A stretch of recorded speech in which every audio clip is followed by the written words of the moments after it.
Before we dive in to this mega compilation of all things spooky and creepy, it's always an incredibly exciting yet challenging month for the whole team here at Top 5s. We hope you've enjoyed this year's Creepy Marathon month as much as we have.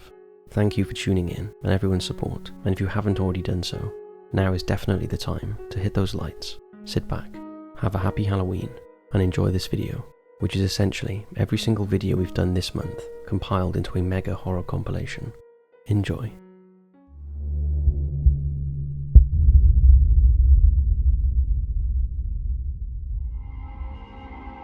The Humpty Dup Altergeist. In August 1997, Jim Somerville and her partner Dave Clark moved into a rental property at 19 McMinns Drive in Humpty Dup, a town located near Darwin, in Australia's Northern Territory.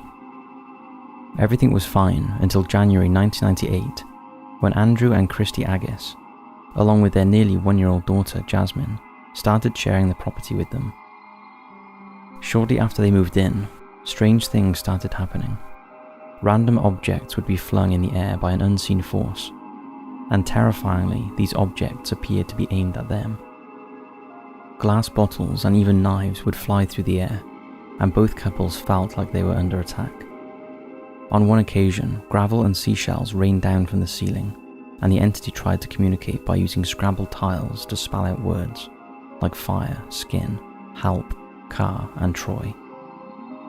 The couples believe that this may be a reference to their good friend, Troy Radatz, who had died in a fire caused by a car accident just a few miles from the property. Could it be his untimely death was responsible for the rage? Over the course of a few weeks, the activity ramped up, and scratches could be heard from inside the walls, and appliances were destroyed. Things got so bad the couple called in a local priest, Father Stephen D'Souza.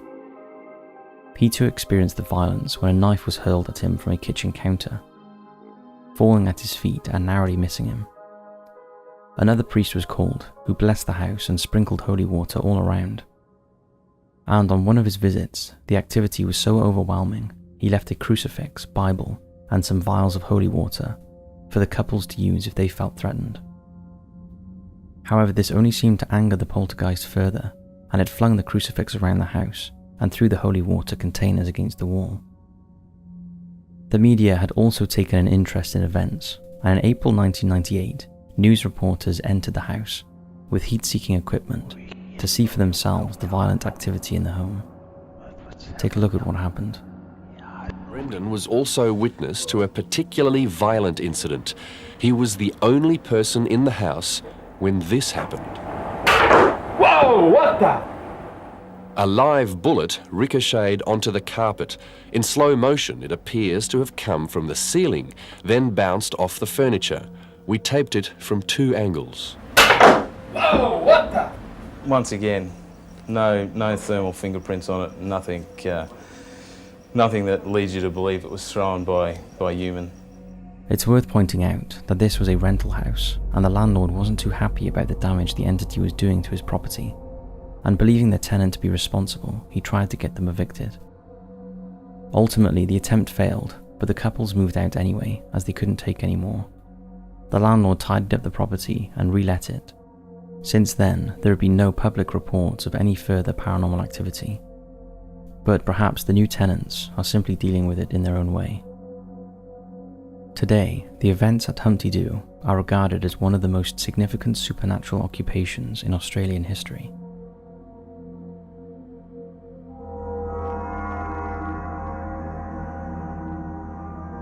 Kitchen nightmares. Brad Pryor had been experiencing strange goings-on in his home for months. Things were moving, stuff was ending up on the floor, and doors appeared to open on their own. So he decided to set up a camera in his kitchen to see if he was going mad or something more sinister was going on. For weeks, nothing untoward happened until this next footage was captured in July 2016. To start with, you can see Brad leaving the kitchen, and he claims 40 minutes later, this is what happened. Take a look.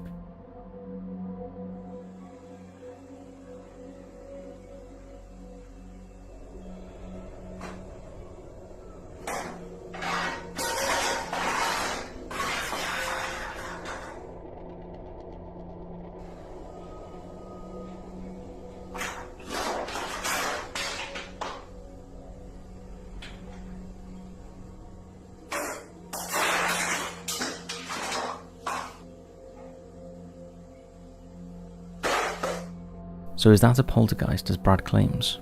It certainly seems like something is going on. The kitchen roll could possibly be explained if a window is open, but the ornaments and the frying pan are harder to fathom. The doors flying open, the chairs falling, and the kitchen utensils flying across the room are all classic poltergeist violence, and that box falling out of the cupboards is off the scale creepy. What do you think? Real or fake?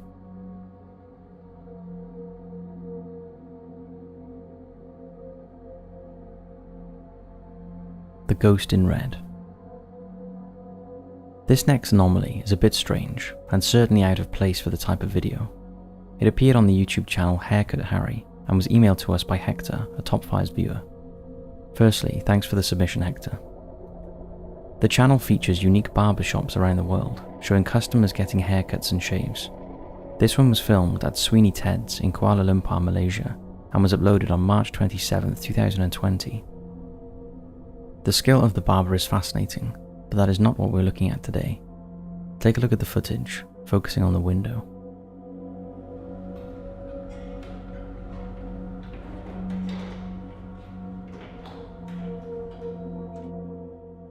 Did you notice a woman in red walking backwards before disappearing? Just for a bit of context, all the other people in the video captured walking past the window are walking forward and do not disappear at the second pane of glass. Take another look.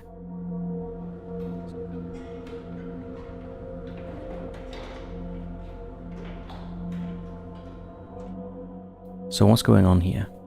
We checked the comments, but not many people seemed to notice. I guess they were fixated on the haircut. So was there a ghost unintentionally captured in this video, or some other explanation? What do you think? Leave us a comment below.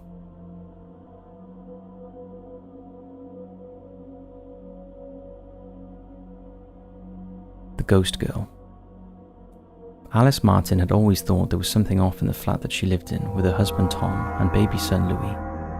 The TV often turned on by itself, and her son would not settle at night and always ended up sleeping in his parents' bed. In 2020, during lockdown, Alice was scrolling through family snaps when she spotted a strange shadowy guest looming in the background. She knew that the photo had been taken in her son's room and believed the apparition may be the presence that she had felt in the home. Take a good look at this.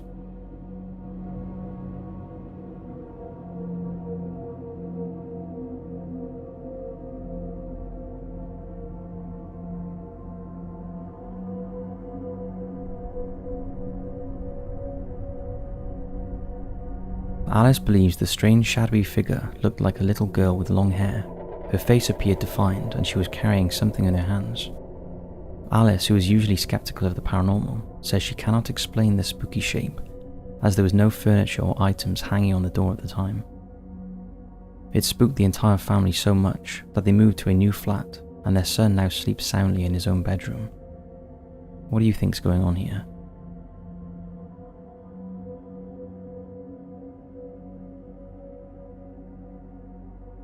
Our own experience. This is a very special one for you all, as we very rarely talk about personal things on this channel. We wanted to end with an experience that we had after a family member passed away. In 2010, our much-loved great-grandma passed away at age 97. She had been a huge presence in all of our lives, and was such a character, we just thought she would live to at least 100. Christmas was her favourite time of year, and it was Christmas Day that the family last saw her alive. She passed away in the early hours of Boxing Day. However, within days of her passing, the family could feel her presence everywhere. It was as if she wasn't fully gone. We could smell her perfume and sense she was still around. Things got even stranger when photographs started being moved and things randomly fell over or switched off. But perhaps the strangest thing happened to her son, my grandpa. Nearly every day in her later years, he would visit her around 4 PM and take her favourite cream cake. After her passing, for about a month, his doorbell would ring at 4 PM, but when he went to open it, there was never anyone there. The water in their home would also inexplicably turn off at certain times of the day, something that would never usually happen. Another family member had a clown ornament on his mantelpiece that once belonged to my great-grandmother, and he would come home from work and find it turned around facing the wall. Every time it was moved back the next day, it was turned around again. These strange occurrences continued for several weeks until we all felt like she had actually gone. I can confirm that all of this is 100% true. We've heard many stories from people in the past saying similar things after a loved one is gone, and we'd love to know if you've ever experienced anything similar in the comment section below.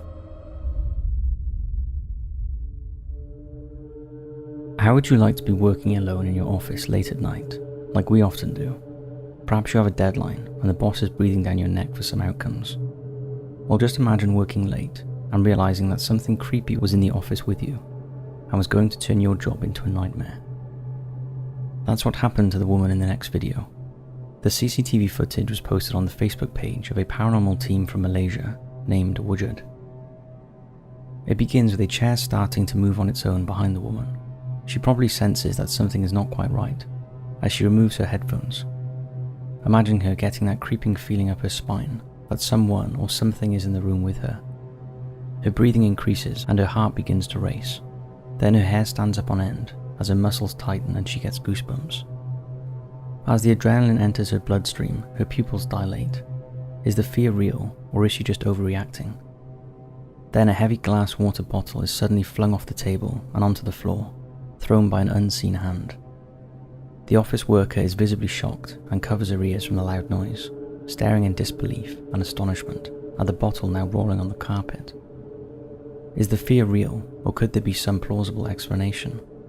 Deciding to ignore the activity, the woman picks up the bottle and returns to her work at the computer. But then in a final act, the chair that she is sitting on is violently yanked backwards. Sounds hard to believe, but take a look.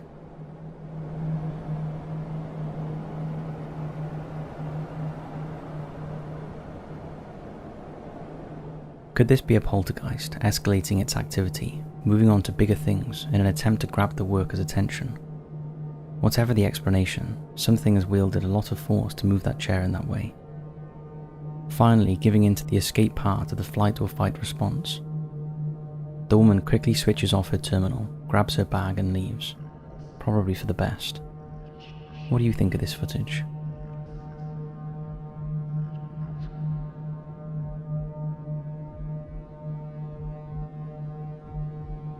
Hushaby Baby. It's one thing for an adult to experience paranormal activity, but when the ghost decides to begin terrorizing an innocent baby, it's then that the experience becomes truly chilling. In 2022, Ashley Scott lived in Elizabethton, Tennessee, with her partner Chris Geisler and their 1-year-old baby boy Gavin. Ashley had experienced several mysterious events throughout her life. When she was a young girl, she shared a bedroom with her sister. One night, Ashley awoke to see a little boy standing beside her sister's bed. She admits that at the time she was scared, but later came to believe that the ghost boy was harmless. Ashley didn't experience any more otherworldly occurrences during her life until she moved into the apartment in Elizabethton. Over the 3 years of living in the apartment together, the couple have experienced too many odd things that they couldn't explain, but they just dealt with them because they were never any physical threat to anyone. The odd things included strange noises and the inexplicable movement of objects around the home. These are all typical poltergeist behavior. Not long before Ashley became pregnant, she and Chris heard the unmistakable sound of pots and pans crashing together. It was coming from the other side of the apartment, but when the couple went to look, nothing had been disturbed. Ashley, who was always unfazed by the idea that there was something else there, and always kind of accepted it, has now become fearful of what the entity will do next. She said, "I'm a stay-at-home mum and I'm always around Gavin, so he's always protected as much as I can protect him. But it scares me because you don't know what any other force might be able to do." It was while she was out grocery shopping on the 1st of October 2022 when Chris sent her a video that really freaked her out. The bizarre footage was caught on a household security camera and shows Chris sitting in the bedroom watching TV. 1-year-old Gavin begins to crawl into the room through the open door. Gavin is on all fours when he suddenly stops and stares in amazement at his father before he is violently jolted forward as though he has been pushed from behind. The baby, who almost falls flat on his face from the force of the movement, actually turns around to look at whatever it was that pushed him, although he can see that nothing is there. Take a look at this.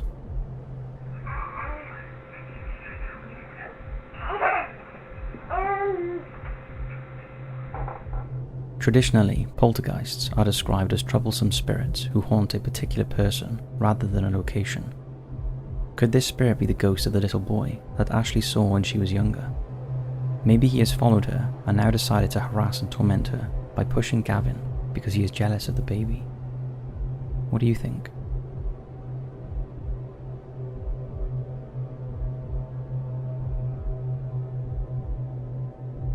The Lost Child. Midge Coon was driving along the Hume Highway in Bardia, a suburb of Sydney in New South Wales. It was a Sunday evening just before 8 PM, as Mitch and his mother were travelling back to the Gold Coast along the dark highway. They were shocked to see the figure of a small child standing in the middle of the left lane of the busy 4-lane road. The child appeared to be dressed in blue clothes, possibly a large jacket or coat, or perhaps a blanket, and the figure appears to be lacking any real solidity as they stepped towards the vehicle. Mitch was unable to stop safely because he had been out racing bikes and he was towing a toy trailer, a type of RV that hauls equipment like snowmobiles and quad bikes. The hauler was huge and stopping suddenly would probably have caused an accident. But the mother and son were shocked and worried for the child's well-being, so Mitch's mum immediately rang 000 to report the shocking sighting and give their exact location. About 45 minutes later, at 8:29 PM, Mitch made another phone call to the police, this time to Macquarie Fields police station, and offered to hand over his dashcam footage.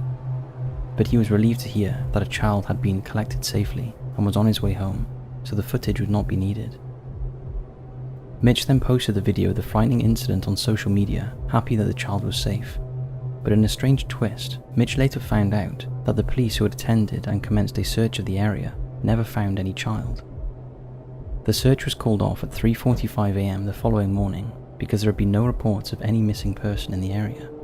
So what do you think? The child was not reported missing, so could it have been a kidnapped child who had escaped and was recaptured by their snatcher before the police got there? Or maybe the spirit of a child who had been killed on the road and now keeps returning to the area where the trauma took place? What do you think?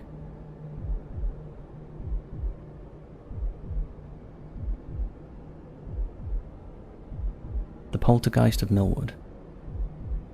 In another story from Australia, Norm Hurst, the owner of Brompton IGA store in Adelaide, had already been warned by the previous owners that the supermarket was haunted, but he brushed it off as nonsense. But that didn't stop him from being shocked when he saw actual evidence of paranormal activity recorded on the store's CCTV, and it would seem that the store's ghost has a sweet tooth. Footage can be seen of a packet of fruit roll-ups seemingly being thrown from a shelf before landing in the middle of an aisle.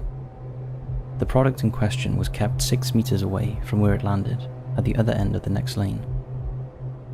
And it doesn't just slide off the shelf either, it looks as though it had been pushed.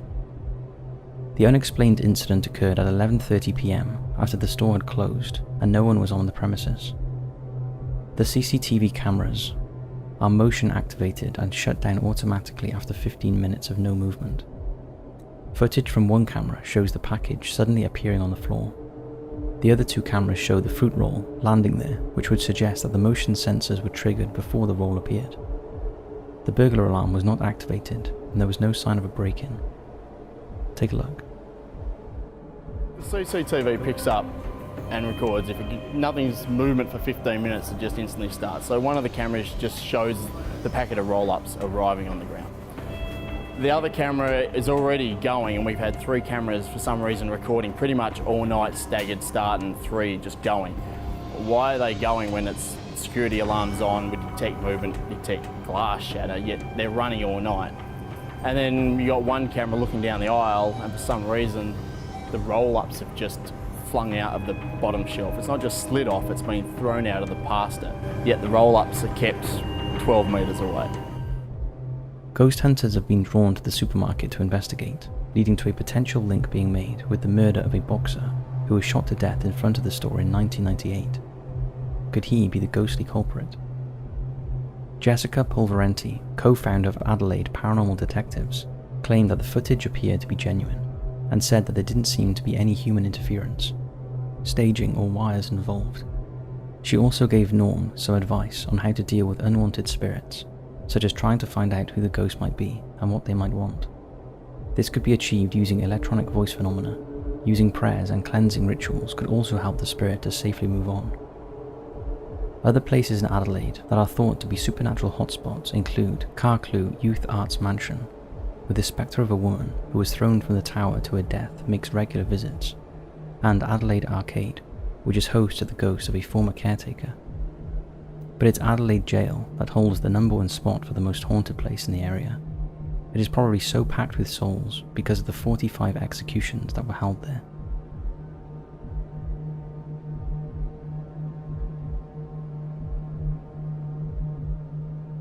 The face in the door. The final piece of footage in this video is an eerie clip that was taken by a top 5 viewer named Stephen, who used to be a student of Montevallo in Alabama. Stephen took the video of the face in the door and wanted us to discuss the death of a young girl named Condi, who once resided in the halls over 100 years ago. Now a co-ed institution and classed as one of America's best colleges, the university was once a female-only technical college. Established in 1896, it was known as the Alabama Girls Industry School. It was 12 years after the opening the story of 16-year-old Condi Cunningham began, in 1908. Connie and her 4th floor dorm mates were breaking the rules. However, they had done it before, and there was no real harm in them all gathering together in Condi's room to share some snacks after lights out. The girls sat cross-legged on the beds, dressed in their nightgowns, whispering and giggling, trying desperately to keep the noise down and not get caught. It's not known who came up with the idea of making some hot chocolate by using a Bunsen burner to heat it up, but someone accidentally knocked the burner over. It was the bed that caught on fire first, quickly followed by Condi's flammable nightgown, which went up like tissue paper. In a panic, Condi ran out of the bedroom and down the corridor screaming. As she ran, the motion fanned the flames, which completely engulfed her. By the time her friends had caught up with her and managed to put out the flames with a rug, Condi was badly burned all over her body. She lingered on for a couple of excruciating days before she succumbed to her injuries and died. We already know that it's not unusual for hauntings to be experienced where an emotional or traumatic event has occurred, and Condi Cunningham's footsteps were soon heard pounding up and down the halls over the 4th floor of the residence hall. Her spirit could also be heard shrieking, and there were reports of a girl screaming, "Help me." Condi's dormitory room was used for a while after the tragedy, until one day when another student who was staying there heard strange noises out in the corridor. Alarmed, she opened the door to take a peep and was horrified to see the spectre of a blazing girl running down the hall towards her. Shocked and terrified, she quickly slammed the door shut and turned around to find that her bed was actually on fire. She left college the next day and never returned. It is the door of Condi's old room that is shown in the video, and it's quite unsettling to see what happened to it after her violent death. The image of Condi's contorted face with her hair ablaze supposedly appeared in the grain of the wood.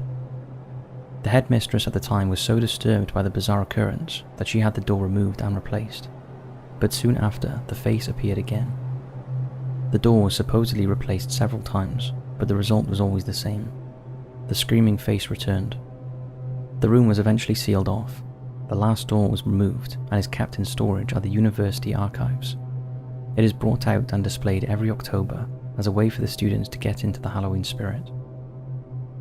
Even to this day, there are still reports of Condi screaming up and down the halls and in the bathrooms at night. Haunted house. In 2022, a video was uploaded to the internet by a woman in Canada, which apparently shows a ghostly figure emerging from a creepy looking doll that proceeds to chase her pet cat around her apartment.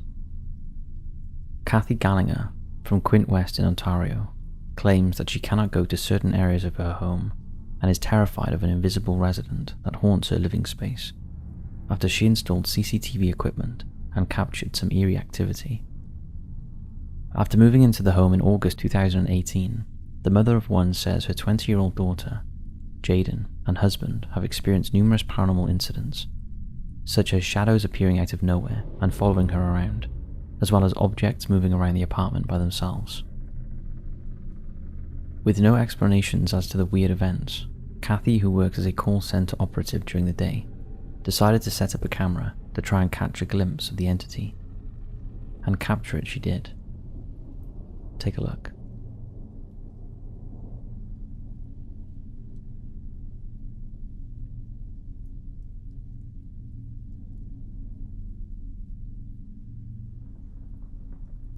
As you can see from the footage, Salem, the family cat, is seen observing a 1950s antique doll, which was given to Kathy by her mother. As the curious kitty approaches the doll, its prosthetic hand moves slightly, before a dark mist emerges from behind it. The 3-year-old feline is visibly shocked and runs as fast as it can from the dark mass in sheer terror. The ordeal took place in the basement of the property, where Kathy explains, "My TikTok followers asked me to put the camera in with the dolls overnight in the basement, as that's where most of the activity is, and that her daughter heard him outside and let him in, and he was clearly afraid of something. She said, 'Mum, you might want to check those cameras because the cat's crazy scared.'" The video has since racked up more than 600,000 views, but has also sparked skepticism and criticism for the camera's convenient positioning and the family's opportunity to gain online followers, likes and attention. After calling in her friend, a psychic medium, Kathy was reassured that the ghostly apparition was not hostile, despite the house having an incident in the 1980s, whereby a group of teenagers dabbled with a sinister Ouija board. She then decided to respond to the doubters by insisting that she, herself, is a skeptic of such things, but that the footage was 100% genuine. The 45-year-old states, "that I love this house.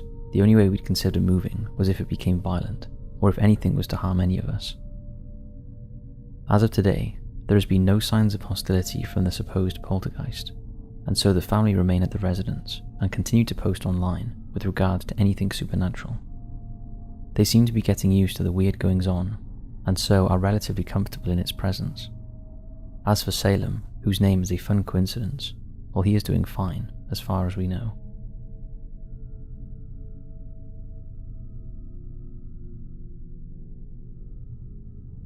Haunted Oxford Castle.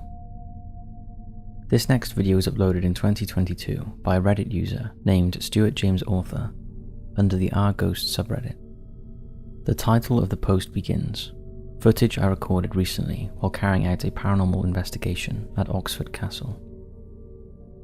Oxford Castle and Prison was constructed by Norman Baron Robert O'Doyle after William the Conqueror invaded England and won the Battle of Hastings in the year 1066. In recent years, the site has become a visitor attraction for history buffs and ghost hunters alike. It is said, like many ancient structures, that Oxford Castle is home to various entities and spooky happenings within its walls, one of which the user believes to have caught on his camera.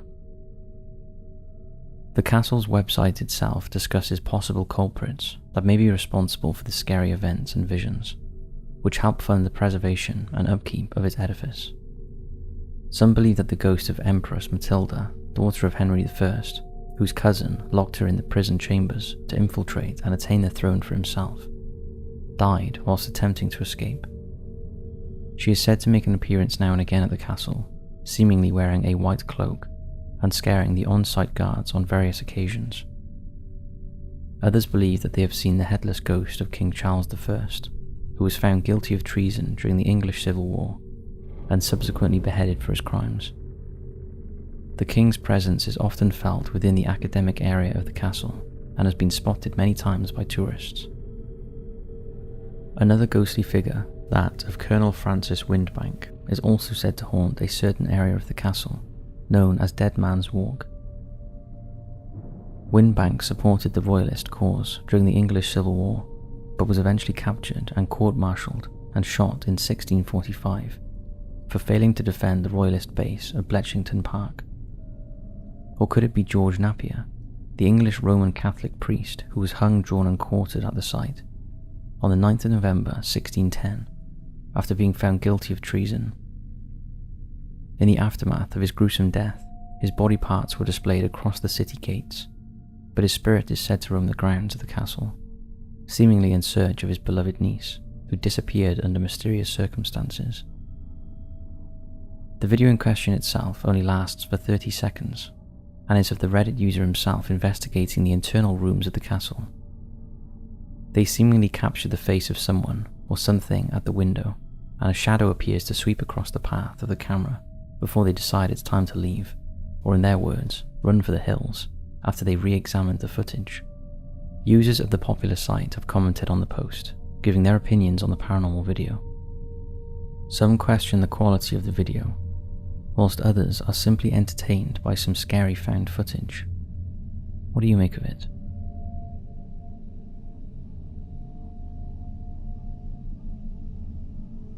Ghost caught on camera. This next video is a little hard to make out at first, so you may have to strain your eyes a little or go closer to your monitor to see it at best. We promise there's no jump scares. Another post under the subreddit Our Ghosts was uploaded at the start of 2023 by a user named Failed Talk Show Host. The title is rather vague and is part of an ongoing series of posts whereby the person is reporting on their camera's ability to function and capture what seems to be a ghostly figure in the background using night vision mode. The title reads, Continuation, Left Running Overnight, Attempt at Night Mode Video. Upon initial viewing, one can barely make out the position of the camera itself and what it is actually recording. In this case, it seems to be pointing towards a door that is slightly ajar within a darkened room of a house or apartment. A green-coloured light is visible just off-centre within the shot. This is most likely a display clock or monitor of some kind. Naturally, the room is very dark, especially if the user wanted to capture something using its dark mode function. What they caught has certainly spooked users of the site and got people talking. Again, it's hard to see upon first viewing and is best observed through the assistance of fellow user WXMike94, who decided to take it upon himself to enhance the picture quality and that of a ghoulish entity that appears in the background. The user, whose real name is Mike from New Jersey, posted the following message in response to the original video. I just edited the video to adjust contrast, and I'm not going to bed tonight. Many were quick to click on the link and have a look. In the end, we're not disappointed. One can better see an orb-looking object or head as it floats into view, swaying from right to left in an unusual manner, before rapidly vanishing out of sight towards the right-hand side of the screen. Could this simply be a speck of dust, a drop of water, or perhaps a spirit that has accidentally walked into frame? Whatever it is, users have taken to the comments section to discuss and debate it, with many wishing they hadn't looked at the video, especially before bed.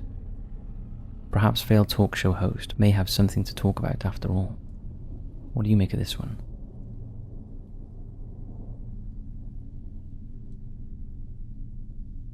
Ghost Adventures. It's a common occurrence when investigating, provoking, or merely being in the presence of the paranormal, that dangerous events or incidents can take place. In the case of this next video, one would certainly agree that having a brick launched at your head is something that many would not wish to encounter, especially when you are on the lookout for ghosts. Unfortunately for Zach Bagans, a paranormal investigator and television personality, this was the case, after he and his colleagues spent a night in one of the most haunted buildings in the United States. The Goldfield Hotel was considered to be one of the grandest, expensive hotels in the popular state of Nevada after its construction in 1908. However, after many attempts at refurbishment and renovation in the years following World War II, the lodging was left abandoned. Nowadays, it is a famous tourist attraction for ghost hunters and historians, and is said to house the spirit of the supposed mistress of politician and economic powerhouse George Wingfield.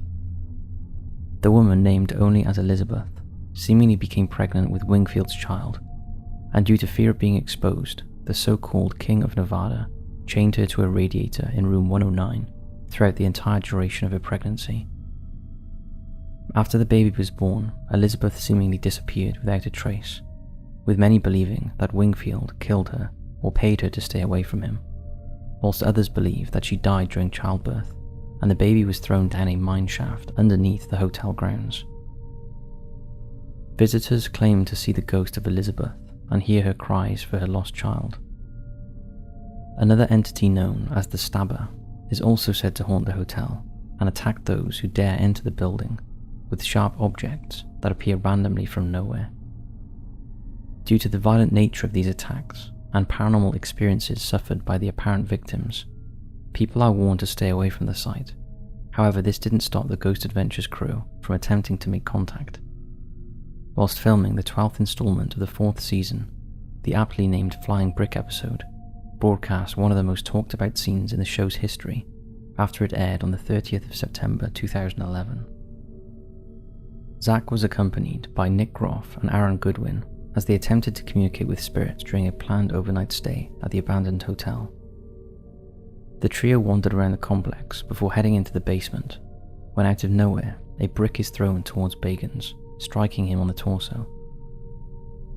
A moment of chaos ensues as the team are startled and take off running, not to mention shocked and terrified at what the supposed ghost was capable of. After reviewing the footage at length and with additional support from video technicians, the team were also able to decipher a moving figure near one of the hotel windows, as well as the direction from where the brick was launched. Considering the history and numerous testimonies from those who have stayed or entered the hotel, this could be a genuine piece of paranormal activity caught on tape. Could it be Elizabeth? Could it be the stabber? Or could it just be choreographed entertainment? We'd love to hear your thoughts on this one.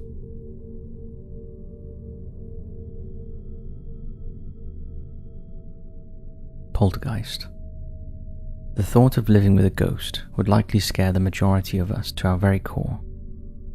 For others, the belief in the supernatural and connection to the afterlife is something that brings a tremendous sense of comfort and peace, especially if you know for sure that the spirit is that of a deceased loved one.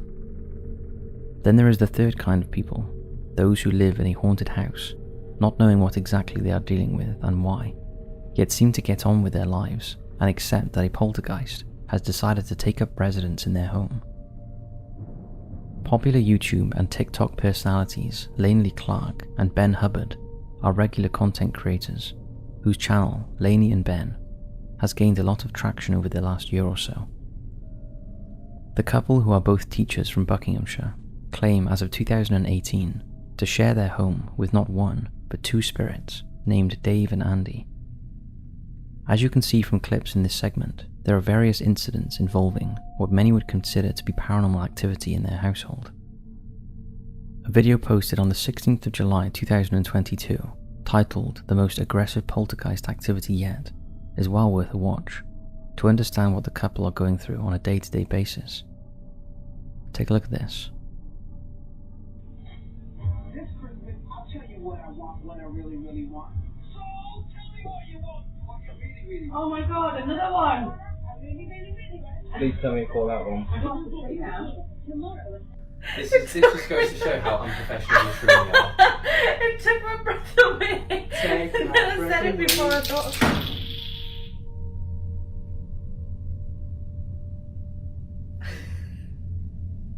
Isn't that weird? Like, when you start to laugh and that sort of energy. You're just going to play that off, like, ha ha ha, yes, I didn't know. No, like, I'm sitting.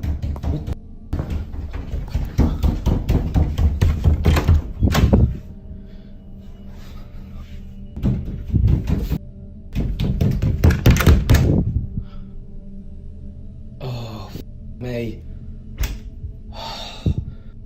Doors appear to open and close on their own, often slamming and scaring the young couple as they go about their daily lives. Lights begin to flicker, and at one point their Christmas tree shakes and moves around whilst they watch television in their living room. As the couple have come to terms with their guests, they have decided to document and post videos on their chosen platforms, in the hope that they can understand the reason for such activity. Eerily, on the 28th of February 2022, after the ghost hunting duo welcomed their son Apollo into the world, Laney claims that she died for 3 minutes on the operating table during a troubled C-section. Laney states that my lungs stopped working, I couldn't use my voice or move my eyes. I had no way of telling the doctors that I was suffocating. The last thing I heard was them saying my heart had stopped. It was during this point of having one foot in the afterlife that she noticed a young, fresh-faced man with 80s-style floppy hair, tall and around 20 years old, whom she calls Dave. This entity is the most active spirit in the house and is responsible for the majority of the spooky goings-on in the home. including rolling the couple's gym ball across the floor and moving their coffee cups around. Andy, the late brother of the couple's psychic medium friend Sam, is not as active, but is said to visit them from time to time, especially now that baby Apollo has appeared on the scene. It is said that babies have a deeper connection and awareness of spirits, so perhaps the little one has already made some friends. What do you think?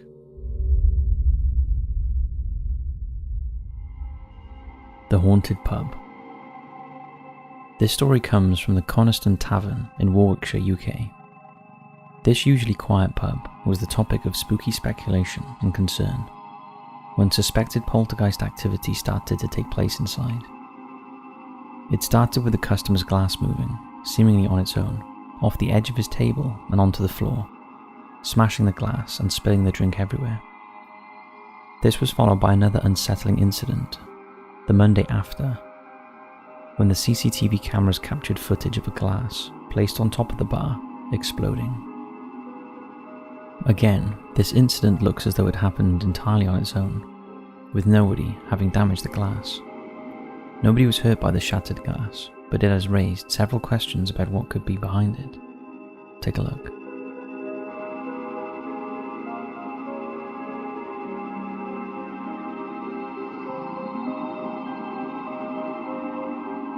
What do you think?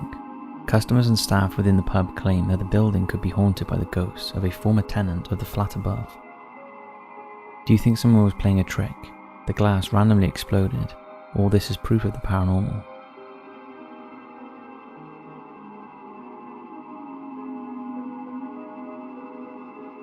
Ghost in the Attic.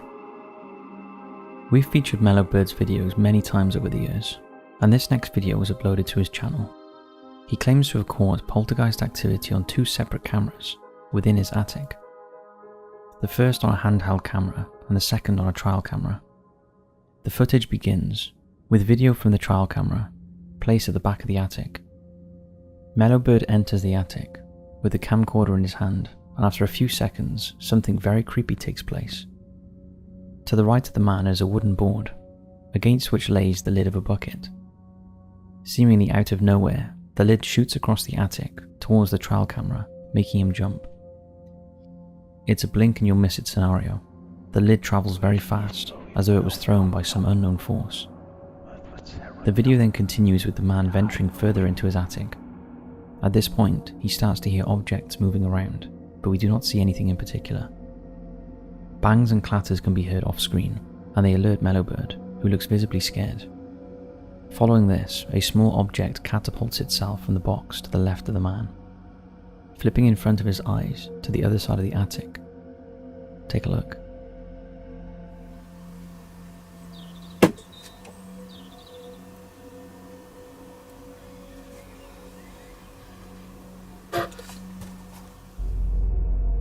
The same footage is then played from the handheld camera, which offers a point of view perspective of these creepy happenings taking place.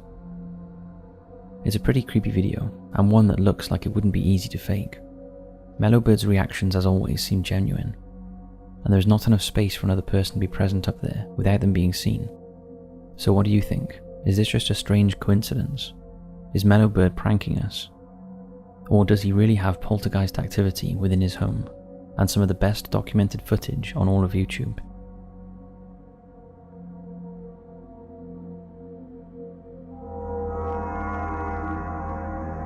The terrifying final moments of Michael Rockefeller. Let's take a sidestep from the paranormal now and talk about Michael Rockefeller. If this is true, then his final moments are truly terrifying. Let's first talk about the man himself. In 1960, Michael Rockefeller, son of former US Vice President Norman Rockefeller, graduated from Harvard University. Promptly after, he would go on to travel the world. His father was an avid art collector, and Michael quickly found himself working on the board at his museum. He spent time in Japan and Venezuela before deciding to undertake an expedition to somewhere he thought few people would get the chance to visit. This expedition took him to the island of New Guinea, off the northern coast of Australia. Michael's goals were to collect art made by the local Asmat people of New Guinea, a society who were all but uncontacted by the nations of the Western world. Few Asmat people had ever seen a white person, and Asmat folklore dictated that the lands outside New Guinea were the spirit world. Michael and his team would likely have been seen as supernatural entities, from another plane of existence to the Asmat people. It is thought that as a result, they were very cautious about Michael when he approached them to purchase their art, items which were often used in religious rituals. Michael was fascinated by their culture and aimed to unite his culture with that of the Asmat people. He would create an in-depth anthropological research study of them for a new exhibition within Norman Rockefeller's museum. Michael would return to the Asmat people in 1961, but it's unknown whether or not he actually made it to the island. Rough waters caused his boat to capsize, and Michael soon found himself clinging to the side of the vessel for dear life. He attempted to swim for shore, claiming he could make it despite being 12 miles away from New Guinea, and was never seen again. Rumours about Michael's fate vary greatly. Some say he was attacked and killed by sharks, some say that he drowned, some say that he made it to New Guinea and managed to integrate with the locals. In 2014, however, Carl Hoffman, a National Geographic reporter, dropped a bombshell. Apparently, when Dutch missionaries inquired into Michael's disappearance, they heard from the local Asmat people that members of their group had killed Michael. The following year, a Dutch police officer, Wim van der Waal, even managed to find a skull in Asmat lands that was supposedly that of Michael. In fear of the native population rising against them, the Dutch did not take the investigation any further. But here's where things get dark. If Michael was killed by the Asmat, then it would not have been a particularly pleasant death. Carl Hoffman inquired about the American tourist who went missing years ago, and reports that the Asmat mistook him for a Dutch soldier, following a bloody battle over territory just prior to Michael's arrival. He was supposedly captured on the beach as he swam towards New Guinea by the sons of those killed by Dutch generals. They presumed Michael was a straggler from the conflict, and speared him to death. Carl Hoffman then reported that Michael's head was severed, and the Asmat people, renowned cannibals, consumed his brain in a ritual feast, before cooking and serving his body to the villagers. His bones were then turned into weapons and tools for hunting. The tribe's people reportedly believed that through killing Michael, they were restoring balance to the island. To this very day, Michael's death is still shrouded in mystery. Is Carl Hoffman's story to be believed, or did Michael simply die in the struggle to get to land when his boat sank off the coast of New Guinea? We may never know, but we'd love to hear your thoughts on this one.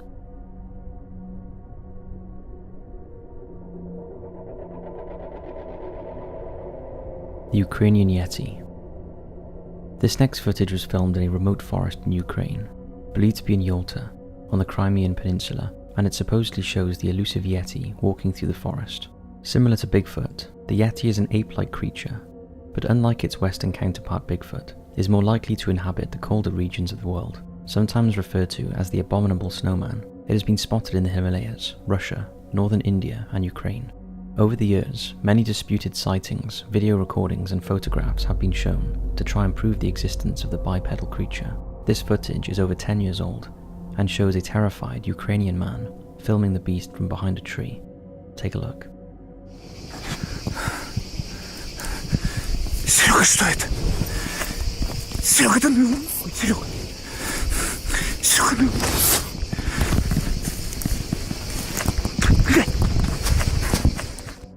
The guy filming seems genuinely terrified, and if that is fake acting, it's damn good.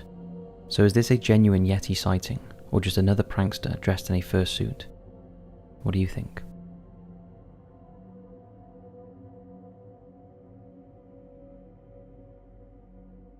Kitchen Poltergeist. In our last video, we'll take a look at a kitchen poltergeist. This was uploaded by a YouTuber and is a relatively low quality video, and only 1 minute or so in length, that offers a view of a small kitchen corner. After 40 seconds into the video, something strange happens. One of the mugs begins to drift towards the back of the countertop, seemingly moved by an unseen force. The mug collides with another as it travels, creating a clattering noise before it reaches the kitchen wall. Along the way it displaces other objects, some of which appear to be moving very slightly on their own too. Take a look.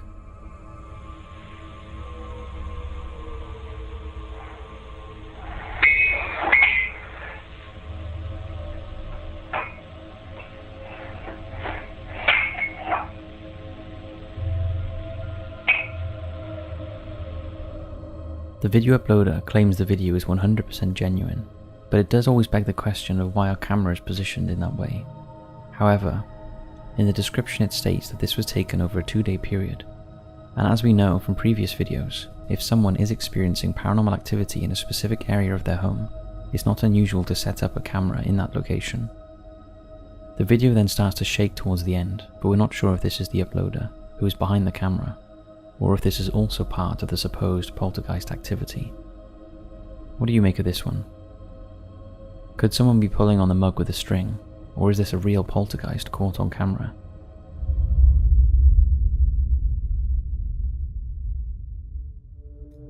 The ghost of Mad Anthony. During the Revolutionary Wars, General Anthony Wayne was an American statesman and officer. George Washington thought he was one of the best military planners and strategic commanders of the American Revolution. Wayne was born in 1745 on his family's acre estate, named Waynesboro, in Chester County, Pennsylvania. He was educated at a private academy in Philadelphia, and at the age of 20, he began work as a surveyor for Benjamin Franklin. In 1775, when the American Revolution began, Wayne assembled a militia and became colonel of the 4th Regiment in Pennsylvania. He was successful during the invasion of Canada, where he went to the aid of Benedict Arnold. For this, Wayne was promoted to Brigadier General and earned the name Mad Anthony, because he became known for his fiery temperament. In one incident, he severely punished a drunken spy who screamed that Wayne was mad, as he was being whipped on the colonel's orders. In 1777, Wayne also saved Washington's troops from a proper pasting at the Battle of Brandywine, and led his men on to other decisive victories, like the Battle of Stony Point, along the River Hudson. Once the war was over, Wayne settled down in Georgia on land awarded to him because of his outstanding military service. His life was touched by scandal when his wife left him over an affair and he became bankrupt. He became a Georgia state representative before returning to the army, where once again he was a success, this time in the Northwest Indian War. He died at 51 in 1796 in Erie, Pennsylvania. Wayne was buried 2 days later in a plain wooden coffin. In accordance with his wishes, he was interred in full army uniform at the base of the flagstaff on the blockhouse. Brass tacks were used on the top of the coffin to spell out his initials, age, and year of death. Mad Anthony Wayne lay there peacefully for 12 years, until his family decided that Wayne was a war hero who needed a more fitting burial, and made arrangements to take his bones home to rest in St. David's Church Cemetery, closer to his former home in Radnor Township. On opening the coffin, Wayne's son, Colonel Isaac Wayne, was shocked to find that his father's body was beautifully preserved and remarkably intact, except for one of his legs, which had rotted away. It was not the pile of crumbling bones that Isaac was expecting, and now out of the box, the corpse would rot and stink, which was going to make moving the body across the state difficult. James Wallace, a local doctor, came up with the idea of dissecting Wayne's body and boiling it into a large vat to strip the bones of any flesh. The flesh and the clothing were reburied at the foot of the flagstaff in Erie, and the bones were loaded onto the back of a wagon for the 400-mile journey along Route 322.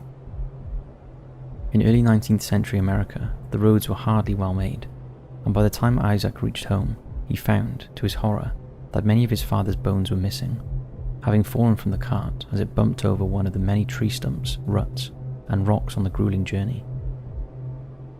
Isaac instantly regretted his decision to exhume his father's body and remained remorseful for the rest of his life. Stories of General Mad Anthony Wayne's ghost soon began to surface. He was seen on the anniversary of his birthday, every New Year's morning, taking the long journey back to Erie in search of his lost bones. He has been spotted riding his horse Nancy, dressed in his colonel uniform, frequently stopping to search. He has also been seen at his family home in Waynesboro, which is also haunted by the ghost of his great-grandson's wife, who died there in 1889 during a fire on the top floor. But only women have been able to hear the ghostly screams, breaking of glass and crying. It seems that Mad Anthony's ghost just cannot rest in peace.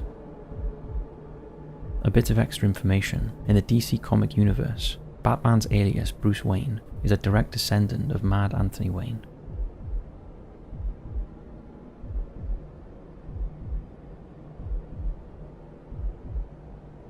The Uka Man. This video went viral in August of 2016, and it was claimed that the footage was shot in a desert-like wasteland somewhere in Portugal. And the voices that are heard in the clip are definitely speaking in Portuguese. It has subsequently been claimed that the video was recorded in the Navajo Nation sometime in 2007. The short piece of footage shows some sort of bizarre creature slowly plodding along through the barren landscape. The unknown beast looks to be very tall and is walking upright on 2 feet with a stooped posture. It has very long arms but looks humanoid in appearance, ambling along until it disappears behind a bush. Take a look.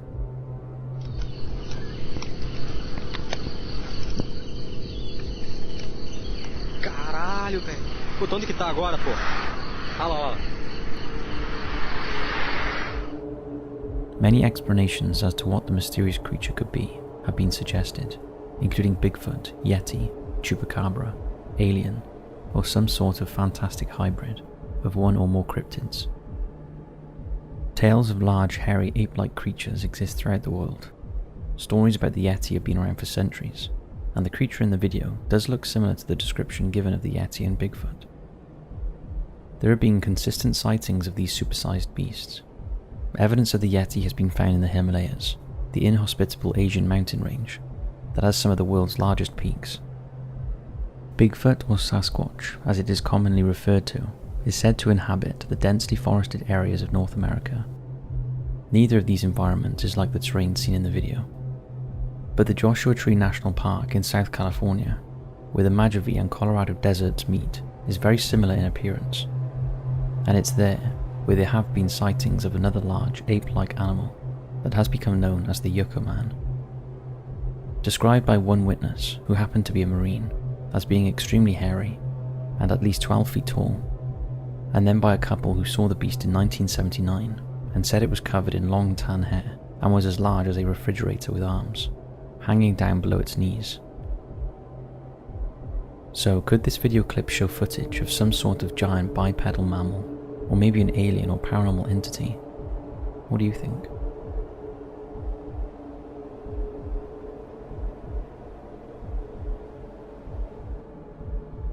A family madness. Padmaja and her husband, Purushottam Naidu, killed their 2 daughters in January 2021 because they believed the women were filled with evil spirits. The 2 women, Alekya, aged 27, was an engineer with a management degree, and her younger sister, Sai Divya, who was 23, had a business administration degree. The women had returned home to stay with the family during the COVID lockdown when they were bludgeoned to death with a dumbbell in some sort of bizarre sacrificial ritual. The whole family, although highly educated, was also highly superstitious, and the daughters had been brainwashed into trusting the beliefs of their parents and may have willingly participated in the ritual, which indicated that the women could come back to life after 2 days. The parents would have killed themselves as well if police had not intervened, as they believed that they too would return from the dead. The mother was still in a trance-like state when she was arrested and was seen singing and dancing. She refused to cooperate with the police or medical practitioners at the government hospital. She even stopped them from performing a COVID-19 test, stating that she was the incarnation of Shiva and gave birth to Corona, so the virus could not harm her. Padmaja went on to say that she had venom in her throat and that the virus would soon end without the need for a vaccine. Padmaja became distraught when the police tried to enter their 3-story house. The girls were lying in a pool of blood, and she said that they were naked and that the men should not see them like that. She was very upset that the police were wearing shoes as they searched the house, especially in the prayer room. Superstitious beliefs are very common in India, where tradition and religion have often been passed down from one generation to another for hundreds of years, and many believe in the idea of spirit possession. According to the police, who interviewed the couple, they had decided to sacrifice their daughters because the women were possessed, and they would return once the evil spirits had left their bodies. They thought that the present time, Kali Yuga, the fourth and worst of the forward ages, was ending. A time full of conflict, sin, darkness, misery, quarrel, and hypocrisy. And they thought that the COVID epidemic was the cataclysm that would usher in the dawn of Satya Yuga, the first and best of the yugas, also known as the Golden Age, which their reborn daughters would be able to enjoy. Sadly, this was not the case, as they were not resurrected 2 days later. It's unknown what happened to the mother and father, but they will most likely spend the rest of their lives in prison.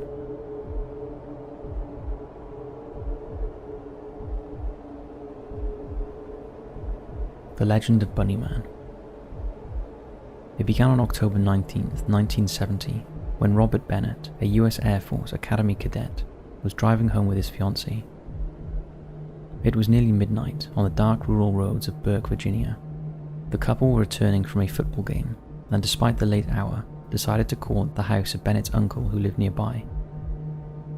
Parking his car in a field across from his uncle's house, Bennett and his fiancée were shocked to see something moving near the rear of the car. Suddenly there was a loud crash as the passenger side window was hit so hard that it shattered. A man began shouting at them, "You're on private property and I have your tag number." Frightened Bennett quickly drove away, only to later find a hatchet on the floor of the car. They reported the incident to the police, stating that the strange man had been wearing a white suit with rabbit ears.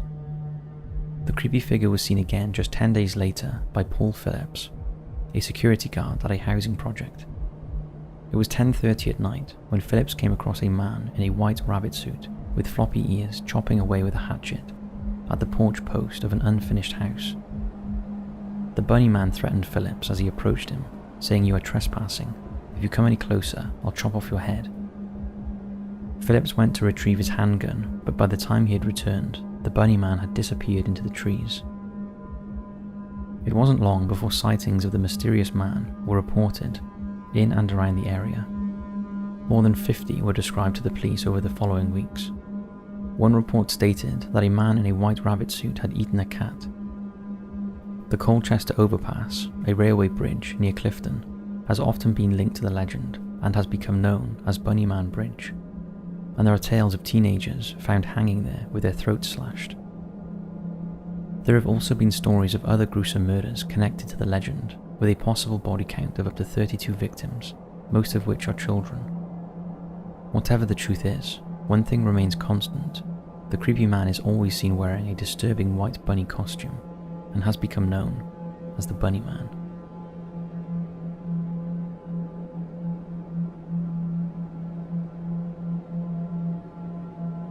Fear itself.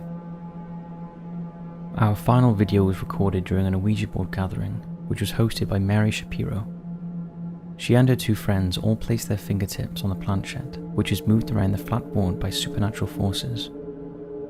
The spirit board is illustrated with letters of the alphabet, numbers, and the words yes and no. Mary begins the session by asking the board if a spirit is there, and on being given a positive answer, she goes on to ask for its name. The planchette spells out the word fear, then Mary asks if the entity answering is dead.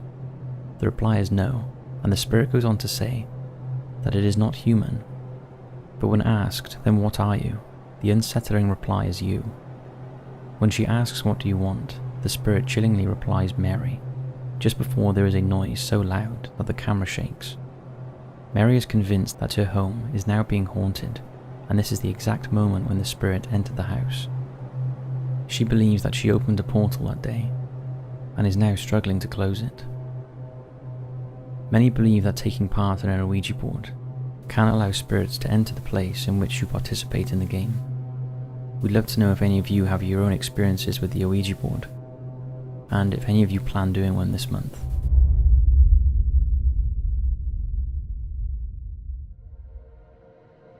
Ghost caught on camera.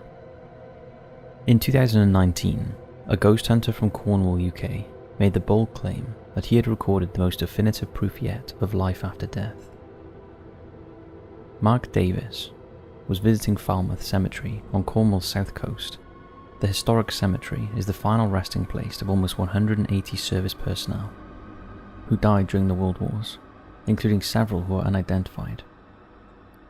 Using specialist equipment, Mark claims he recorded multiple instances of paranormal activity, including 2 figures appearing from the grave of 2 women. He has edited the footage to show the exact moment he believes a spirit reveals itself. Take a look.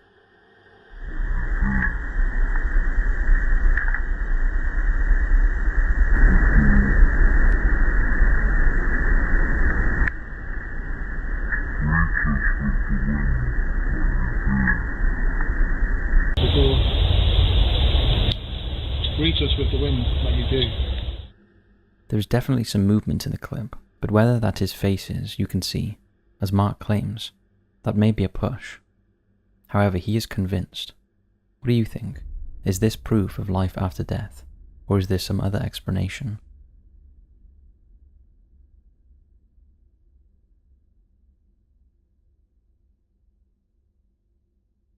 The most haunted road in Missouri, the Zombie Road. In a midwestern suburb of Missouri is a 2-mile stretch of track that has the reputation as being one of the world's most haunted trails, known as Merrimack Greenway. The route meanders through the woods of St. Louis County, and the series of trails cross the site of one of the largest Native American burial mounds in the country. It was originally built in the late 1860s to provide access to the Merrimack and the railroad tracks located along the river. In the 1950s, reports of numerous encounters with eerie paranormal activity surfaced that included the spirits of indigenous people, Confederate soldiers, the tortured souls of men killed in industrial accidents, and most frightening of all, packs of child ghosts. Take a look at this photograph that is said to show the children hiding in the woods.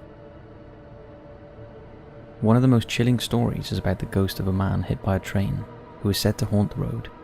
But after doing some research, it seems that the man may in fact be a woman, as in 1876, Della Hamilton McCullough was hit and killed by a passing train car on the tracks in Glencoe. She is the only person to have died there, so maybe her ghost is being mistaken for a male. It is definitely a female who screams at people from the doorway of the old houses along the trail, so maybe that is Della as well. Nowadays the trail is known as Zombie Road, after a man named Zombie, who allegedly escaped from a local mental hospital and disappeared into the woods, left behind nothing but blood-soaked clothes. Where he went is a mystery, but it's said he is one of the many spirits that haunt the area. At night, the path is closed to the public, possibly to protect them from the terrors that reside along it, and by day it is only passable by foot or bicycles. But don't be fooled by the picture-perfect tree-lined track. It is not all it seems, and is known as a notoriously unsettling and strange place. This is an account from a lady who had a particularly unsettling experience along Zombie Road.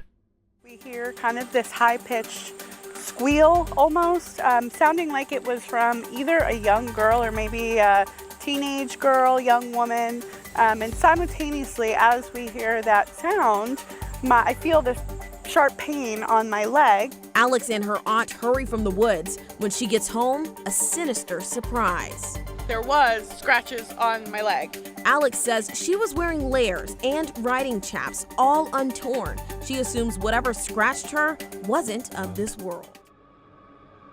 We'd love to know if any of you have travelled along it, and whether you encountered anything strange. If we are ever in the area, we'll be sure to check it out.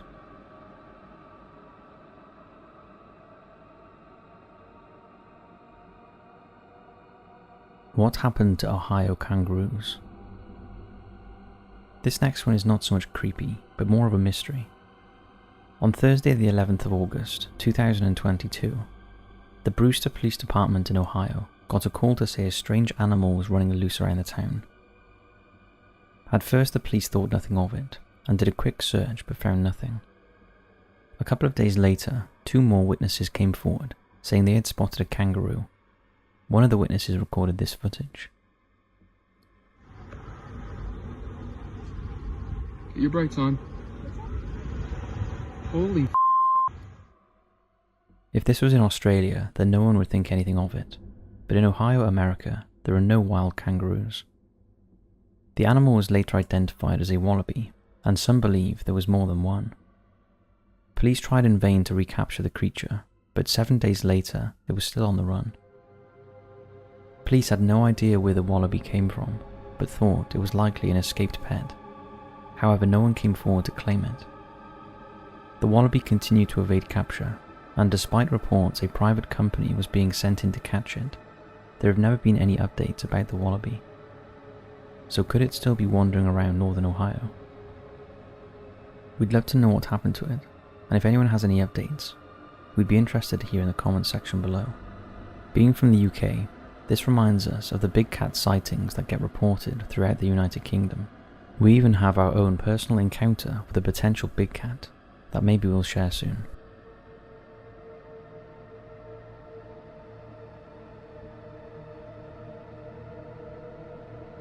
The terrifying story of the 1976 Chowchilla kidnapping.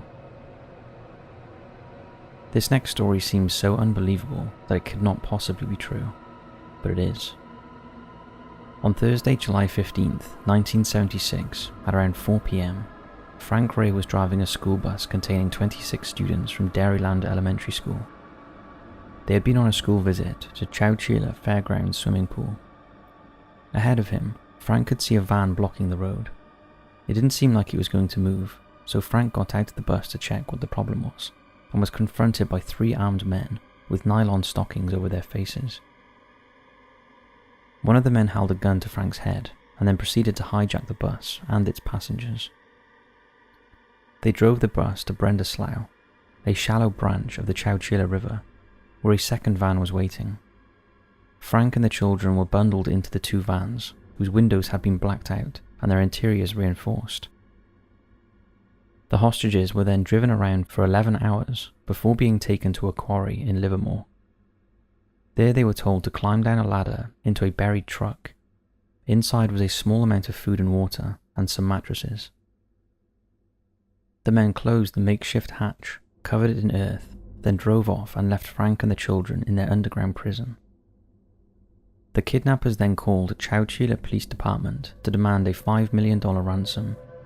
However, the phone lines were busy, so the gang decided to sleep and try again later. However, they woke to the news that the children had escaped. Whilst entombed underground, Frank became convinced the metal hatch was about to collapse, so the group piled up the mattresses in an attempt to escape. Eventually, one of the students managed to wriggle through the soil covering the hatch and alerted a night watchman. The children and Mr. Ray were freed after their 16-hour ordeal. The kidnappers were quickly apprehended.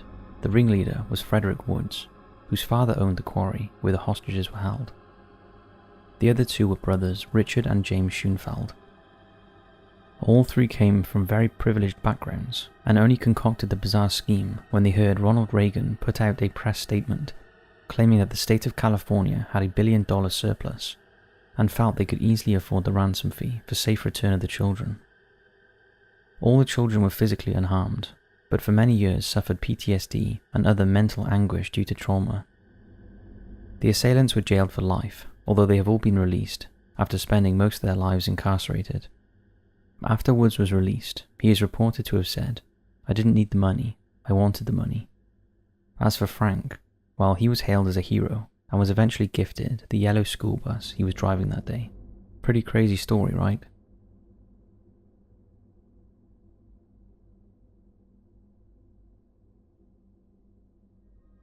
The haunted Mr. Chew house.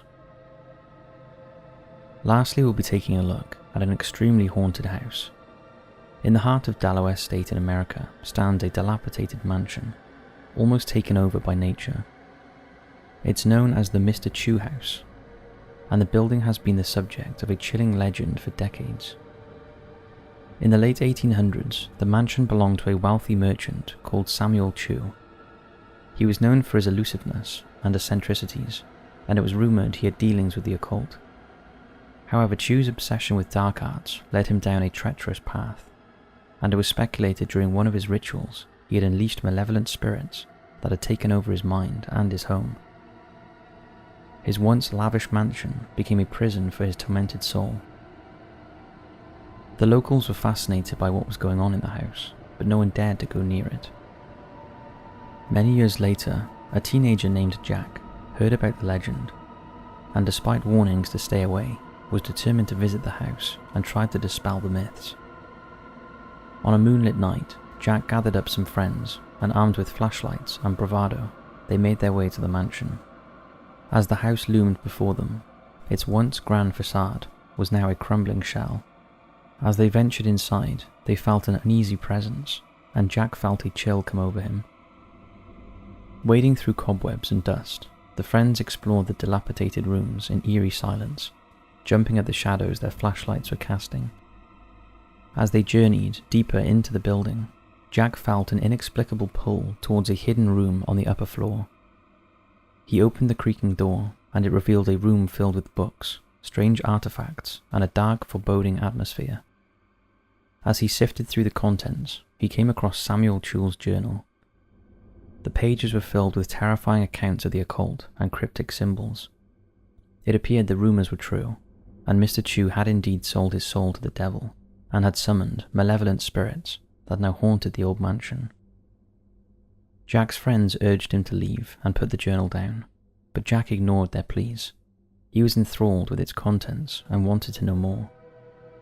As he read on, he realized that Samuel Chew had sought immortality through a dark ritual, sacrificing the souls of innocent victims to sustain his own life, and he was now imprisoned in his mansion for eternity, a crazed soul with no escape. Suddenly, Jack could feel a chill in the air, and a haunting melody started to play. Jack's friends who were standing in the doorway turned around and saw a male apparition emerging from the shadows. It was the ghost of Samuel Chew. His eyes glowed as they fixated on the visitors to his home. A terrified Jack spoke to the figure, telling him he knew about the innocent victims he had sacrificed in search of eternal life. He urged Chew to find peace and release himself from the cycle of darkness and atonement he was in. He spoke of forgiveness and redemption. Jack's friends joined in urging Mr. Chew to seek forgiveness, and it seemed to work. Mr. Chew was being shown compassion and empathy from a living being, and this seemed to confuse the malevolent energy that was trapped in his soul. He gave out a huge gut-wrenching cry before disappearing into the darkness. The friends stood dumbfounded, but the evil presence they once felt had lifted, and the air seemed clearer, as if the heavy burden that once hung over it had gone. Jack and his friends left the mansion, believing they had released Samuel Chew from his torture. Or had they? Until the next group of brave souls venture up to the Chew house, we'll never know.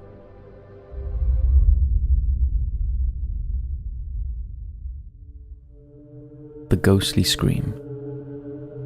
Our first image was taken by a tourist at the Castle Museum in York, United Kingdom.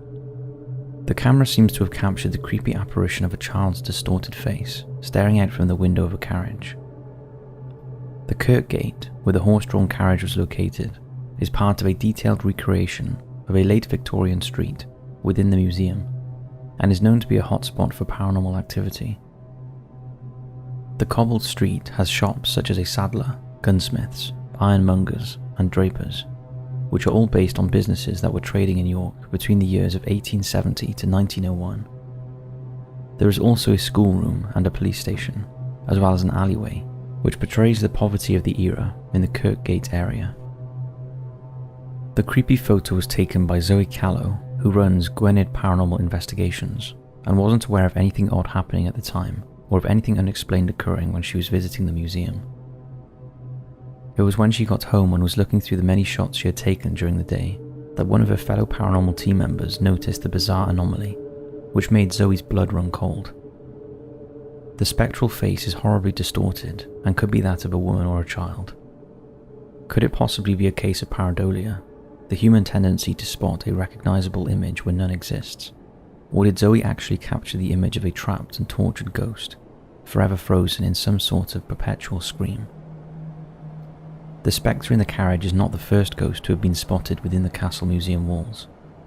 In 1953, the museum had a caretaker named Mr. Jonas, and he lived in the basement with his wife. The museum is located on the site of what was once York Castle, built by William the Conqueror in 1068. It later housed prison buildings, which were built in the 18th century. With its history of suffering, it is the perfect place for supernatural activity. One night, Mr. Jonas had locked up the museum with the help of his wife, and they returned to their accommodation. As they were settling down for the evening, they heard footsteps coming from the museum area above. Mr. Jonas went upstairs to investigate. He found a strangely dressed gentleman pacing the floor. Believing him to be a visitor who had mistakenly been locked in for the night, Mr. Jonas approached the man from behind and laid a hand on his shoulder to inquire what he was doing there. As he did this, the man immediately disappeared. On another occasion, Mr. Jonas was with a colleague when they both witnessed the male apparition after closing time, who they determined was dressed in Edwardian clothing. The well-dressed phantom has since been spotted occasionally, but no one knows who he is or what his connection is to the museum.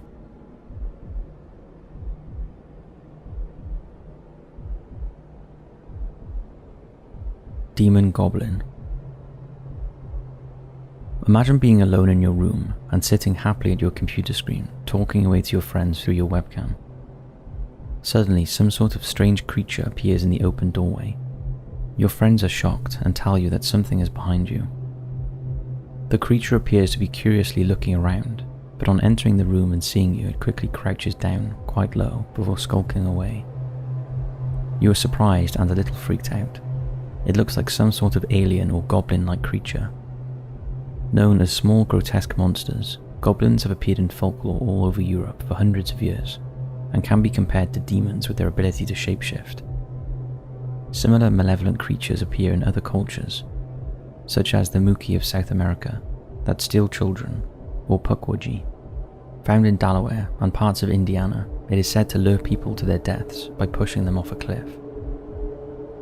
Maybe you think your friend is joking when he says that he can see something behind you, but with a racing heart and the hair standing up on the back of your neck, you turn around to get a better look out into the corridor.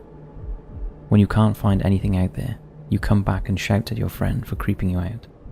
But when you watch the footage back and see what they saw, you can't get the image out of your mind and find it hard to sleep at night, just in case the strange creature comes back to look for you.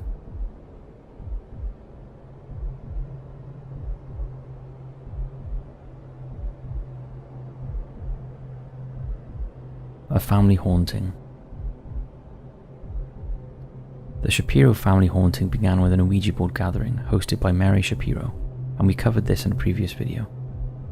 It would seem that during the seance, an entity which called itself Fear entered the Shapiro family home and began to make its presence known. Very well known. In the first piece of footage, which is filmed in the dining kitchen of the house at night, we can hear a disembodied voice speaking out into the darkness. A voice can definitely be heard about halfway through the clip. It's been speculated that it is whispering, "I'm here," or "let me out."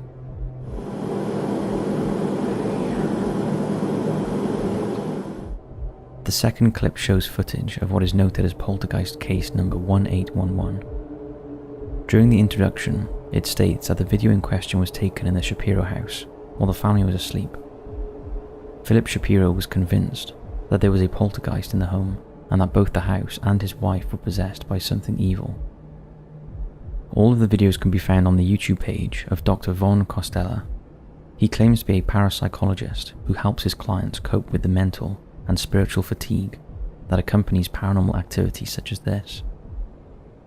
His page contains a collection of paranormal experiences that have been caught on CCTV from all around the world, and include poltergeist activity, possessions, EVP, ghosts, and hauntings.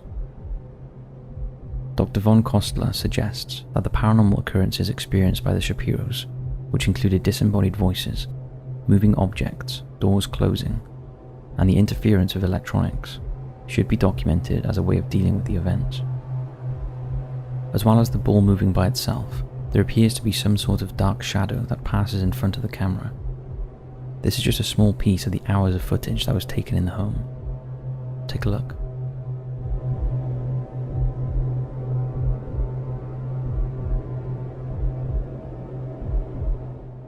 It's the third video that is the most disturbing.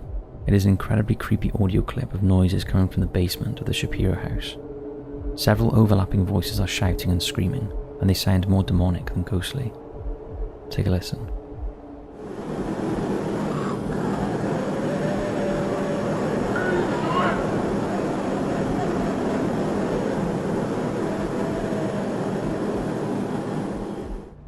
It seems that the figure of Dr. Von Kostler is as mysterious as the videos that he posts. He could have some sort of connection to Arthur Kostler, who wrote the book The Roots of Coincidence in 1972, as an introduction to theories such as parapsychology, ESP, and psychokinesis. He died by suicide in a pact with his wife in 1983, leaving his estate of around £1 million to the University of Edinburgh to set up the Kostler Parapsychology Unit. The group is only one of its kind in the UK and conducts research concerning various aspects of psychic phenomena. We're not sure if he's linked to this organisation, but he very well could be. Regardless, what do you make of the footage?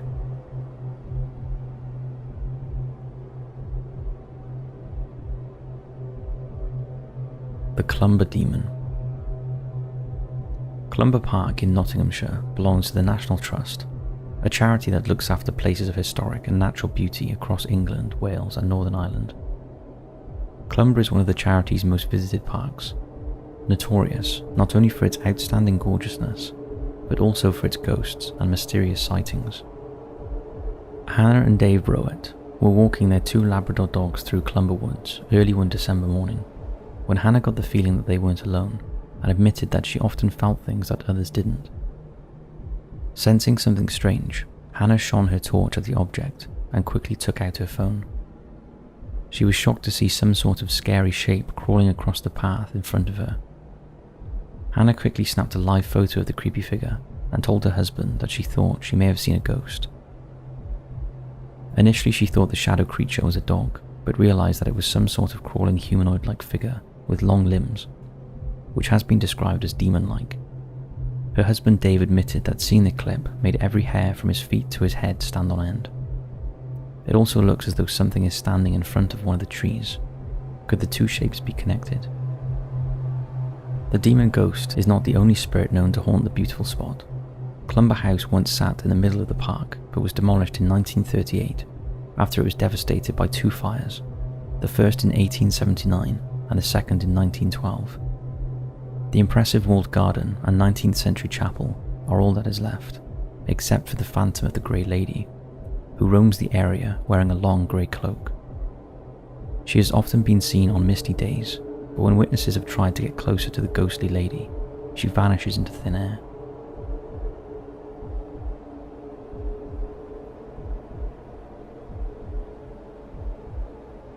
A reliable witness. The 23rd of April 2007 was a clear day and perfect flying conditions for the small commuter plane to travel from Southampton on the English mainland to Alderney, one of the British Channel Islands off the coast of France. Ray Boyer, who was 53, had been a senior pilot for 18 years and had flown that particular route thousands of times. There were 8 passengers on board, and visibility was so good that Captain Boyer could easily see his destination ahead about 40 miles away. At 3 p.m, the aircraft was travelling around 4,000 feet when Boyer saw a yellow line which appeared to be straight ahead. Following protocol, he immediately contacted Jersey Tower, which is the air traffic control centre responsible for the Channel Islands.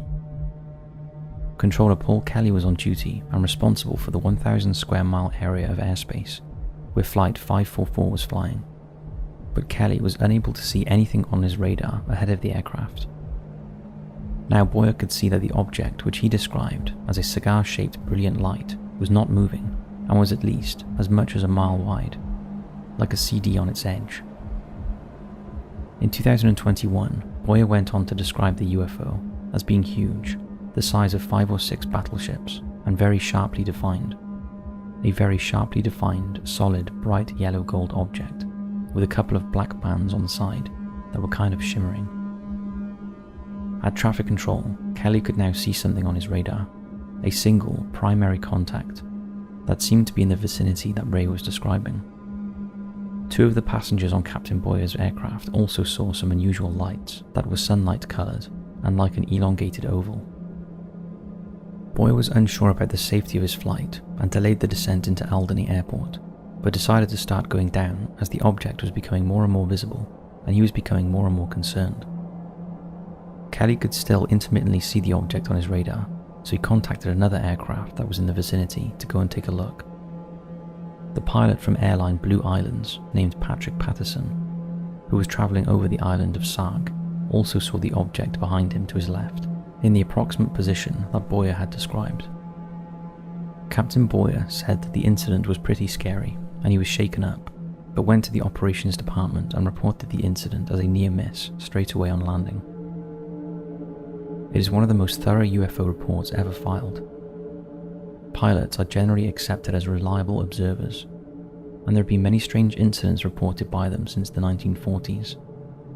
A similar encounter took place over the Bass Straits of Australia in 1978, which ended in tragedy. 20-year-old pilot Frederick Valentich was flying a Cessna light aircraft when he reported an unidentified aircraft following him at 4,500 feet. He said it had 4 bright landing lights, but he couldn't tell what type it was. Valentich radioed Melbourne Flight Service at 7:06 p.m. on the 25th of October and said the aircraft was orbiting him and might be deliberately toying with him. He also said the aircraft had a shiny metal surface and a green light on it. Valentich was told by control that there was no other known traffic in the skies at the time. After a few minutes, Valentich reported having engine trouble and was asked to identify the mysterious plane again. His chilling reply was, "It isn't an aircraft." Just before there was a metallic scraping sound and the transmission was cut off. Valentich was never seen again, and both incidents remain unexplained.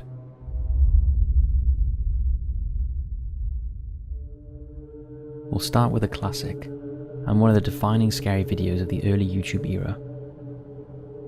The short video starts by showing a girl filming herself looking into a large mirror as she puts on a pair of earrings. A simple enough clip that echoes the type of videos young people make, having access to a camera for the first time and wanting to see themselves on screen. Once the earrings are in, she shakes her head a couple of times to check they are firmly secured, nudging the camera slightly as she does. Having done this, she then turns to the camera to smile and wave at anyone who is watching. However, rather eerily, her reflection no longer mimics her actions.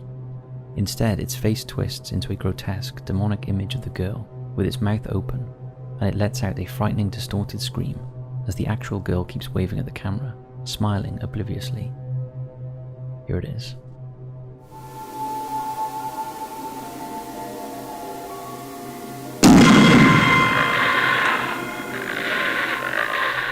Even after all this time, the video remains effective at unsettling viewers and continues to garner huge viewing figures.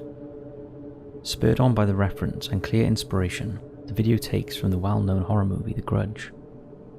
Since it was uploaded in 2008 to a channel simply known as ncook1234, it has been viewed 111 million times as of late 2023. But this excludes other channels that have posted copies or featured this clip. The video is an example of a genre of video that have become known as screamers. A take on the traditional jump scare and aims to frighten the viewer through an unexpected shriek or loud noise. Given how early this video was uploaded, many credit its success as kickstarting the screamer genre on YouTube. Very little is known about the origin of the clip, although we can infer that it was intended to be shared in an email to scare friends with, given its short length before it was uploaded to YouTube. It is also likely that its creator was either a film student or someone working in the industry testing new techniques, as it's one of only 5 videos on its parent channel, all of which appear to be test footage of some kind. While creating such videos can easily be done with an app or phone today, 15 plus years ago it would have been a little more complex. Regardless of its true origin, the video has gone down as one of the true classics of early YouTube.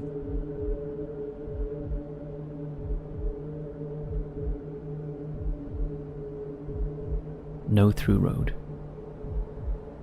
When it was first released, many people thought that the video entitled No Through Road was a real-life Blair Witch style mystery. The video begins with an official seal for Britain's MI5, followed by text explaining that 4 teenagers were killed near Stevenage in the UK near an abandoned farm, and that the only evidence is the footage found on one of the group's camcorder. The actual footage begins with 4 youths in their Peugeot car driving about the countryside laughing and joking with one another. They arrive at a tunnel that leads to nearby Bromhall Farm that has been abandoned for many years and decide to turn back. However, as they attempt to drive home, they mysteriously keep returning to the same signpost despite driving away from it without turning anywhere along the route.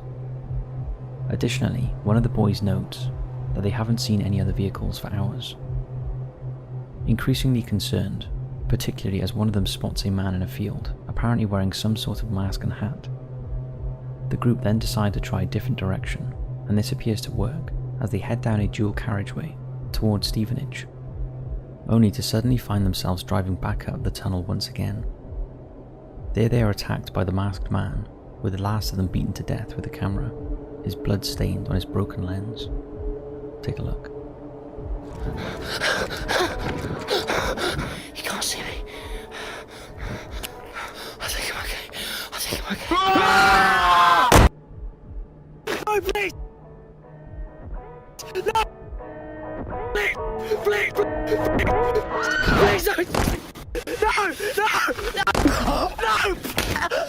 No! What made this video particularly effective was just how the raw footage appears. Until the mystery starts to unfold, the video is indistinguishable from countless other videos of teenagers messing around with the camera, making the whole event appear all the more real. The video itself also appears corrupted, with old footage occasionally intersplicing with the main video, giving the whole thing an unnerving, almost maddening atmosphere. Such was the debate online that for a long time, if you googled the title, the first suggestion that came up concerned whether it was real or not. 2 years after the original video aired, follow-ups were produced until in November 2020, filmmaker Stephen Chamberlain publicly revealed himself to be behind the series. He admitted that it began as a bit of fun with his friends, but impressed with the end result, he uploaded it and was surprised by the attention it garnered, even using it to gain a position at the University of Westminster's film school. However, for a time, many people felt they were looking at a real found footage mystery. We wonder if you are one of those.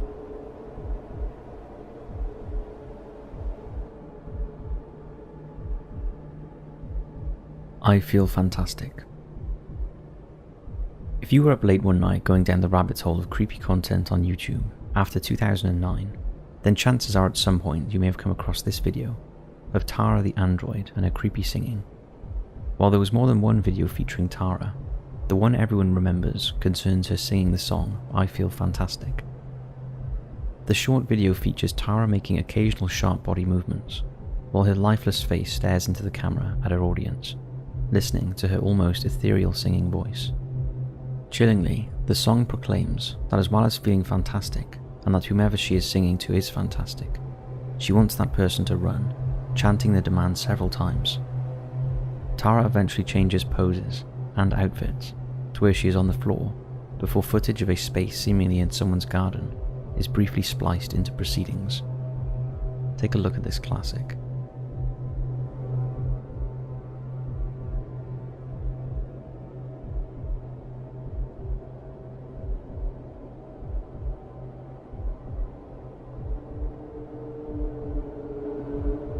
Pretty chilling, and the comments section on the original video and various chat rooms online also seem to think so. Many who watched it for the first time expected there to be a jump scare at the end, which would have broken the tension the clip generates. But the fact one fails to appear only fueled the interest in the video's origins. With such little information out there, speculation as to what the video was really about was rife, and eventually a narrative was formed online that Tara was in fact the work of a serial killer, and that the clothes she is seen wearing came from his latest victim. This belief was reinforced by the outside shot, which many began to suspect was the serial killer giving the audience a clue as to where the victim was buried, even though there was no evidence to support this theory. Alas, further research by online sleuths revealed a far less grisly origin to Tara. Tara was in fact created by android enthusiast John Bergen sometime in 2003, who hoped to get in early on the perceived developing market for human-like androids in the 21st century. The footage of her singing was part of a music compilation Bergen had put together in 2004 to sell online and hopefully generate some interest in her. Some who claim to have known Bergen stating that he even anticipated live performances in the future, ushering in a new wave of artificial artists. Bergen is said to have died in 2005, and 4 years later, the video was first uploaded to YouTube. While Bergen failed in his initial goal, it can be said that given the millions of people who have listened to Tara's creepy singing, in a roundabout way, he did create the first android pop star.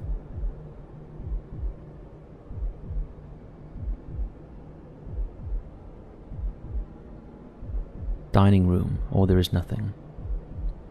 Another short clip that unsettled millions of viewers in the mid-2000s and continues to do so.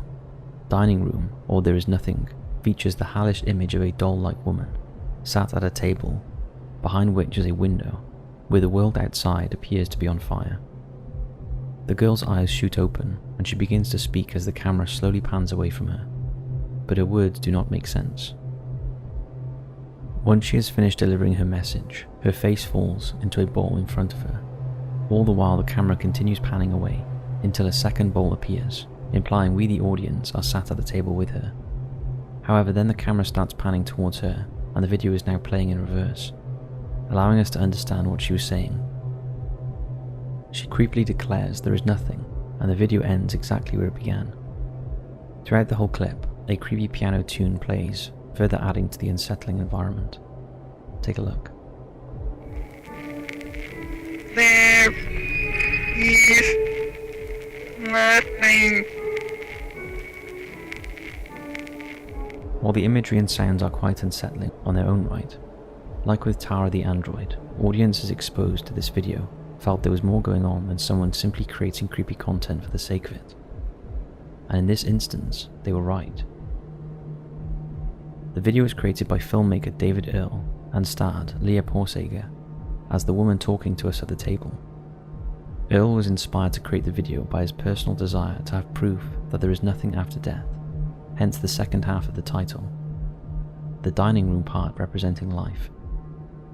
Earl stated, "I wanted to blur the distinction between the two states, and to state the paradox by showing someone who is coming back from life or death, and denies its existence, thereby fulfilling the paradox."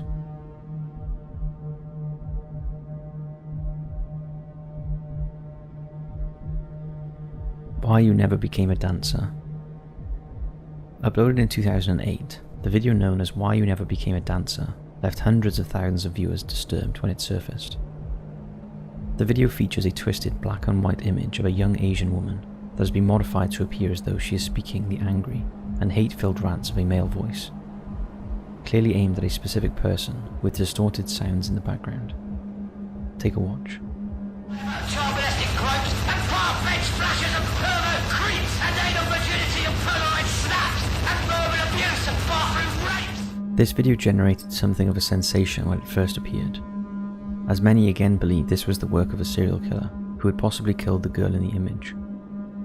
Many interpreted the words spoken as being the confession of the killer, and the justification for what he had done, as he accuses her of lying about claims of sexual assault. Sadly, this is one of the times where there is a kernel of truth to the assumption. The girl in the image is Reiko Takamura, who was the 7th of 8 women raped and murdered by Japanese serial killer Kiyosho Akubo during his reign of terror between March 31st and May 10th, 1971.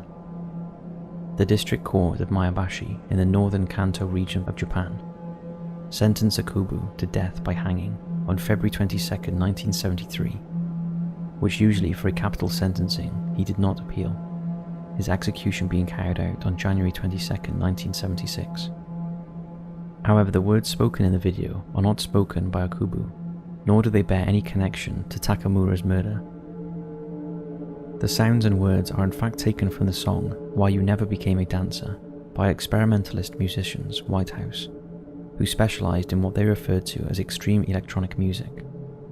Known for their references of misogyny, sexual sadism and violence in their lyrics, this specific song was a direct response to a film of the same name made by Tracy Emin, produced in 1995.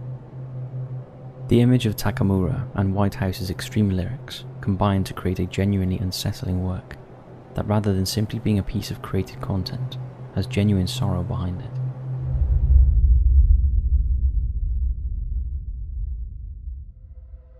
Ghost push.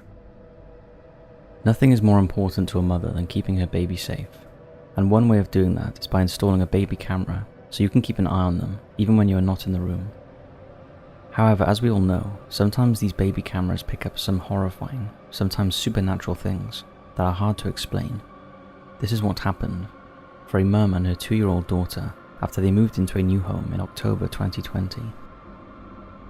In a series of disturbing videos posted on TikTok, the terrified mum shared baby cam footage showing her girl apparently being targeted by ghosts. In this video clip, the child appears to be pushed quite forcefully whilst sleeping. Take a look.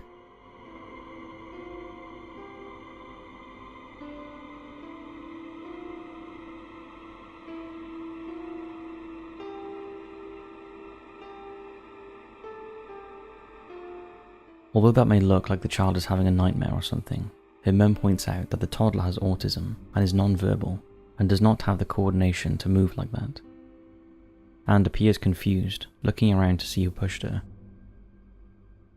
The mum also supposedly witnessed a glowing orb floating up the side of the cot and an object flying through the air.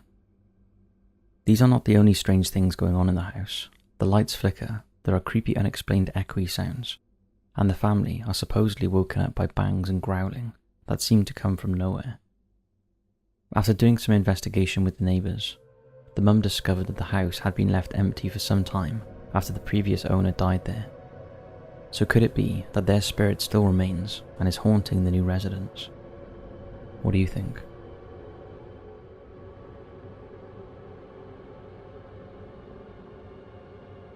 Haunted Road.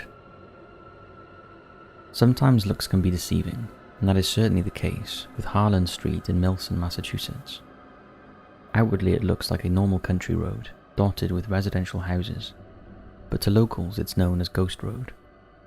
And there is more than one creepy story associated with it, particularly the stretch between Hillside Street and Unquity Road. For decades, the people who live there have complained about the strange noises and ghostly apparitions that appear to live alongside them. So much so that they called in paranormal investigators Elaine Favioli and Edward Amberman. What they witnessed was unbelievable. They claimed to have encountered jellyfish-like blobs with discernible ears and mouths, and spirits in human form, one being a woman in a long gown and the other an American native they believed was named Mingo, a Ponkapoag native who once lived in Milton. Apart from what the investigator witnessed, it is said the road is haunted by a family that walks up and down at night. One of the members is thought to be Mingo, as well as a headless Puritan woman and her child. Others have witnessed the same man walking up and down the road late at night who refuses to show his face. A black car has also been spotted parked by the side of the road that flashes its lights at motorists as they pass by. Legend has it that if you tap on the parked car, you'll be haunted by a male ghost for the rest of your life. Then there are the woods and swamp area that runs close to the road. Apparently many years ago, there was a mill factory that burned to the ground, trapping some of the workers inside. And if you walk through the woods, the sounds of their screams still echo through the trees, as they desperately try to escape the inferno. The swamp area is often linked to paranormal activity, maybe because of the indigenous tribes that once lived there, who viewed the swamps as good places and gateways to the underworld, where they would make contact with spirits. So maybe what the modern observer is experiencing are the spirits that have always been there. If any of you live near Harlan Street, we'd love to know if you've experienced anything creepy in the area. Perhaps this month is the best time to visit the road if you haven't already done so.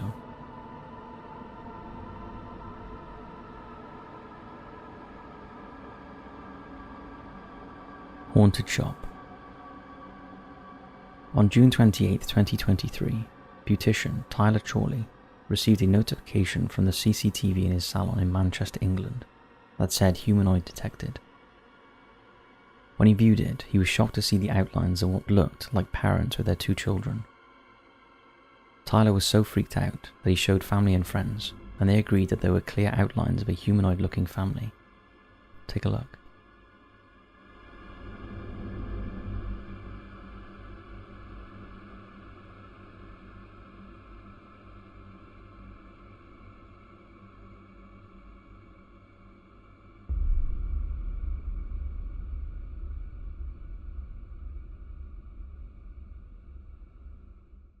Tyler, who co-owns the business with his brother Brody, is now too scared to return to the salon after he learned that the property, which used to be a terraced house, caught fire years ago and a mother and baby were killed there. He believes these are the spirits that he saw. After doing more research, he found a picture of the tragic family and was more convinced than ever that it was their ghosts. Since the incident, Tyler has asked for help on Facebook on how to cleanse the building of spirits, and he was inundated with offers to help. Despite this, he has since found another salon, but still has to pay rent on the ghost salon until the lease runs out. The spirits have cost him a small fortune in rent and loss of business, but he couldn't bear to spend another minute working with such bad energy. Do you think this is discernible evidence of the paranormal?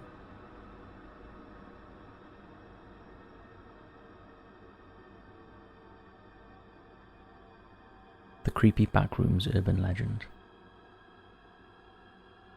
On May 12, 2019, an anonymous user started a thread on 4chan's paranormal themed board, asking users to post disquieting images that just feel off.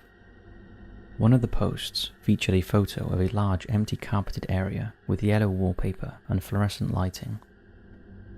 The eerie image from an unknown location elicited a strong reaction from the forum, and one anonymous response to the photograph read, "If you're not careful and you no-clip out of reality in the wrong areas, you'll end up in the backrooms, where it's nothing but the stink of old moist carpet, the madness of mono yellow, the endless background noise of fluorescent lights at maximum hum buzz, and approximately 600 million square miles of randomly segmented empty rooms to be trapped in. God save you if you hear something wandering around nearby, because it sure as hell has heard you." The internet became enthralled with the eerie photo and the premise of being trapped in the rooms trying to escape back to reality.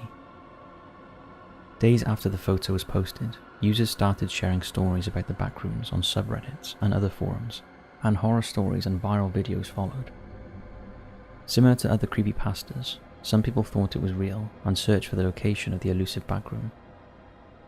A fandom began to emerge, and creators developed games, adding additional floors and entities, and a paranormal element to each level, with throngs of people on the internet becoming obsessed with the scary core idea. It's hard to believe that from one anonymous photograph, followed by an anonymous comment, a whole genre of video games, horror stories, featuring the liminal spaces aesthetic inspired by the image, was born and is still going strong today. However, mystery still surrounds the location of the original backroom photograph, which first appeared in 2018, when it generated little or no interest. What is that room? Is it an actual place? Was it computer generated? If it is real, then where is it, and what is it used for? There are many unanswered questions about the seemingly innocuous looking photograph and idea that had the power to spawn a generation of fans that became, and still are, obsessed with escaping its lore. What provoked this obsession? Is there some sort of curse attached to it? Is there a malevolent force drawing people in, or was it simply that anonymous response that captured the imagination of so many? Or, once all is said and done, is there some truth to the backrooms?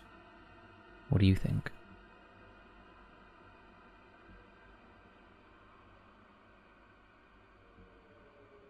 Google Map House of Horror.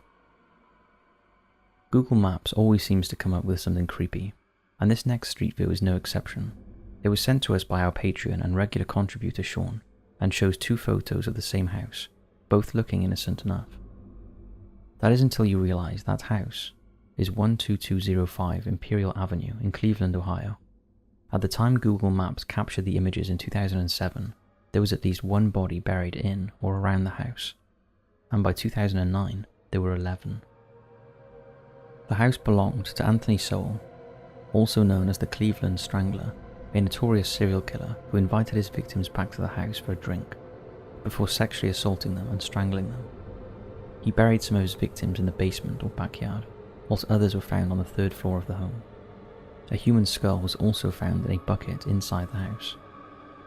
Anthony was finally caught in 2009 and charged with 11 counts of aggravated murder and 74 counts of rape, kidnapping, tampering with evidence, and abuse of a corpse. On July 22, 2011, he was convicted on all but 2 counts and sentenced to death. For several years after he appealed the sentence but was rejected on multiple occasions. However, he never received the lethal injection reserved for him, as on February 8, 2021, Sowell died in prison of an unspecified terminal illness. As for 12205 Imperial Avenue, it was demolished in December 2011 by order of the city's leaders, and 11 trees were planted on the plot to remember the 11 women who lost their lives. A small memorial site is also in place, a chilling reminder of the horrors that happened on the site. Eventually, Google Maps will be updated, and this house will be no longer visible.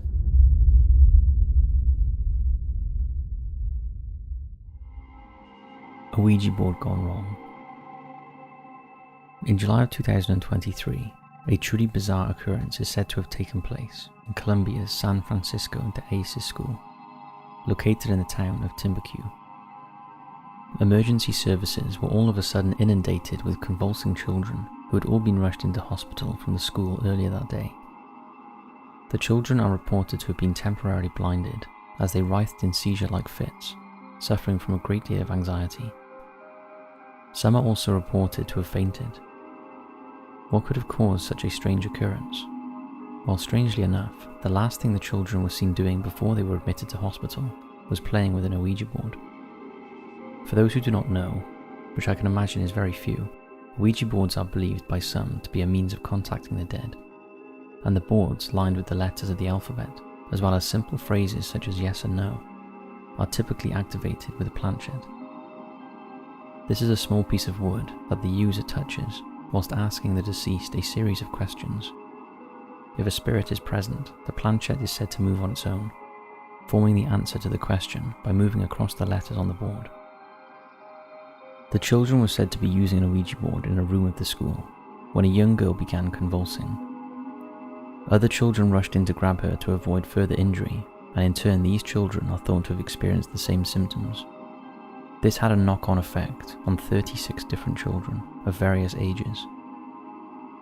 Staff at the school rushed in when they heard the commotion unfurling, and reportedly sprinkled the pupils with holy water while reciting a prayer, which is thought to have had little effect. When the ambulance arrived on the scene, all of the children were hospitalized. A spokesperson from the school has since said that all of the children have either fully recovered or are on the road to a quick recovery. Strangely enough, this is not the first time this has happened. Elsewhere in Colombia in 2023, 28 children from a different school are thought to have been hospitalized after using an Ouija board. One thing is for sure, we think children should be staying away from Ouija boards. What do you think? And have you ever had an experience with a board? If so, we'd love to hear it in the comments section below, or drop us an email to mystory@top5s.co.uk.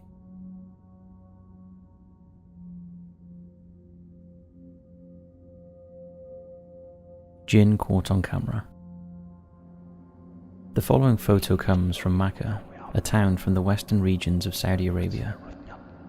It's an image that was captured on CCTV security cameras posted in the Secretariat building, close to where the Kaaba, the holiest shrine in all of the Islamic world, is kept. In the early hours, at around 3 AM on October 2013, the security cameras within the building picked up something highly irregular. Standing to the right of what seems to be a series of building entrances can be seen a semi-transparent figure clad in a draping of white material. It looks very similar, in fact, to many of the Western depictions of ghosts, sighted at medieval castles and historical sites. It looks as though the figure is without a face, or at least it lacks one that can be seen clearly. Al Medina Arabic Language Daily, the paper that initially published the picture, have suggested that the creature could be a jinn, but it was not clear what its intentions were. Jinns are infamous characters from Arabian and Muslim mythology, spirits who can appear in a variety of forms, both human and animal. They are capable of possession, and are associated with snakes, scorpions, and lizards. Often referred to in Western regions as genies, they are neither good nor evil and can turn invisible at will. Jinns are mentioned in the Quran. The belief in them dates back to before the 7th century. While the existence of jinns has obviously never been proven, there is an uncanny humanoid presence about the character in the photo. Some comments state that it could be a trick of the light or an insect on the lens of the camera causing a blurry white patch. Others are convinced this is real-life evidence of a jinn. What do you think?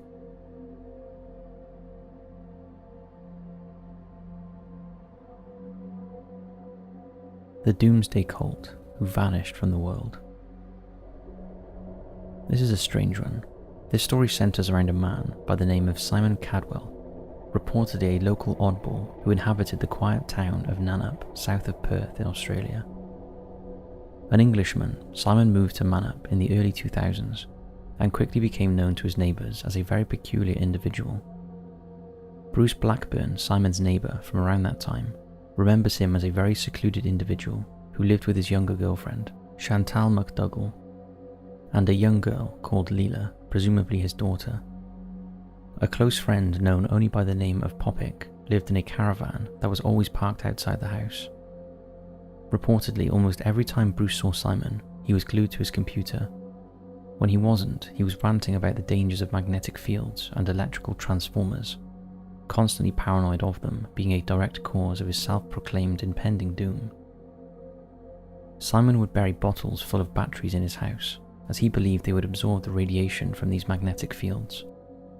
He was an extremely paranoid man who would frequently break out in red rashes due to stress. Now, when Simon was glued to his computer, he was engaging in a whole other world, unknown to his neighbours. In his own online world, Simon was a cult leader, known only as Psy, leading 40 individuals across the world who had joined his religious sect, the Truth Fellowship. He preached the word of a new world in his book, Servers of the Divine, and would spend almost all of his time connecting with his followers on the internet. Little is known of the cult outside of these reports. On one occasion in 2007, the cult leader approached Bruce to inform him that he wanted to leave Nannup for pastures new. Bruce jokingly suggested he should go and live in the outback or in a third world country, but Cadwell was adamant that he wanted to go and live in Brazil. This came with a very sinister plan, however. In an email sent to a follower in May 2007, the cult leader revealed plans to take his own life. He and his family had planned to head out to the wilderness and commit suicide, where Popik would bury them, before taking his own life in a location where nobody would find him. It's unknown if they ever went through with the plan in the end, as they soon vanished entirely. In the following months, the family looked as though they were making plans to leave Nannup. They withdrew $4,000 from McDougall's bank account and sold their pet dog and chickens to Bruce. Just before he left, Cadwell apparently invited Bruce over for a beer. Supposedly he was very relaxed and easy to talk to. Halfway through July, the family disappeared, never to be seen again. They were reported missing to the police after a passport arrived for Leela. McDougall's mother discovered it and raised the alarm to the authorities. Despite the fact that the family had mentioned Brazil, there was no record of them ever leaving Australia. It was also thought that Cadwell may have persuaded another young couple, Kirk Helgason and Alexander Fominov, to take their own lives after they visited him in 2003. Remarkably, further information on Cadwell was uncovered in 2011. Authorities digging into his past learned that his real name was Gary Felton, a man living under a fake identity after stealing the birth certificate of a man he used to work with in England. A fresh appeal was launched to try and track him down in 2017, but as of the time of this video, there has been no successful result. They have been missing for over 15 years now, and authorities are no further forward in determining what happened to them. Bruce Blackburn, their old neighbour in Nannup, believes that they may be living off-grid in the Australian wilderness without electricity. What do you think happened to the family? If you have any information, you can contact Crime Stoppers in Australia on the number on screen, or file a report at crimestopperswa.com.au.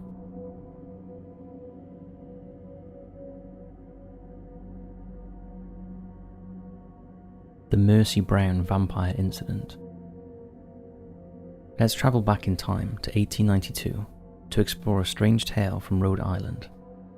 In the town of Exeter lived George and Mary Brown, the parents of a family with several children.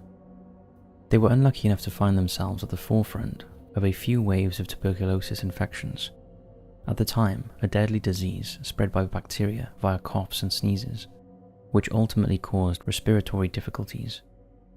If left untreated, it can result in death, and in the late 1800s, this was a very real and very scary threat, which at the time led to superstition and rumour. Mary, the mother of the family, died first, losing her life to the disease in 1884. Later the same year, Mary and George's eldest daughter, also named Mary, would then pass. Following this, the family's younger daughter, Mercy, would die in 1891, and Edwin, their youngest son, would catch the disease later that same year. Now, around the time that Edwin caught tuberculosis, a strange rumour started to spread about Mary and George's family, possibly due to the rate at which they were dying. People in the local neighbourhood began to speculate that a member of the Brown family was a vampire, and one that had been responsible for the illnesses in the family.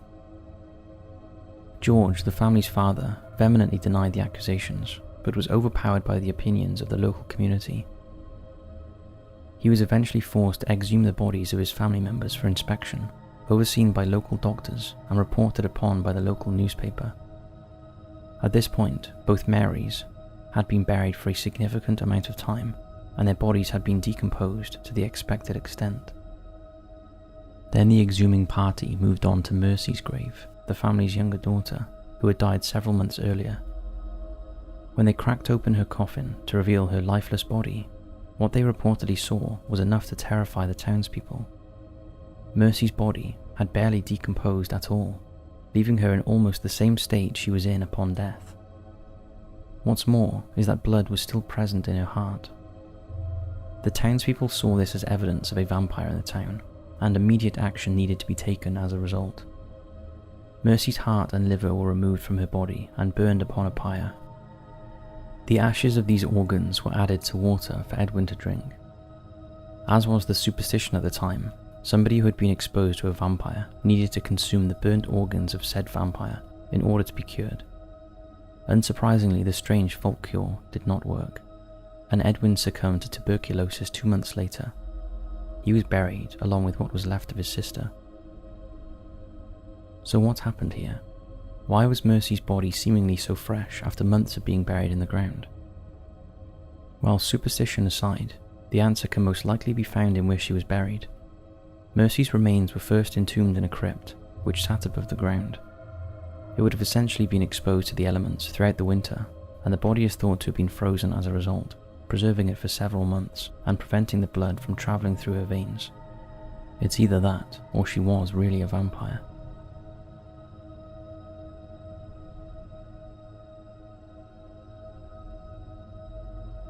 Who bought this land? This is a weird one.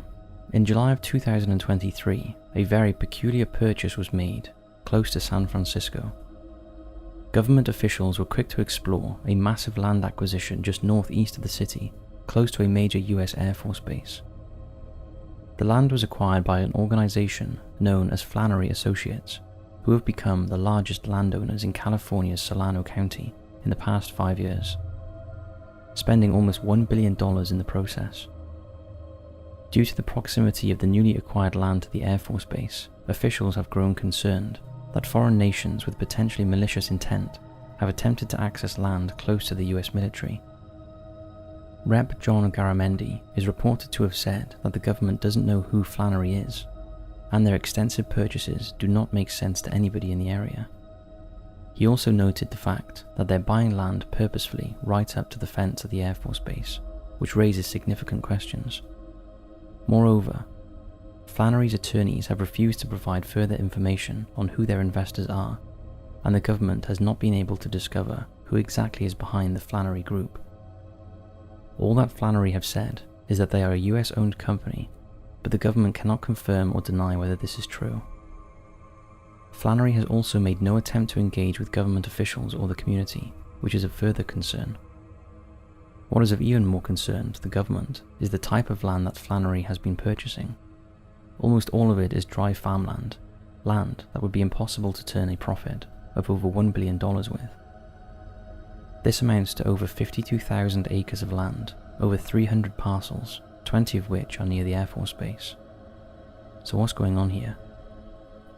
Is Flannery suspicious enough to raise concern? And who could be behind this land acquisition? We'd love to know your thoughts and theories in the comments section below.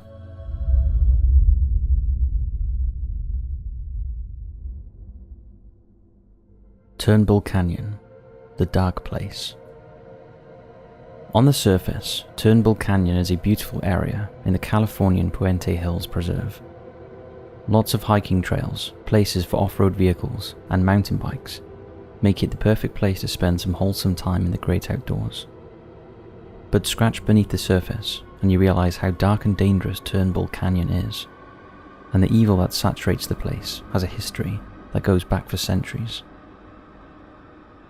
The natives who refused to set foot there called it Hatukna, which roughly translates to dark place.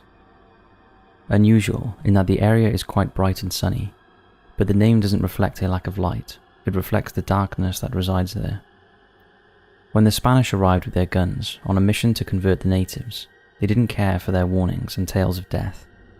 Instead, they forced them into the area, believing that they needed to face their fears and convert to Christianity or be killed, and many Native Americans were put to death in the canyon. One shaman said, "Now we are without hope. Now we remain for as long as the sun rises and sets in the sky." This may be one of the reasons why visitors to Turnbull feel as though there are hundreds of eyes on them, watching them.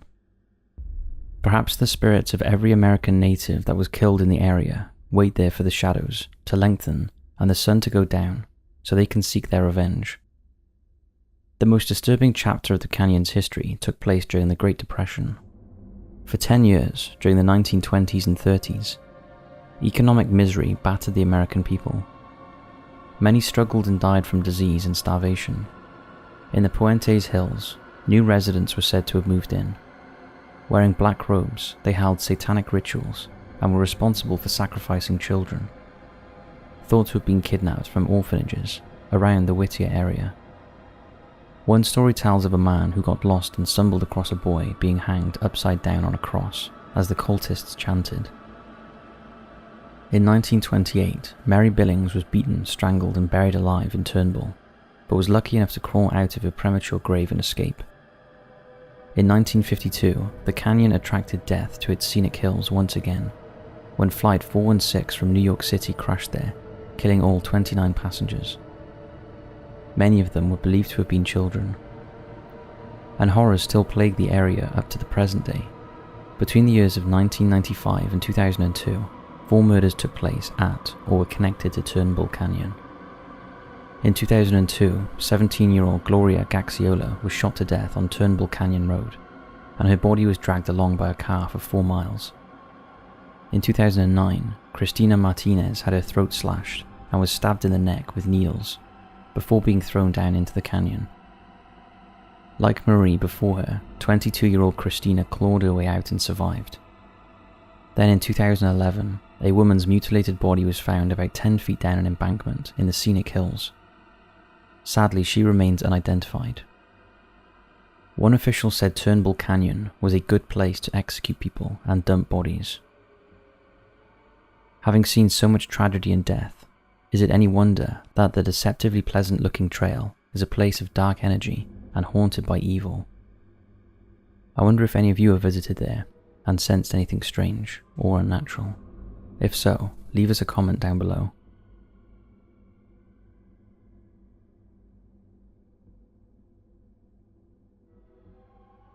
The Angry Ghost. Cadderby Tunnel in South Yorkshire, England has been unused for almost 50 years. The tunnel is a paranormal hotspot and has been investigated on numerous occasions. One local ghost hunting enthusiast who has spent a lot of time there is Dean Buckley. He has thoroughly investigated the tunnel as well as the wooded area outside with the help of 2 mediums, and said there is always a constant feeling of being watched. One ghost is thought to be the presence of a young girl, who is known as the Mexborough Ragger. She was part of the gypsy community and lived in nearby Mexborough, where she called out for rags on market days. She would carry the rags along with water, taking them to the local quarries and sell them to the workers. One day on her way back home, she took a shortcut through the Cadbury railway tunnel and just didn't hear the approaching train, possibly because of the loud noise of blasting from the nearby quarry. When she did see the train, she ran into a safety archway but dropped her rags and tragically went back for them. She was hit and killed instantly, and her ghost is now thought to be wandering the area. In 1903, a worker from the nearby estate died by suicide when he laid his head on the tracks just before the train arrived.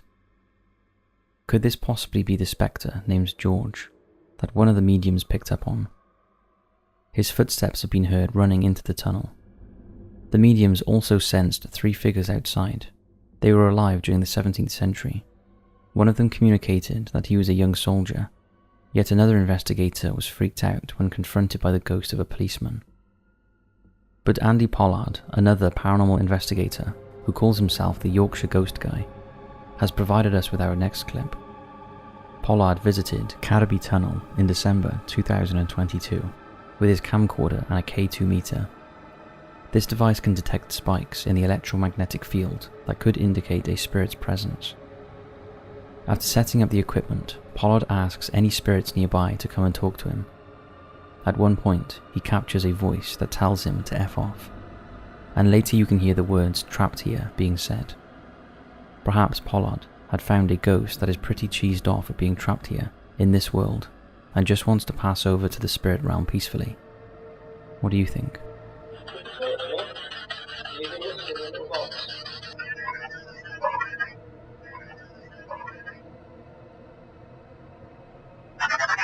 Please speak up.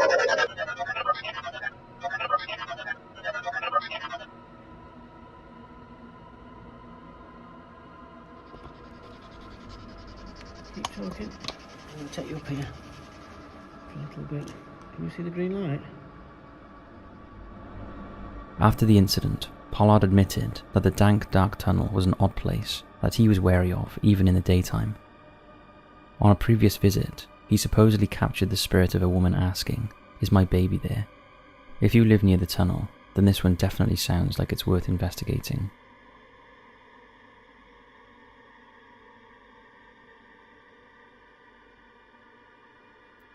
The Night Nurse.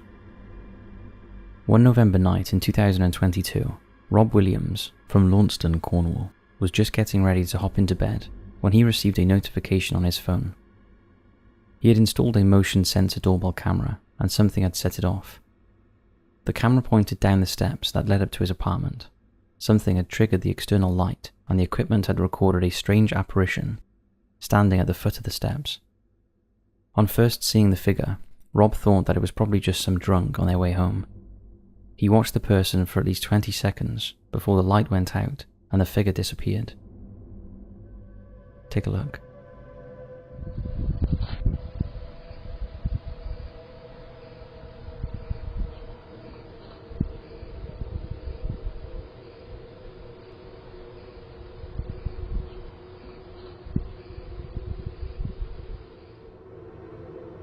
After watching the footage for a second time, Rob realised how strangely translucent the figure was, and was so terrified that he couldn't sleep after the incident and had to leave the lights on for the rest of the night. The camera should only be activated when something is physically present, so the figure must have had a tangible presence, but it appears to be transparent and otherworldly. Rob believes that the apparition has all the characteristics of a human, with a body shape and perhaps a hat on top of the head. Rob posted the footage online, and although he was met with some skepticism, one woman who claimed to be a medium said that she had communicated with the spirit who had visited Rob. The ghost's name was Helen, and she used to work in a hospital which was once directly across from Rob's apartment. Apparently she was 36 when she passed away from influenza. Rob has never seen the eerie figure since that night, although he feels that if the ghostly nurse Helen were to return, then he would be reassured that she isn't harmful. Launceston is a historic town, mentioned in the Doomsday Book of 1086, so it's hardly surprising that the area has its own collection of ghosts. Darkacre House, a 16th century farmhouse, is said to be haunted by the spirit of Elizabeth Hurley, who accidentally shot her husband Nicholas in 1728. Poltergeist activity has also been reported throughout the home. At the nearby famous Jamaica Inn on Bodmin Moor, you can find the malicious spirit of a highwayman who wears a tricorn hat and dissipates through locked doors. A distraught woman holding a baby has been seen inside the mirror of room 5, and a young smuggler who was murdered has been spotted pacing around the courtyard in the dead of night. Travelling west of the inn, the spirit of Charlotte Diamond can sometimes be seen on the slopes of Rorter. She was murdered by her crippled lover and wears a gown and silk bonnet. In a field near South Perwyn, the spectre of Dorothy Dinglet has been spotted in a haunted field. She is thought to have died in childbirth in the 17th century. It's safe to say that this area is plagued with paranormal activity.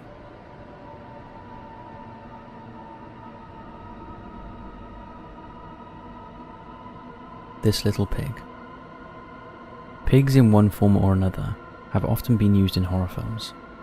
They were put to great use in the Saw franchise, and who can forget the pig-masked psychos in Tormented, which was subtitled This Little Piggy Came Home. Sound effects from the movie The Exorcist even mixed pig noises into the demon's voice. Our fear of pigs could be traced back to their connection with demons, as mentioned in 3 Gospels from the New Testament. Jesus and his disciples were travelling to Gergesa when they met a demon-possessed man.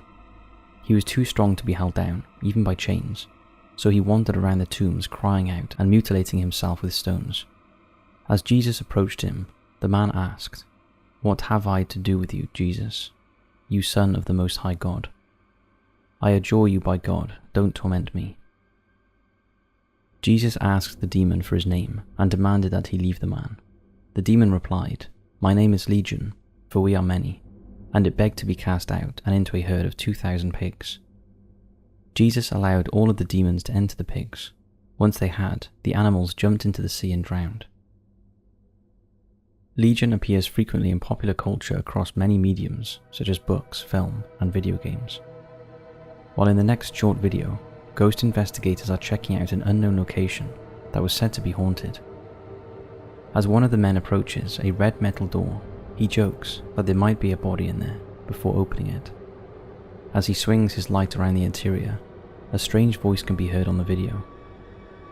No one heard the sound at the time, and it was only after the vigil, when the footage was played back, that the words, "I have the body of a pig" were heard, followed by a grunting noise. Take a listen. Let me see you coming through the hole first, might be a body in there. What a tramp with them too. East what, subway? East wing? Can you get in?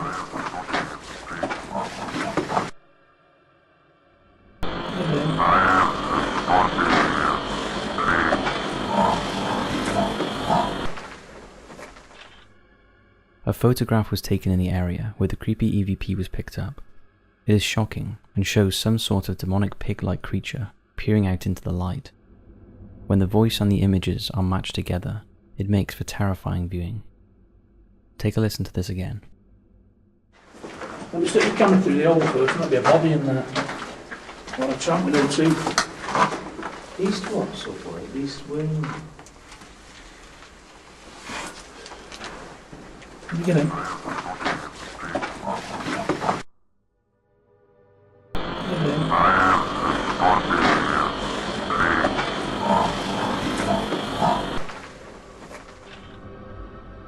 What do you make of that?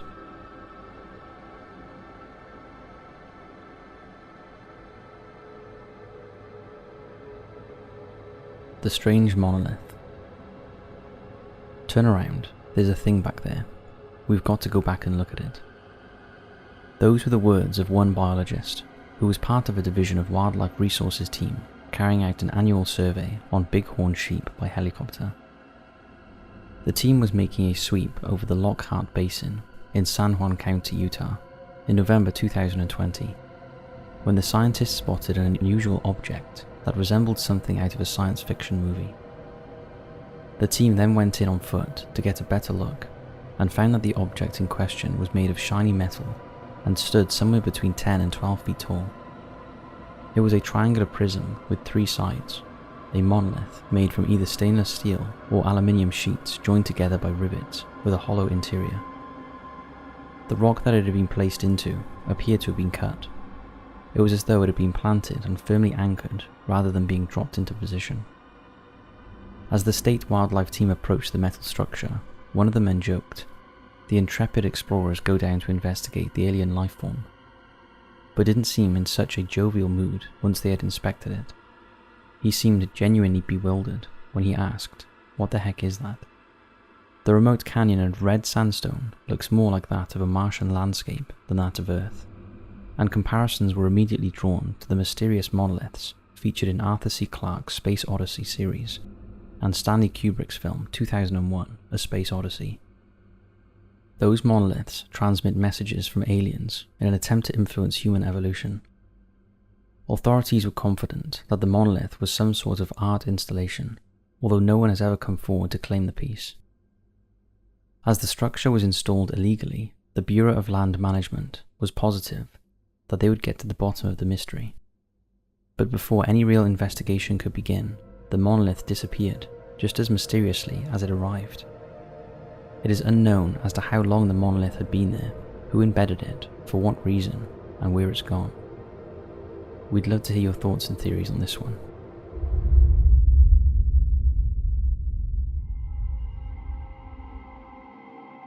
What did these pilots see?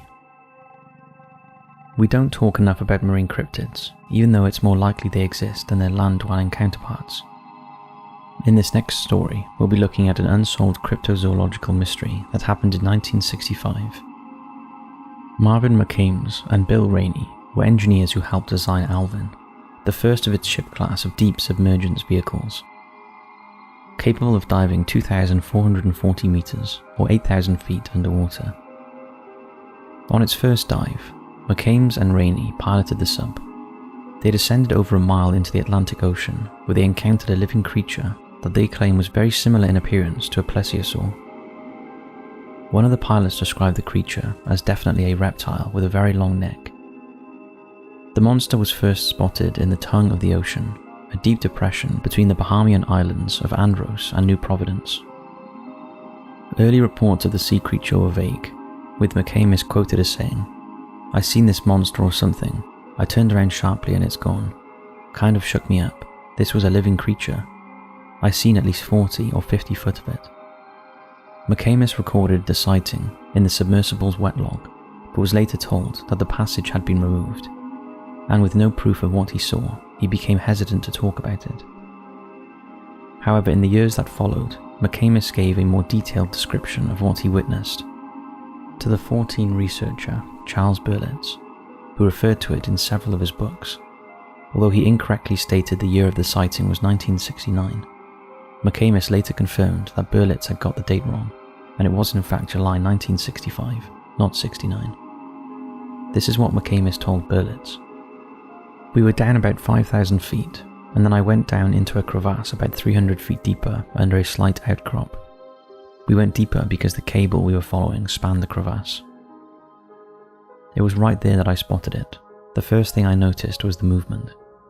I thought we were moving along the cable and checked for drift, but found that the sub was stationary and that it was the object that was moving. It then occurred to me that perhaps it was a utility pole, especially because of its thick shape. I swung the sub in an arc to get a better view along the cable or pole or whatever it was, when I was astonished to see a thick body with flippers, a long neck, a snake-like head with 2 eyes looking right at us. It looked like a big lizard with flippers. It had 2 sets of them. Then it swam upwards with its back turned before we could get the cameras angled. They were set to photograph 15 to 25 feet in front of the submarine, and the thing had already swum out to the camera angle, but was still around. I didn't like the way things were happening, so I came up. I couldn't believe what I was seeing, but I didn't want to hang around. At the time, one of Berlitz's colleagues, an entomologist and artist, drew a plesiosaur for McAmes to look at, and he identified it as exactly what he saw. It's worth remembering that all species of plesiosaurs became extinct at the end of the Cretaceous period, approximately 66 million years ago. So what exactly did McAmes and Rainey see? While some experts believe that it may have been a long-necked seal, a giant species of eared seal of the subfamily Megalotridae that may or may not exist, a creature often associated with the Loch Ness Monster. Others are convinced that it was a plesiosaur that had survived to our times, and the fact that the witnesses were credible leads many to regard their sighting as the strongest evidence that long-thought extinct marine cryptids still exist deep within our oceans. What do you think?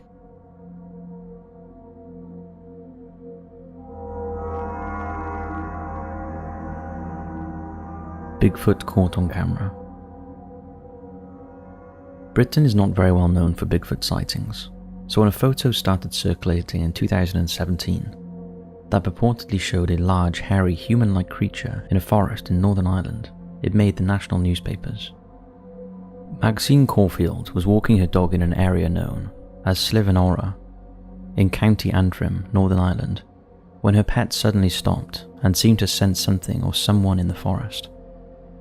The area is known for its eerie feeling ever since a tragic plane crash there in 1942, when a US Air Force B-17 Flying Fortress bomber crashed into a nearby mountain, killing 8 of the 10 people on board.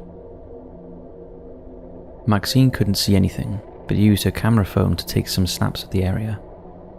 It wasn't until she got home that she spotted what looked like a creature lurking in the woods. Is that a British Bigfoot, or as some are saying, is a case of pareidolia? And what can actually be seen is tree stumps covered in snow. It's easy to see at first glance that it does look like the familiar stance of the infamous Bigfoot. So what do you think? Did Maxine's dog sense something strange in the woods? And is this photographic evidence of a creature living in the woods? There was another Bigfoot sighting in 2015 by another dog walker in Sussex. Caroline Toms took this image of what she believed was a huge ape-like beast running across a path whilst she was out walking her dog. What do you think? For all of our UK watchers, let us know if you believe that the United Kingdom is home to the elusive Bigfoot.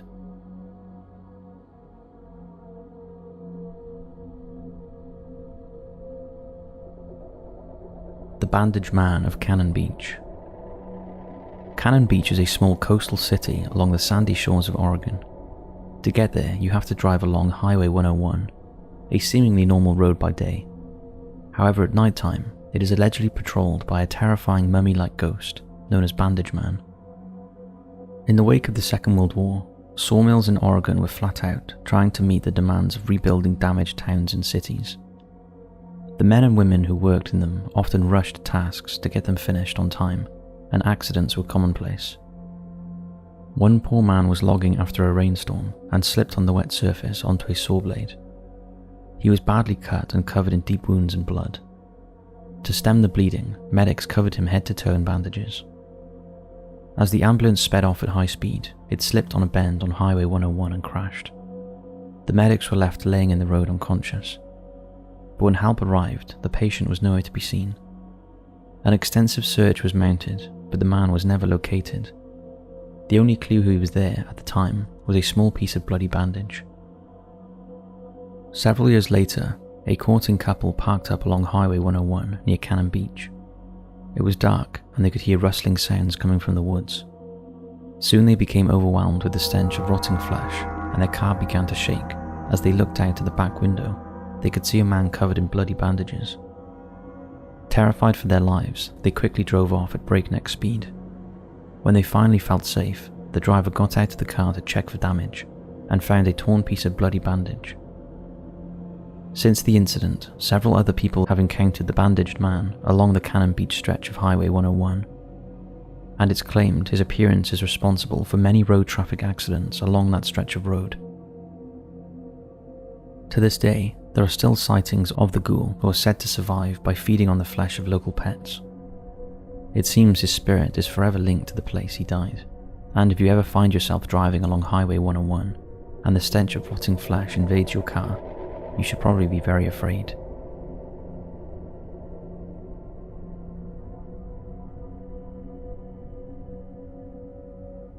The Haunted Pub.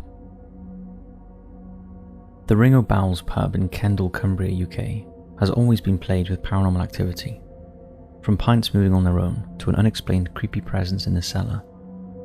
But things came to a head in June 2023 when something happened that creeped out the landlord so much that he brought in paranormal investigators to try and figure out the source of the hauntings. The creepy experience was caught on CCTV camera just before 8:30 p.m. It shows a customer ordering 2 pints at the bar and placing one on a table while he takes his dog outside. This is what happened next.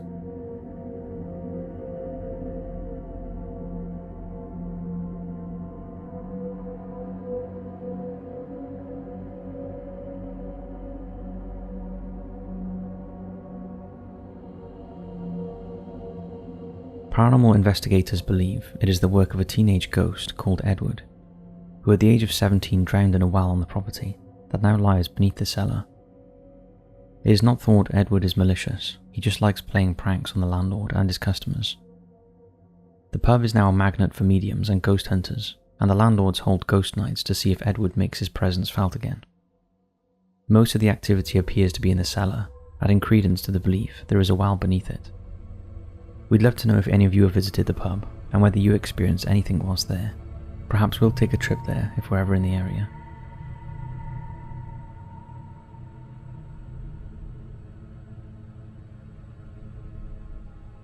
The Three-Legged Lady of Nash Road. With all ghost stories and urban legends, there is often a grain of truth in them that over the years has been exaggerated to the point that it is no longer believable. And this next story is no exception. That is until you actually encounter the protagonist, then it all becomes very real. Driving down Nash Road in Mississippi is mundane, unless you come across the phantom woman who haunts the area. For years, the creepy legend of the Three-Legged Lady has dominated the isolated stretch of road, located close to the lock and dam in Columbus. The phantom is intent on revenge for past wrongs and torments passing motorists by chasing them down the dark road, dragging her sewn-on rotting extra limb. If anyone dares to stop, the apparition will knock on the roof of the car and race ahead, beckoning you to follow. It is said the woman ended up with 3 legs after she suffered a terrible tragedy. Her young daughter was struck by a car on Nash Road that killed her instantly. The mother witnessed the accident from a distance and rushed to the scene. When she got there, the car and her daughter were gone, and all that was left was her daughter's severed bloody leg. Since that day, the mother lurks on the side of the road, searching for the motorist who killed her daughter. In life, it is said that she was so traumatized she went insane, and to keep her daughter close, she sewed her rotting leg to her own body. In death, she carried on her search for justice, and to this day continues to terrorize passing motorists. As always, there is a slight variation on this account, and that is that her daughter was killed by an unknown serial killer along the road, who took the girl's head and other body parts, just leaving behind her leg. In a different account with the same sentiment is the version that took place just after the Civil War, when a farmer living on Nash Road discovered his wife had an affair with a Civil War veteran. He was so furious that he hunted down the man and tied him to his horse, dragging him across rocks and gravel. His body parts were strewn along the road, and the farmer's wife later found her lover's mangled leg and sewed it to her own body before killing herself. Regardless of what version, if any, you believe, several motorists claim to have encountered the shadowy figure of a 3-legged woman staring at them from the side of the road before being chased. Some even claim that later they find unexplained handprints on their car. We'd love to know if any of you have travelled along Nash Road and whether you've encountered anything strange.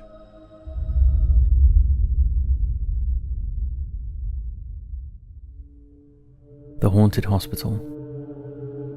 How would you react if someone you knew had died the day before appeared before your very eyes the next day? Well, that's reportedly what happened in Buenos Aires, Argentina, late 2022, at the Finocchietto Sanatorium Hospital, when something very eerie indeed was captured on CCTV footage, which we're about to show. The footage shows a security guard at the hospital leaving his chair to let someone in. Only, it seems that he's the only one who can see them.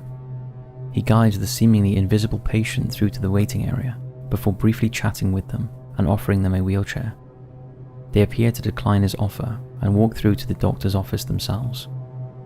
The patient that he reportedly dealt with was an elderly woman. Take a look.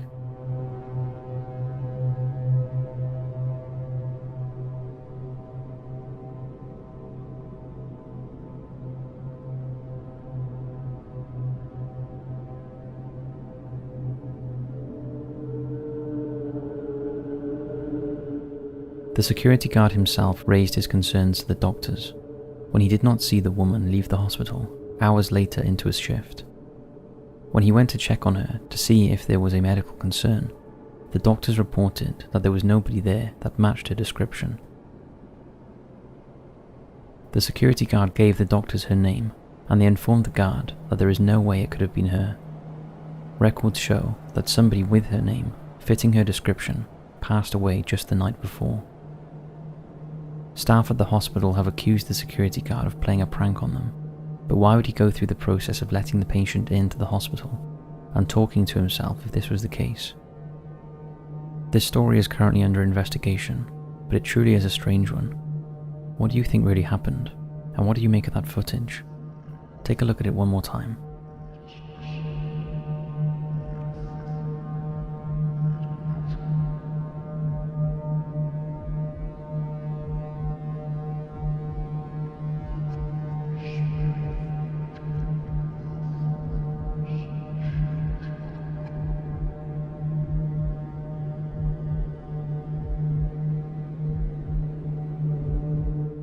Who was writing these letters? This is a terrifying tale of terrorism and threat that comes from the town of Circleville in Ohio. Before the year of 1976, it was a quiet, mostly sleepy town that took pride in its annual pumpkin festival and pleasant countryside atmosphere. That was until a letter arrived addressed to Mary Gillespie, a local school bus driver. In block capitals and simply signed off as the Circleville writer at the bottom, the anonymous note accused Mary, a married woman, of having an affair with Gordon Macy, a married man, who worked as the school superintendent. Understandably, Mary was unsettled by this. She denied the sender's claims and kept the note secret from her husband, but more letters arrived at the family home, this time for her husband Ron. The Circleville writer sent Ron the details of Mary's supposed affair, but he didn't believe them. This prompted the mystery writer to send a more threatening note to Ron, which read, "Gillespie, you've had 2 weeks and done nothing. You are a pig. Make her admit the truth and inform the school board. If not, I will broadcast it on CB, posters, signs, billboards, until the truth comes out. Only pigs ride motorcycles.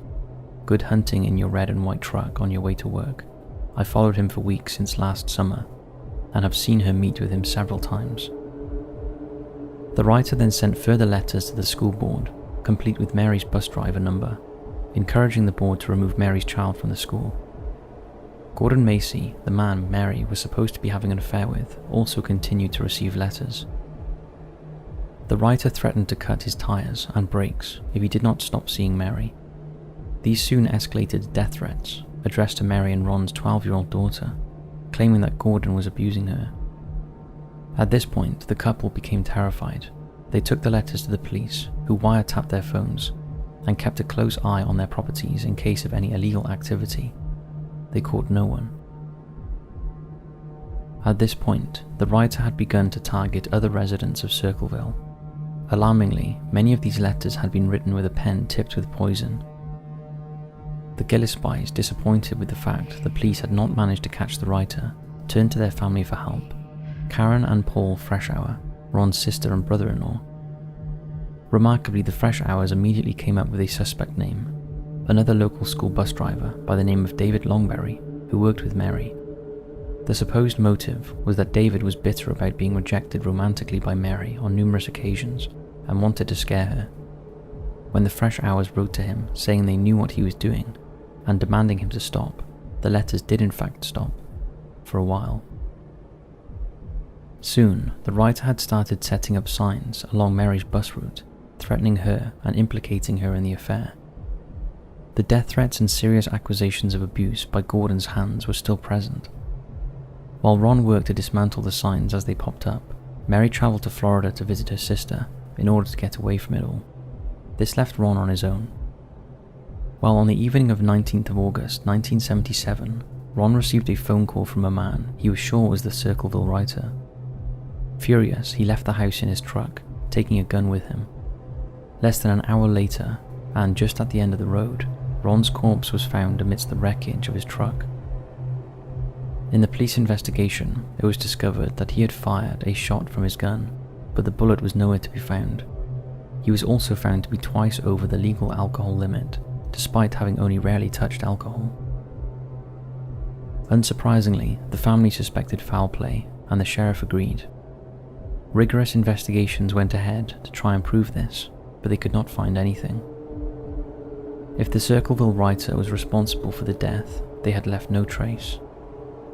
The death was ultimately declared an accident, but even Ron's death did not stop the letters, however. Many residents of the town came under fire from the threats, and remarkably, some of them proved to be true. Ray Carroll, the town coroner, was accused in 1977 of being a serial abuser by the Circleville writer. 10 years later, he was convicted of this crime.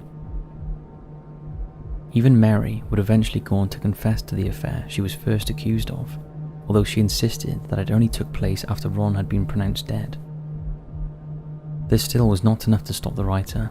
On February 7, 1983, Mary encountered a sign set up by the side of the road which displayed in graphic detail the abuse that was said to have taken place between Gordon and Mary's 12-year-old daughter. When she stopped the bus to take the sign down, she noticed something alarming: a string connecting the sign to a small box by the side of the road. She left the sign where it was and investigated the box. Within it was a gun, primed to fire at Mary as soon as she took down the sign. The gun's serial number was traced to Wesley, an employee of a local brewery. He reportedly sold the gun to his supervisor and had nothing to do with it for several months. His supervisor, amazingly, was Paul Freshour, Ron's brother-in-law, who was supposed to be helping Mary solve the crime. Paul was immediately arrested but maintained his innocence, claiming he was framed. The officers asked Ron to replicate the handwriting in the letters, and it was a perfect match. This evidence was presented against Paul in his trial, which he seemed to be losing fast. However, another man was supposedly sighted at the site of the gun trap around 20 minutes before it was discovered. This man did not match Paul's description. Despite this, Paul was eventually sentenced to 7 to 25 years behind bars. With Paul in jail, that was presumably the end of the story. Well, no. Strangely, the letters continued to emerge. Paul was put under constant watch at the jail, and the police determined that they were not coming from him. Paul himself even received some. He ultimately served his time and was released in 1994, although there is still serious doubt that he was involved. So who was? What do you think happened here? And would you enjoy a more in-depth video on this insane case? If so, let us know in the comments section below. What do you make of this?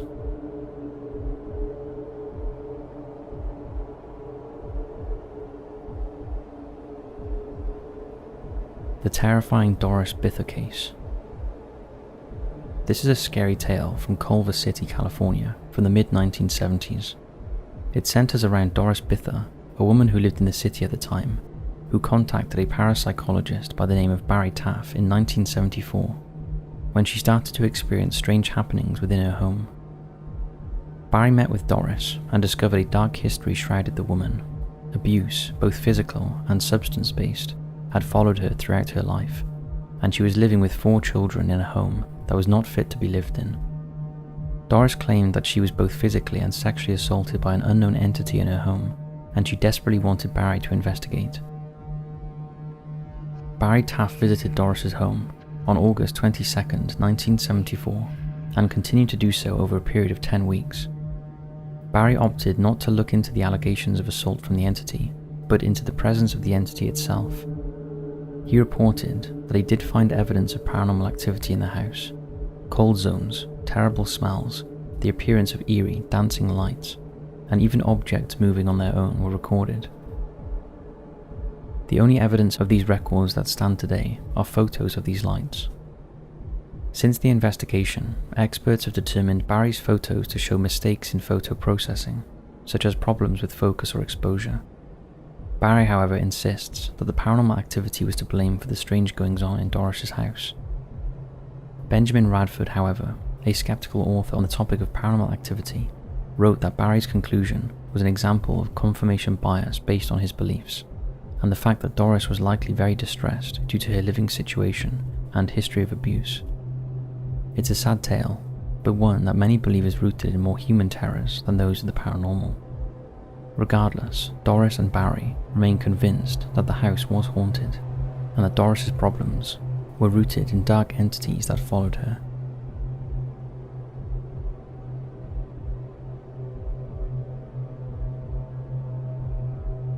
The disturbing story of Margaret Howe Lovett. Margaret Howe Lovett, now in her early 80s, is a former volunteer naturalist. She hails from the US Virgin Island of St. Thomas and began volunteering at a local dolphin research centre when she was in her early 20s. Day in, day out, she would turn up to the centre and get to know both the dolphins and the scientists researching them.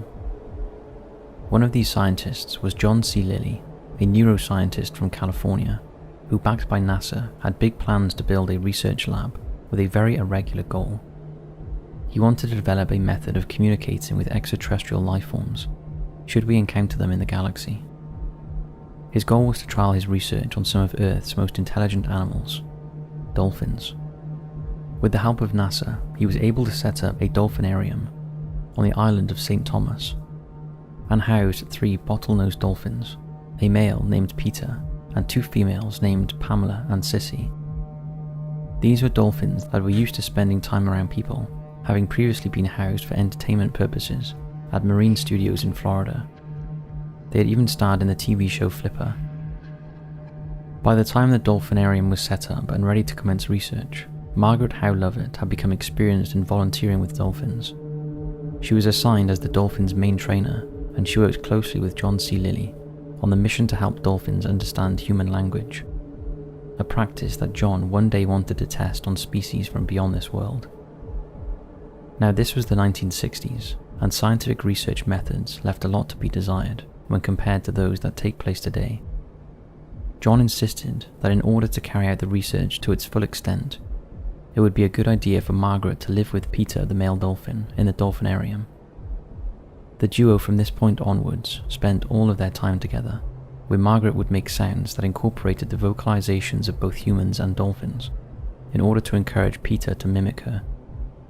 According to Margaret, she almost got Peter to say the words "Hello, Margaret," but he struggled with the letter M.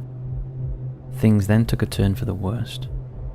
It's important to remember that Peter was a young dolphin and was therefore discovering both his body as well as certain urges that come with adolescence.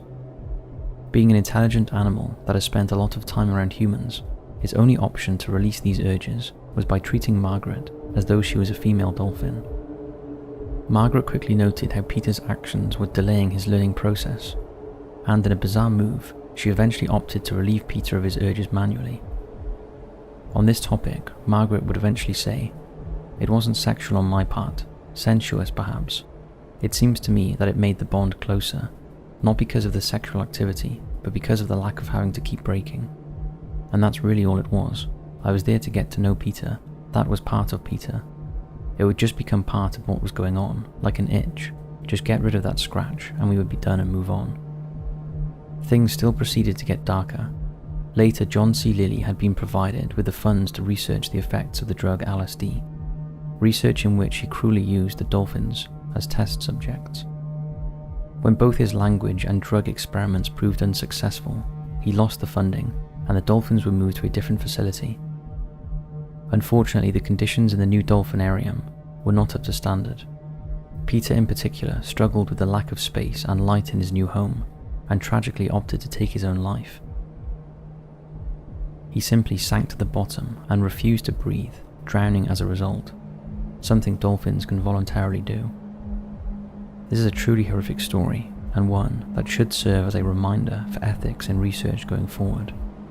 However, that probably will not be the case, and we have no idea the amount of studies that are currently going on behind closed doors.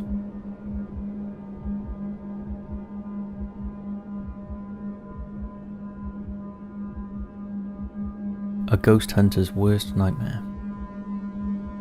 This footage comes from Andrew Pollard, known as the Yorkshire Ghost Guy, when he went to investigate Ely Reservoir in Rotherham, South Yorkshire, UK. The reservoir was reported to be haunted by the ghost of an escaped asylum patient from the 1900s, who reportedly fell from a bridge and drowned in the reservoir. Andrew took to the reservoir alone, and at night, something most people wouldn't dare to do in the safest of places. Andrew attempted to call out the ghost whilst at the reservoir, but became frightened quickly by a strange sense he caught wind of, and ultimately fled. When Andrew arrived at his car, however, it would not start. Using a jump starter kit in his boot, he managed to eventually get it running, but became very scared in the process. I promise I'm not doing this for effect, but I tell you there is something different about tonight. My car isn't starting, he says in the video. I'm all on my own, it's pitch black, I really want to go home. Take a watch. If the story is true, please come forward and tell people your story. Are you still here? Am I okay to be here? Am I okay to talk to you? Hello, could you come forward? My name's Andrew. What's your name? Am I in the right place? I simply wish to share your story. Did you jump from this bridge in the 1900s?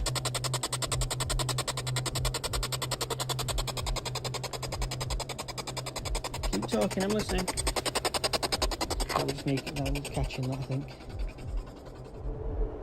Andrew adds that his car had never broken down before, and the majority of his fear came from the fact that he was alone at night. He does not believe that the ghost of the escaped patient had anything to do with the incident, but acknowledges that it was terrifying and quite amusing in hindsight. What do you make of the footage, and do you think the paranormal energy surrounding the site had anything to do with the car not starting? We have heard, and even experienced ourselves, batteries and machines drain or malfunction whilst in the presence of a supposedly haunted place.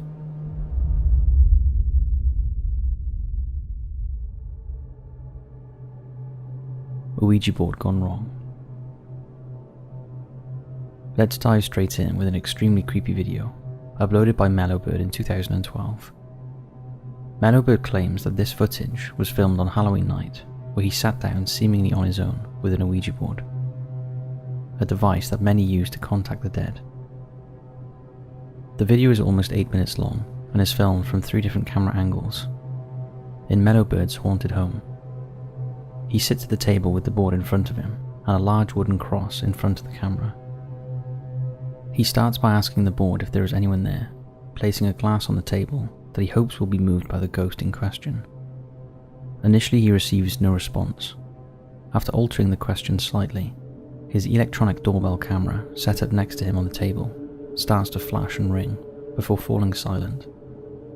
For a while, Mellowbird fumbles around with his cameras before entering the bathroom. He starts to sound much more startled as he notices all of his bathroom products have been thrown from the side of the bath. Then, while he is in the bathroom, the wooden cross that was on top of the initial table is thrown to the left off screen, seemingly by an unknown force. When Mellowbird re-enters the room, he asks the ghost to do something in the room he is currently in, and he is not disappointed. Almost immediately, the wooden cross catches fire, the entire thing engulfed in flames. He becomes visibly scared at this point and rushes to put it out, then removes the cross from the house before ending the video. Take a look. Is there anybody here?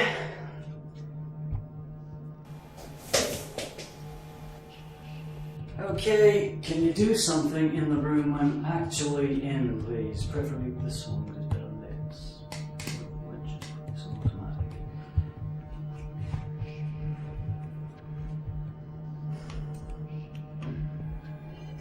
EMF TV, K2, you people number 1 and the cross has moved. Holy shit, that's... I'm not religious, but that's...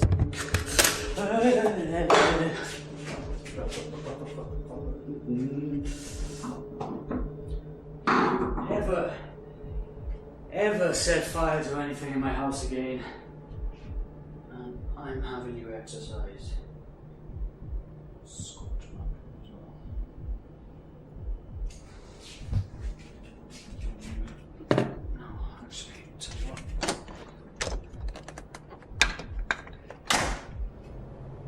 Mellowbird has tons of insane videos of his supposedly haunted house, and this startling footage is pretty creepy. What do you think? Does this show real poltergeist activity, or even a demon that has been summoned from the Ouija board? Or is Mellowbird faking his footage? Let us know below.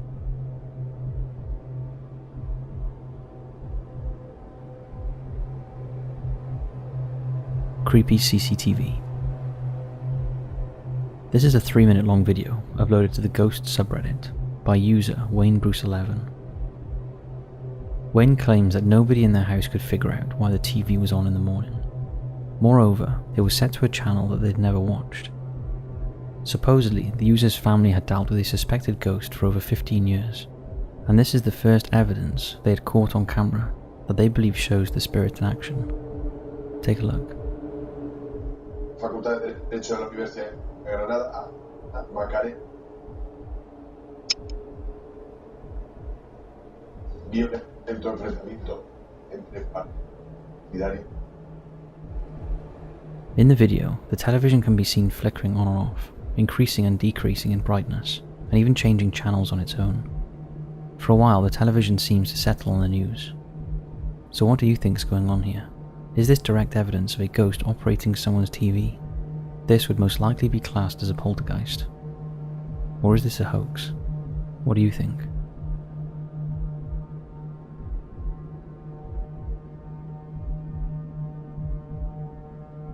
Haunted Edinburgh Vaults. This is a creepy photo that was uploaded to Reddit at the start of 2023. Without context, the photo seems to show a person obscured by light in the foreground, with two figures looking towards them in the background. It becomes much more unsettling when you hear that the user took this picture in Edinburgh Vaults, an underground city within a city, which encompasses much of Edinburgh's Old Town. Very little light is available down in the vaults, and they are said to be haunted. Consider how much more terrifying this is then, when you hear that the uploader did not see the people in the photograph when it was taken. Even stranger is that the tour guide, the person in the foreground, had commented that she sensed something to her right.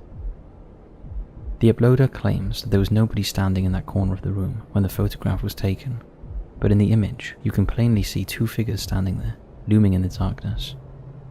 They appear to be two women, one dressed in red, and slightly taller than the other, who is dressed in green.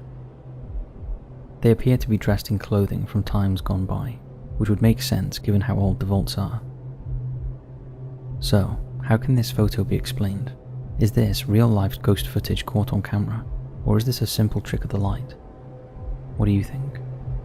We have been to the Edinburgh Vaults personally, and can say that they are pretty creepy.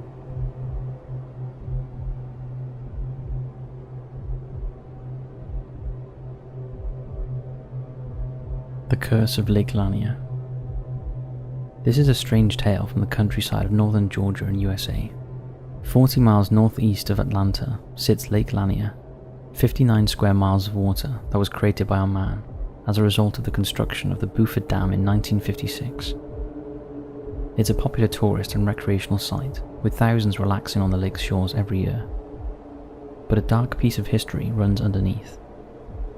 Since the lake was created, it is estimated that almost 700 people have lost their lives on or in its waters. This is not one isolated disaster. The most people who have died there in a single year is just over 20, but it has claimed a disproportionate amount of lives in comparison to many other lakes. Causes of death range from boating collisions, drownings, and even animal attacks.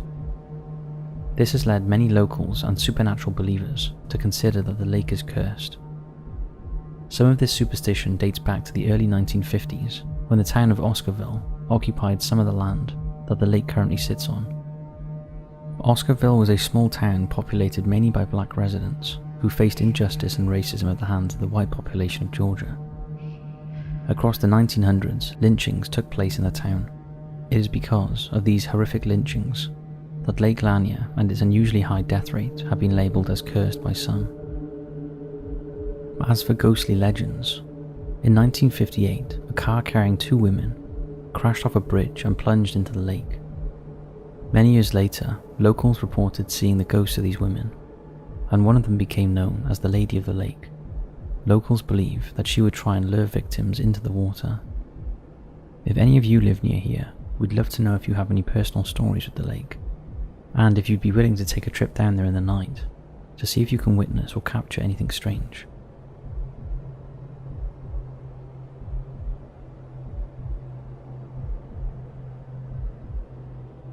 The 1962 Halloween Massacre urban legend. In a small idyllic American town free from crime, an unimaginable horror unfolded on Halloween night 1962. A group of high school students seeking an alcohol-fueled celebration gathered at Marla's house. With her father out of town and a stash of beer readily available, it seemed like the perfect location. As the night progressed, they enjoyed the company of trick-or-treaters, played pranks and indulged in drinks. However, a shocking discovery was made when they reviewed a Polaroid photo taken by one of the students. Amongst the friendly faces, a man wearing an executioner's mask lurked in their midst. From that moment, chaos descended upon the party. Strange occurrences plagued the terrified group, who soon realized they were trapped inside a house with barred windows. The horror intensified when Marla and the photographer were found covered in blood, brutally attacked by the masked man. Panic gripped everyone as they desperately searched for escape, unaware of who could be trusted. Locked inside the house with no way out, the friends were defenseless against the relentless killer. The town was forever scarred by the ruthless massacre, which left no survivors. This urban legend states that the unidentified murderer remains at large, leaving behind only photographs and a chilling mask on a hillside outside of town. Although the authenticity of this tale remains unproven due to limited evidence, the question lingers: what do you believe?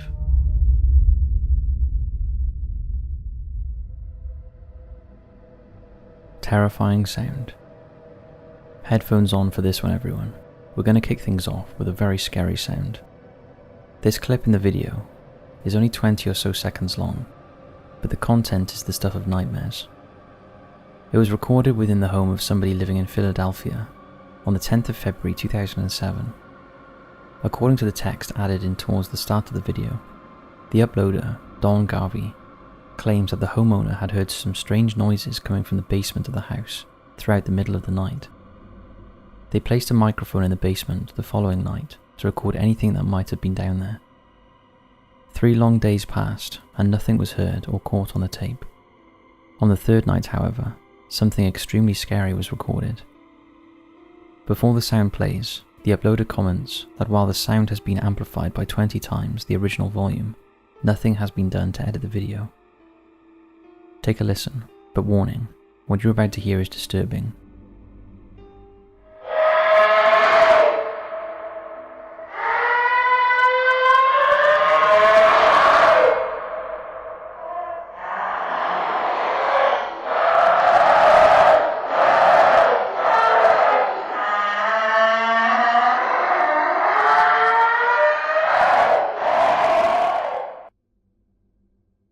Guttural bellows and screams can be heard coming from the basement, a strange combination of what sounds like a human and a wild animal. Noises that you would expect to come from a pig or even an elephant are present in the video, but there is a very uniquely human quality to them. The sounds are almost identical to the stereotypical noises made by demons from both folklore and popular media, and are very unsettling to say the least. So what do you think?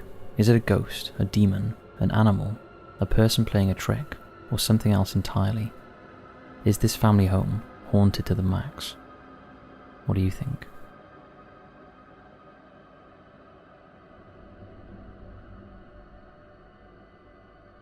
Michael's haunted house. Let's take a look at a video that claims to show real paranormal activity caught on camera. This video was uploaded to YouTube 12 years ago by a user by the name of Michael DiMaggi. It starts with the text that introduces the video. Recently my brother has been claiming that our house is haunted, Michael says. At first I didn't believe him, but upon filming one of the events, I have been convinced. Michael has compiled some of the clips into a 7-minute video to show these happenings to the world.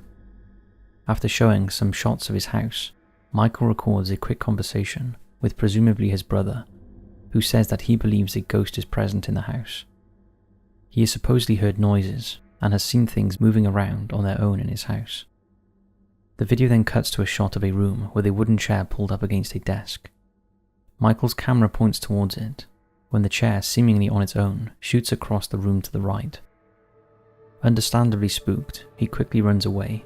As the video continues, Michael sets up more cameras throughout his house, in what appears to be the living room.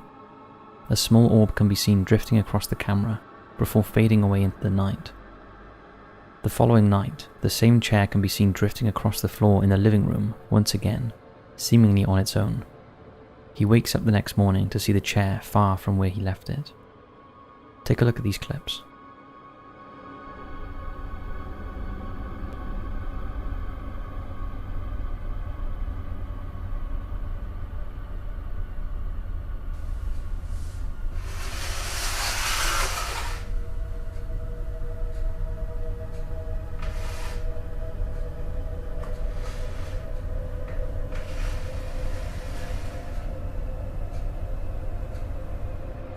So what do you think? Michael addresses the idea that it does look like a prank, or a setup in the video, which is something that is always a possibility. That being said, his reaction looks genuine, and the videos are pretty creepy. Is this a haunted house, and true paranormal activity caught on camera, or just clever camera trickery? What do you think?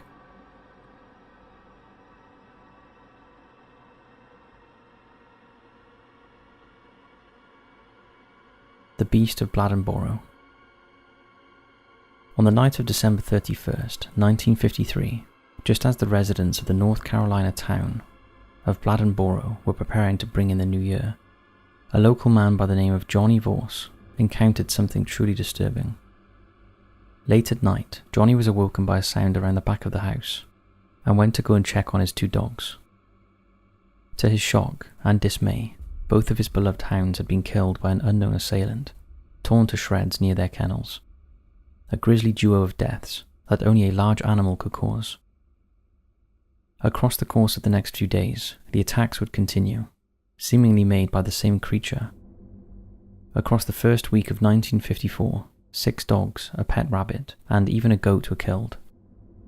All of the carcasses were discovered in terrible states. Bones were crushed, flesh was torn, and blood spilled everywhere. What could have caused this? The animal may have been spotted a few days before the first death. In fact, on the 29th of December 1953, a dog was found killed in a similar manner to those that met their end in Bladenboro, and the assailant was seen running away from the attack as it happened. The animal that killed the dog was said to be 5 feet long, jet black and sleek. Other eyewitness reports in Bladenboro would describe it as much smaller, with bushy fur, almost like a small bear. In some circumstances, it was even seen with what was presumed to be a baby alongside it. Some reported to hear a noise like a crying baby just before the dogs were killed, presumed to have been produced by the attacking animal, but it was only ever seen in passing glimpses. Most of the witness reports tended to describe the animal as cat-like. In some cases, it was supposedly similar to a bobcat. In others, it was more like a large mountain lion. These reports were inconsistent and did little to help the residents understand what had killed their dogs. The hunt for the animal began on the night of January 3rd, when Roy Fors, the chief of police in Bladenboro, took his dog out to search for the attacker. Alarmingly, the dogs refused to follow the scent and acted fearful when Roy tried to encourage them. Over the course of the next few days, over 800 people took to the woods and swamps looking for the animal that had terrorized the town, who were joined by another 800 on January 7th. These hunting parties were unsuccessful. The only potential success of these hunts came from a man named Luther Davis, who on the 13th of January trapped and shot a bobcat. When he contacted the papers, however, he was met with skepticism that an animal of relatively small stature could have inflicted such wounds on the dogs that were killed. To this day, no single species has been narrowed down and named for the attacks. The nature of the wounds and the reported size of the animal would lead many to believe that a bear or mountain lion were responsible, but some have considered coyotes or even pantherine cats, such as leopards and jaguars, that had possibly escaped from private collections or zoos. Others believe it was some kind of mythical creature. It's a strange tale, and one that still needs explaining. What do you think happened?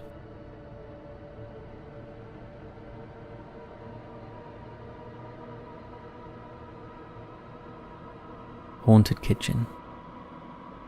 The origins of this video are unknown, but it's a surprising watch, even if it isn't the scariest out of today's selections. This video begins with a man recording himself working in his kitchen, presumably recording a DIY tutorial as he prepares materials on the counter. Behind him can be seen a series of cupboards, and he faces away from them as he talks to the camera. It starts like any other video, as the man talks to the camera and works away. Suddenly, however, a static-like sound starts to build up in the background. Dissonant and eerie, the distortion builds for several seconds until an open cupboard door behind the man slams itself shut, seemingly on its own. Startled, the man turns around to check what has happened, and the door is alarmingly closed. He does not appear to hear the static fuzz as it builds up. It's a strange video, and we do not have much information on it, but what does it show? Could this be a real poltergeist caught on camera, or is this a simple piece of camera trickery? What do you think?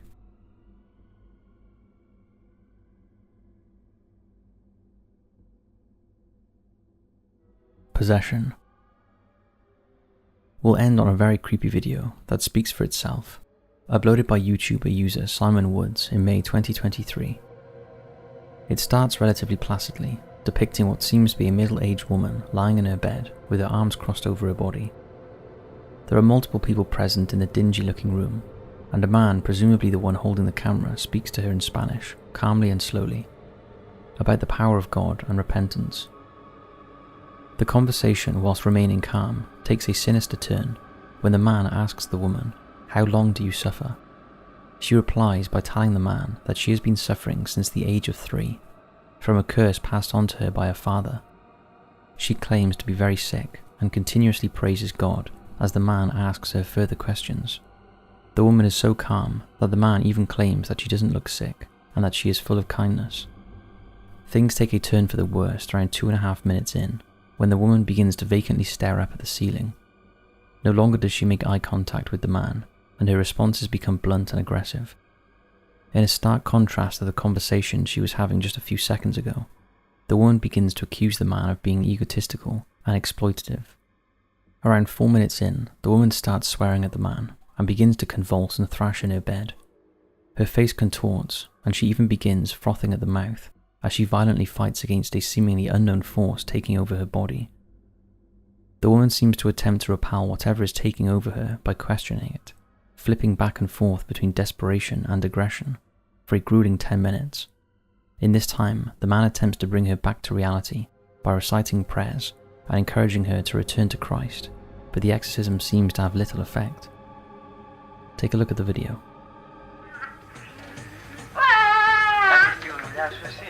Κοντά τα χέρια σου. Κοντά τα χέρια σου, σατανά. Έχεις εξουσία και τα κάνεις αυτά. Έχεις εξουσία. Αυτό είναι το πρόσωπό σου. Αυτό είναι το πρόσωπό σου. Νομίζεις ότι εγώ θα σε αφήσω να κάνεις δουλειά? Μέχρι και η ψυχή μου να βγει θα υπηρετώ το Χριστό μου. Μην πάτε στο Πατάπιο. Τις 9 του μηνός θα πάει στον Άγιο Πατάπιο.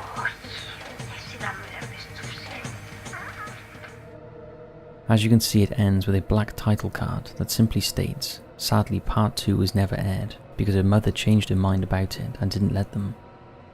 We may never know who this woman is or what became of her, but we do know it is incredibly creepy. What do you make of it?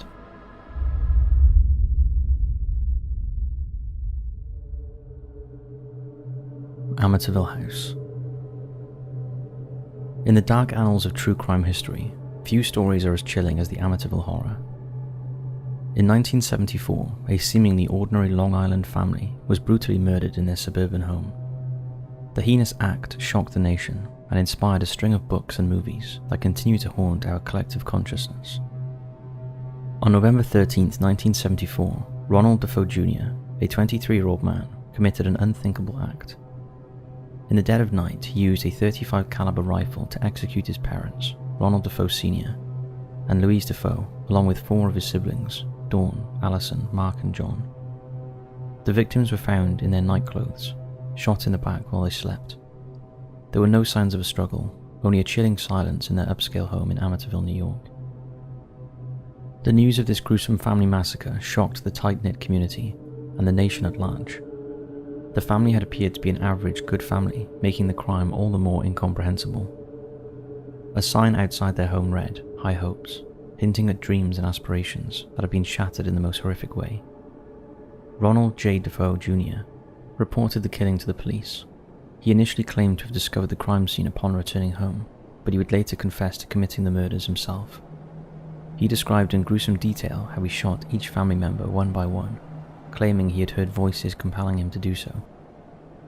In a bizarre turn of events, the Defoe family's former home was purchased by George and Kathy Lutz a year after the murders. However, they claimed to have experienced supernatural phenomena, including slamming windows, welts appearing on Kathy's body at random, oozing slime from the walls, and ghoulish apparitions, such as the red eyes of a demon peeking around corners of the house. Their story inspired Jay Anson's 1977 book, The Amityville Horror, which in turn led to a series of movies.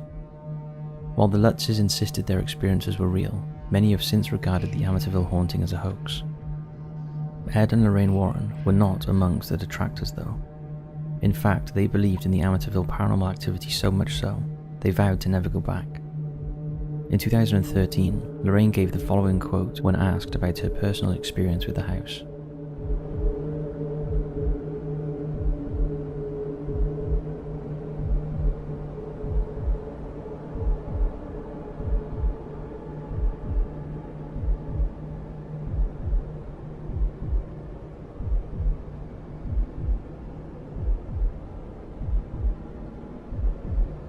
Her reasoning is justified too, when looking back through the case files covering the Warrens' investigation at Amityville in March of 1976. During their analysis of the home, they captured an infrared time-lapsed photograph depicting a demonic boy whose eyes glowed at the bottom of the stairs. The image was taken by professional photographer Gene Campbell, and serves as the key reference for why the Warrens never returned to such a demented, dastardly local.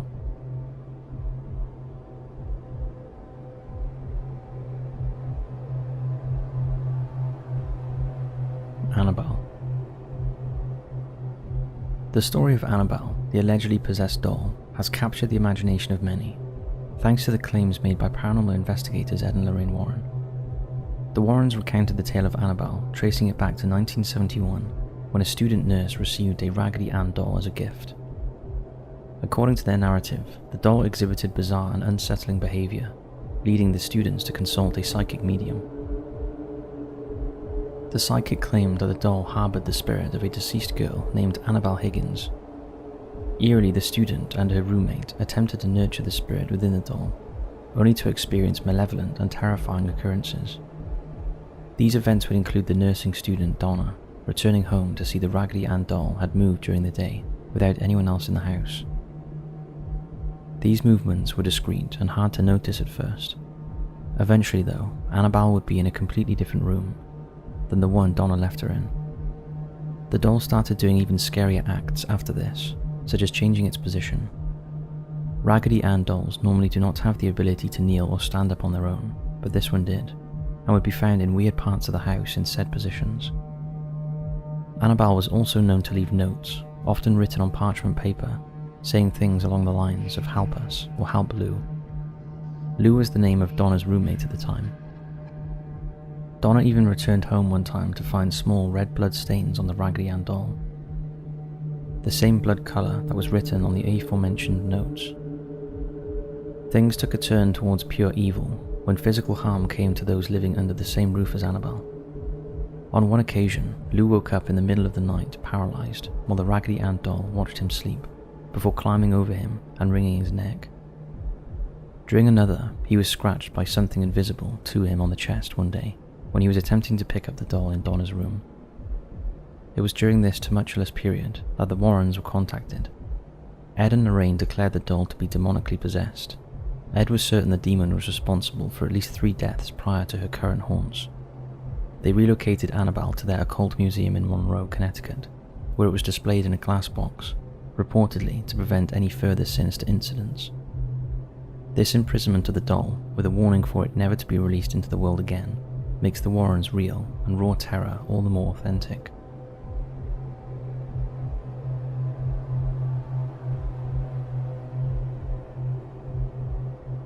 the Snedeker House. The story of Carmen and Alan Snedeker, their 3 sons, daughter, and 2 nieces in Southington, Connecticut, is one of inexplicable horror and paranormal encounters. Moving into what they thought was an ordinary home, they soon discovered its dark history as a former funeral parlor, complete with unsettling relics in the basement. The Snedeker family's journey began when they relocated to Connecticut to be closer to medical treatment for their eldest son's Hodgkin's lymphoma. Unbeknownst to them, the house they rented had once been a funeral parlor. Despite the macabre discovery, they chose to stay, primarily due to financial constraints. It was more affordable to enjoy the eerie atmosphere than to find a new home suitable for their large family. The unsettling events in the house started innocently enough, with items mysteriously disappearing.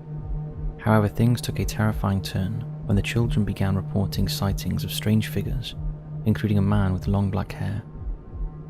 The eldest son experienced a drastic personality change, marked by violent outbursts and unexplained attacks on family members. While doctors diagnosed him with schizophrenia, the family believed these distressing behaviors were linked to the malevolent presence within their home. Perhaps the most disturbing claim was made by the parents, who asserted that they had been sexually assaulted by an unseen force in the house. These eerie incidents left many bewildered as to why the family chose to remain in such a haunted environment for 2 more years. Desperate for relief from the relentless torment, the Snedeker family sought the assistance of Ed and Lorraine Warren. The Warrens, based in Connecticut, were a controversial duo in the world of paranormal investigations at the time, but served as the family's best bet to figure out what had happened in their home. Ed, the demonologist, partnered with his wife Lorraine, the clairvoyant, to explore this supernatural phenomena. Their involvement in the haunting in Connecticut case was pivotal, as they spent weeks in the haunted house to gain a comprehensive understanding of the alleged malevolence. After their extensive investigation, the Warrens declared that the morticians, who had operated in the house during its funeral parlor days, had practiced necromancy, infusing the home with profound evil. They believed this malevolent energy was responsible for the family's terrifying experiences. To rid the house of this darkness and make it safe for the Snedeker family, the Warrens performed an exorcism. While the Warrens felt their exorcism did enough to warrant the Snedekers' return to their Connecticut home, it would go down as one of the most dark and draining investigations of their career. Rest assured, Ed and Lorraine avoided that corner of the state for the remainder of their lives.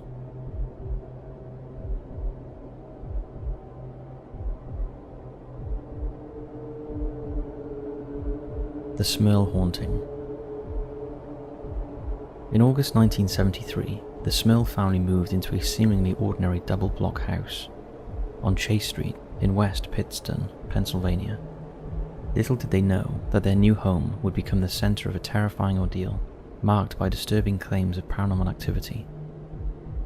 The Smyrl family's nightmare began with what they described as a demonic presence within their home. They reported a litany of supernatural occurrences, including loud noises, foul odors, physical assaults on family members, and even the shocking incident of their dog being thrown against a wall. The entity seemed relentless, shaking their mattress, pushing one of their daughters down a flight of stairs, and allegedly subjecting family members to both physical and sexual assaults. In 1986, seeking relief from the relentless torment, the family turned to renowned demonologists Ed and Lorraine Warren. Ed characterized the demon inhabiting the Smyrl home as very powerful. The Warrens attempted to persuade the entity to leave by playing religious music and offering prayers. According to Ed, their efforts triggered unsettling manifestations, including shaking mirrors and furniture. He claimed to have felt a drop in temperature and witnessed the formation of a dark mass within the house. On one occasion, the entity left a chilling message on a mirror, instructing them to get out. The Warrens also asserted that they possessed audio tapes containing eerie knocking and rapping sounds attributed to the malevolent force. Representatives of the Roman Catholic Church, Diocese of Scranton, were unsure about the source of the disturbances. Theology professor Alphonsus Trabold suggested there might be alternative, less demonic explanations. Several priests blessed the home and reported no harmful activity during their visits. Janet Smurl claimed that an unidentified priest had performed 3 unsuccessful exorcisms, as the demon allegedly evaded the rituals by moving between the 2 halves of the double-block home and following the family to other locations. Despite initially expressing weariness with media attention, the Smurl family authored a book, The Haunted, in collaboration with Ed and Lorraine Warren, detailing their haunting experiences.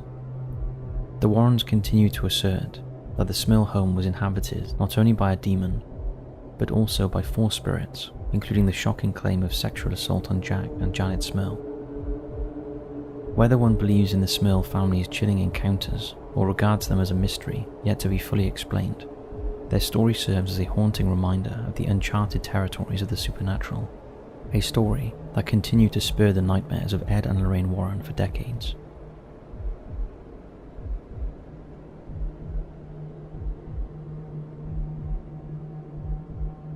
Arnie Johnson. The chilling story of Arnie Cheyenne Johnson's alleged demonic possession is a tale that delves into the realms of the supernatural and the inexplicable. The events surrounding Johnson's possession, which eventually led to a gruesome murder, are shrouded in mystery and controversy.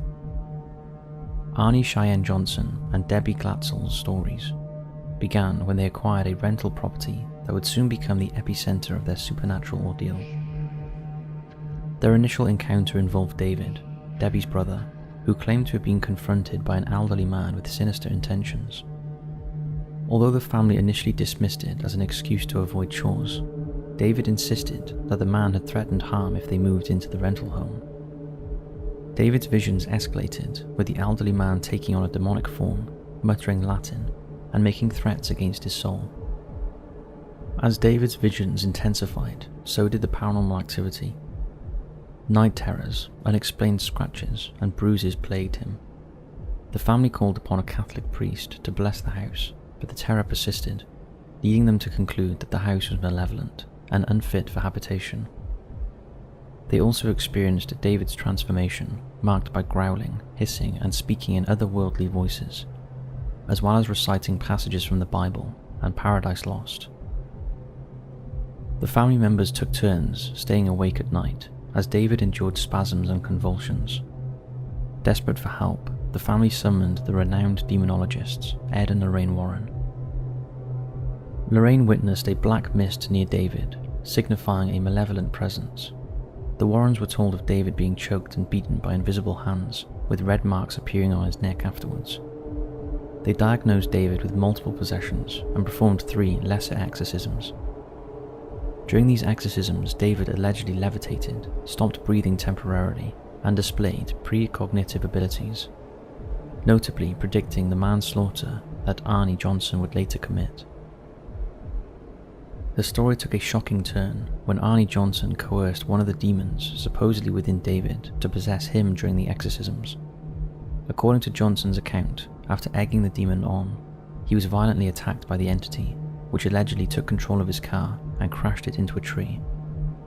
This incident left Johnson unharmed but deeply affected. He later encountered the demon at an old well, making eye contact with it and subsequently becoming possessed. Debbie and Johnson moved into an apartment near her workplace, but Johnson exhibited similar strange behavior to David's, falling into trances and experiencing hallucinations. On February 16, 1981, a tragic event unfolded. Johnson called in sick to his job and joined Debbie, her cousin Mary, and his sister Wanda at her workplace. After a lunch with heavy drinking, tensions escalated with their landlord and employer, Alan Bono. Johnson, in a growling, animalistic state, fatally stabbed Bono. Bono suffered multiple wounds, including a fatal one stretching from his stomach to the base of his heart. This event marked the first unlawful killing in the history of Brookfield, Connecticut. In the aftermath of the murder, Lorraine Warren informed the Brookfield police that Johnson was possessed during the crime. The case remained steeped in controversy, with the paranormal aspects complicating the legal proceedings. In the end, though, Johnson could not be found innocent as a result of demonic possession, taking account of the killing. He was convicted of first-degree manslaughter and served 5 years of a 10 to 20-year sentencing. Ed and Lorraine maintained their position on the case even after the official ruling came in, and it goes without saying their involvement with such a horrific case stayed with them long after Johnson went to prison. How terrifying it must have been for them to realise that demonic possession in their eyes could lead to such cold-blooded murder.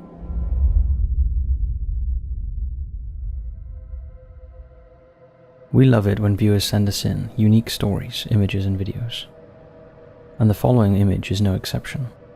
We were emailed by Chris, and we think that he might be onto something. He sent us in a very old photograph of a now demolished building in Hobart, Tasmania. Chris was looking through some archive photographs on the library's Tasmania website when he came across Roxburgh House. Built in 1820, the house was described at auction as a large, commodious 3-story stone building that, when finished, will be one of the delightful residences in or near Hobart Town. However, the years were not kind to the building, and after being converted into a hotel in 1834, known as the Golden Fleece, it soon fell into disrepair and earned the nickname the Rat's Castle, because homeless people made holes in the walls to gain entry and live there. Sadly, during that period, 2 babies died in the building. One sadly starved to death, and the other was laid on and killed by a drunk mother. In 1879, the Rat's Castle was demolished and the site sold to Scottish schoolmaster Alexander Ireland, and by 1880, the current Roxburgh House was built, with Scotch College conjoined to the rear. The college continued at the site until 1900, when it moved premises. Today, Roxburgh House has been converted into apartments. This image is of the house before it was demolished. It's clear that there is a man looking out of the top window on the right-hand side, and some bystanders by the front fence. But who is that ghostly-looking figure standing in the front doorway?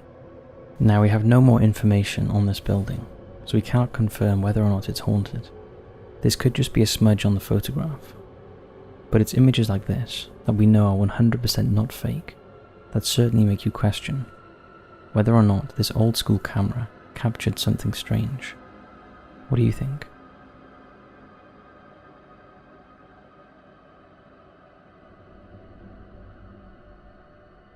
The Demon of Brownsville Road. Since he was a small boy, Bobby Cramer felt strangely drawn to a house on Brownsville Road in Pittsburgh, Pennsylvania. And as an adult with a young family, he was delighted when the old Victorian house came up for sale. Thinking it was the perfect home for his growing family, he put in a lowball offer and was surprised and delighted it was accepted without any negotiations. However, a strange thing happened when the family revisited the house to measure up. Bob's young son, Bobby Jr., wandered off and was later found crying and hyperventilating by a staircase, seemingly terrified by an unseen force. Bob later asked the seller if there was anything wrong with the house, but the seller assured him that the house was fine, and that Catholic Mass was conducted several times in the living room of the house, which in hindsight was an odd response. In 1988, Bob, his wife Lisa, and their 4 young children moved into 3406 Brownsville Road. Despite Lisa telling Bob the place gave her the creeps, and almost immediately the family realised they were not alone in the house, and were sharing it with one or more malevolent spirits. The first thing they noticed was the pull chain light in a coat closet continuously wrapped itself around the light and would never remain in the hanging position, no matter how often they repositioned it. This was followed by minor nuisances like lights turning on by themselves and doors opening and shutting. However, things got more sinister, especially for Bobby Jr., who refused to sleep in his bedroom, preferring to sleep in a closet with the light on. Also, a ghost began to make its presence felt, sometimes manifesting as a black foggy cloud, and sometimes as a foul stench. The family heard footsteps and unexplained sounds, and found bent crucifixes and destroyed rosaries scattered around the property. A few months later, Bob found a small metal box buried in the front yard. Inside were Catholic religious items. Disturbed by what he had found, Bob called the previous owners, who in no uncertain terms told him, "Just put it back where you found it." The following years were torturous for the family, and they became increasingly dysfunctional, with Lisa and 2 of the children suffering from significant mental health issues. Things came to a head in 2003 when Bob's eldest son attacked him and Bob was arrested, although no charges were brought. After the incidents, the paranormal activity in the house increased tenfold, and eventually Bob sought assistance from the Catholic Church. Several priests and one lay person began a lengthy battle to cleanse the house from the demonic spirit they believed lived there. It would be 2 years before the infestation was released. Kramer, who was a former Republican County Commissioner of Allegheny County, Pennsylvania, went on to write a book about his experiences that he called The Demons of Brownsville Road. The book was released in 2014 with great media acclaim, and Bob's reputation as a public official added credibility to the story. You can pick the book up in the description below. However, family members of the previous owners of the house, who Bob talked about in the book using pseudonyms, were less than impressed, claiming that the story was fabricated and disrespected the memory of their relatives. Today, Bob still owns the house and has opened it as a bed and breakfast. However, the years have not been kind to him. In March 2015, his son David died unexpectedly, and his wife went into a deep depression. And after 37 years, their marriage ended in 2018. We wonder if anyone has ever stayed at this house. And if so, what was it like?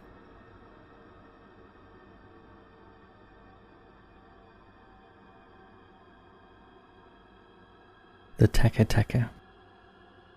The Teke Teke is the terrifying tale of a Japanese girl who fell onto a railway line and was cut in two, and whose vengeful spirit lurks in train stations and urban streets, preying on unsuspecting passers-by. Due to horrific injuries, Teke Teke has no lower body and travels along on her hands carrying a razor-sharp scythe. She is often portrayed as having long black hair and claws instead of fingernails that help her drag her mutilated body around. The young woman earned the nickname Teke Teke because that is the sound she makes as she moves along the concrete paths. She is widely believed to be the spirit of a woman named Kashima Raiko. According to legend, at the end of World War II, Kashima worked in an office, and as she walked home one evening, she was assaulted by military personnel who left her badly injured on the railway line. As she struggled to get to safety, she was hit by a train and cut in half. However, she was not instantly killed, and it was so cold that night that her blood vessels contracted and prevented her from bleeding to death. Instead, she writhed around in pain on the track until she was spotted by an attendant, but instead of trying to help her, he covered her in a plastic bag and left her to die a slow, agonizing death. It is said that if you encounter Kashima in a public bathroom, she will ask if you know where her legs are, and if the reply you give is not acceptable to her, she will take revenge and cut your legs off with her scythe. The only way to appease her spirit is to tell her that her legs are on the Machine Expressway, or say the phrase Kamen Shinemai. These answers will supposedly spare your life. Although if you encounter Teke Teke in the suburbs or in the train station, she will chase you and cut your body in half, mimicking her own horrific death and disfigurement. This is one to remember if you ever find yourself visiting the Japanese suburbs or subways.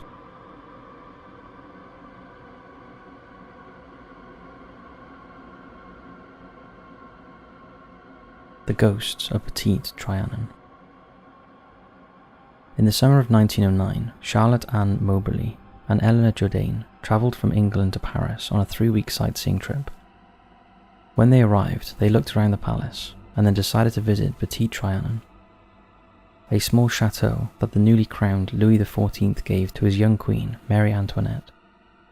But when they arrived, it was closed, so the pair continued walking and soon realised they were lost. As they looked around, Charlotte noticed a building and saw a woman in the window shaking a white cloth. At the time, Eleanor saw a deserted farmhouse with an old plough at the side. Neither woman said anything, but felt a strange oppression come over them. As they continued walking, they noticed 2 men in the distance with wheelbarrows and spades. Initially they thought the men were gardeners, but as they got closer, they realised they were dressed in long greyish-green coats, wearing tri-cornered hats, which was not usual gardener's attire. They asked the men the way and were told to continue straight ahead. Eleanor then noticed a cottage with a woman and girl standing in the doorway. Both had a white handkerchief tucked into their bodice, She later described the two as similar to a pair of wax figures rather than human beings. Soon the ladies found themselves in a small wooded area with a circular garden pavilion. A man was sitting there wearing a cloak and a large sun hat. The place was lifeless, flat and fake looking, with no light, shade or shadows, and no wind in the trees. The man turned and looked at the two women. His face was repulsive and dark, with smallpox scars, and he stared at them with an expression of hate. They were then surprised by another man who approached them. He was tall and handsome with dark eyes, wearing a large hat that was hiding his dark curly hair. He directed them to proceed to the right, where they passed over a small bridge. Charlotte then saw a regal-looking woman sitting on a stool who appeared to be sketching. As the women got closer, the lady turned to look at them. Her face was pretty but older, and she was wearing a white hat with light-coloured hair and an old-fashioned long summer dress. Without speaking, Charlotte and Eleanor left the area. As they walked, Charlotte could see the lady again, but this time she was wearing a pale green shawl. Shortly after, both ladies left the area and headed back. The women didn't speak about what had happened until a week later, when they both wrote down separate versions of what they encountered and compared notes. They then decided to revisit the Trianon Gardens, but this time did not encounter any of the specific things they had seen previously. And strangely, the pavilion and bridge were gone. After doing some research, both ladies were convinced Trianon was haunted, and that the lady in the regal dress was the ghost of Marie Antoinette. Many years later, in 1911, the ladies published the story of their strange trip under the pseudonyms Elizabeth Morrison and Frances Lamont. Critics judged that the tale was unlikely, and suggested that the two women had misinterpreted already known cases of paranormal activity in the area. However, parapsychologists had a different take on the story, and proposed that the women had experienced a time slip or some form of retrocognition. What is fascinating about this case is that both women maintained the authenticity of what they had seen until the day they died, and their true identities as the authors of the book were not made public until 1931.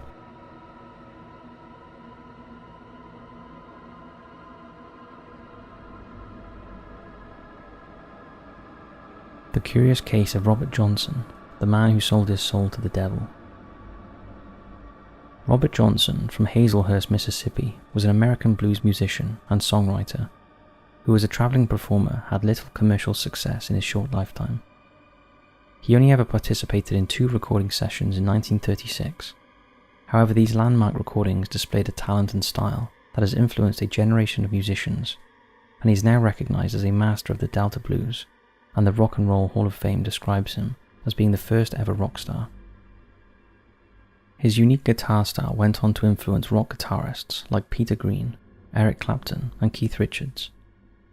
Robert died on August 16, 1938, near Greenwood, Mississippi, at the age of 27. His cause of death is unknown. No formal autopsy was ever performed, and his death certificate only listed the date and location of his demise. It is suspected he had congenital syphilis, and that may have contributed to his early death, although there are some that say he was poisoned by the jealous husband of a woman he was flirting with. Similar to his cause of death, where he is buried is also a mystery, with 3 different markers claiming to be his grave. The ongoing mystery about Robert's life and death have spawned various legends, the most prominent being that he sold his soul to the devil in exchange for musical genius. According to legend, Johnson dreamed of becoming a great blues musician, but he was absolutely useless at playing the guitar. However, one night, a powerful force instructed him to take his guitar to a crossroads, where he met with a devil who took his guitar and tuned it. He then returned the instrument to Robert in exchange for his soul. Like everything about Robert, where the crossroads is located is disputed, but is widely believed to be at the intersection of Highway 61 and Highway 49 in Clarksdale, Coahoma County, Mississippi. Another suggested location is Rosedale, Mississippi. Johnson's song Crossroad Blues is supposedly about the day he met the devil.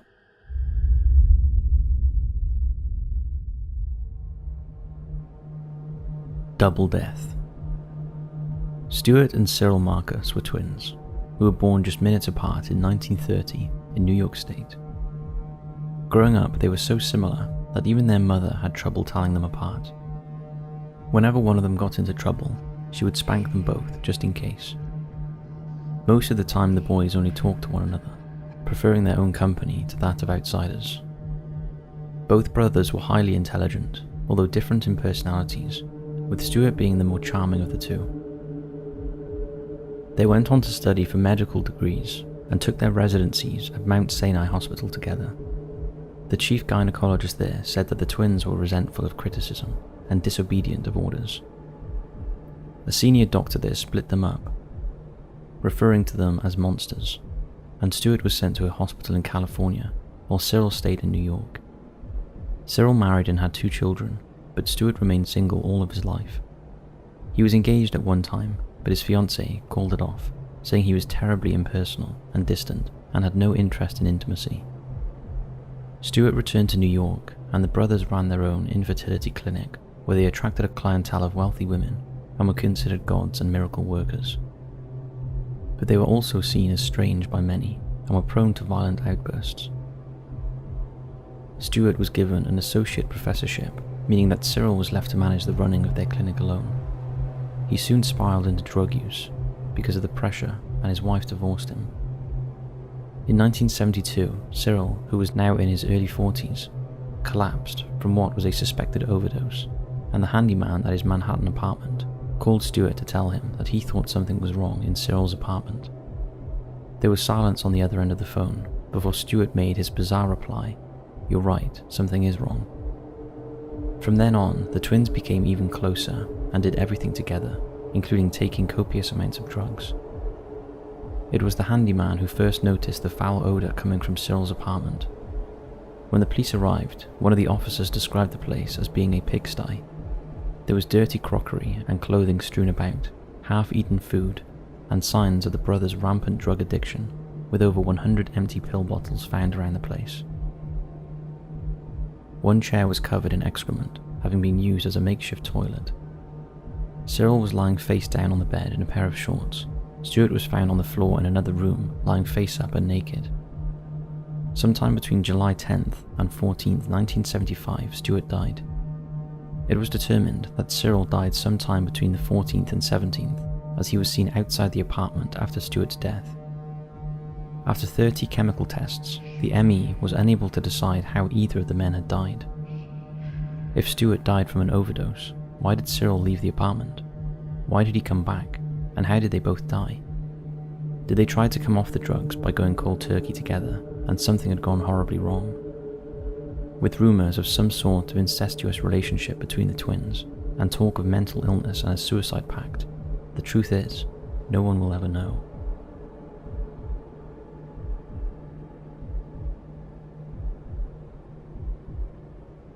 Come out and play. It looks just like any other children's playground. There is a set of swings and a climbing frame, but this outdoor play area in Huntsville, Alabama has a chilling secret. In 1918, the whole world was in the grip of a deadly disease. The Spanish flu pandemic raged on for 2 years, and influenza infected 500 million people across the world, killing between 25 and 50 million. With no vaccines or treatments, 675,000 of those deaths were in the United States alone, and the bodies piled up at the makeshift morgues. The flu arrived in Huntsville in September of 1918, and by October 7th, there were more than 1,100 cases. In just one day, the health officer reported 300 cases and 7 deaths. Huntsville was so badly affected that just 6 days later, the local newspaper stated that there was a separate situation, with all druggists and physicians except one stricken with the disease. Parents warned their children about the dangers of catching the flu and how it could be spread. They were even taught a strange little rhyme to remind them to keep their windows closed. I had a little bird, its name was Enza. I opened the window and influenza. There is no official count of how many children died in Huntsville during the epidemic, or how many of them were buried in Maple Hill Cemetery, but the numbers must be in the hundreds. Years later, it was right next to this cemetery that the playground was erected. The locals now call it Dead Children's Playground, and witnesses have reported seeing orbs and spirits, as well as the swings moving on their own, as though a child is being pushed along by an unseen hand. It seems the shadow children like to come out and play after dark, and they often call out to passers-by.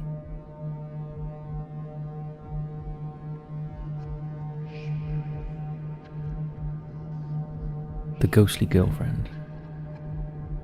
This video clip begins with a Japanese guy sitting down and narrating his story to the camera. He is quite disturbed by his experience. He says that he was having dinner and drinks with his friends, but now he is very scared by what happened. Then we see a clip of him walking with his friends inside a restaurant.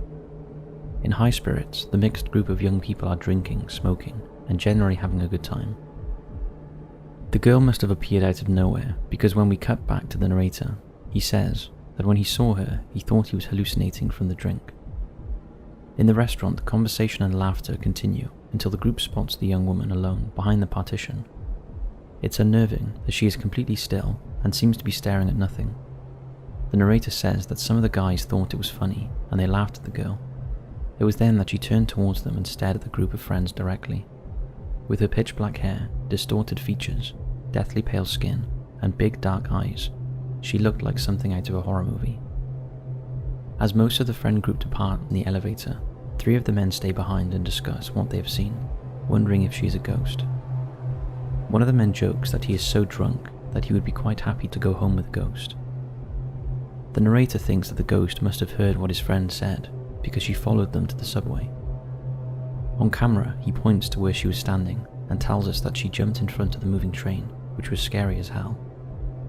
Then we can watch the actual event as the 3 men laugh and joke on the platform. They become quiet as they see the young woman standing there, watching them from across the track. She raises her hand and waves at them in a sad greeting before stepping forward and jumping down onto the path of the moving train.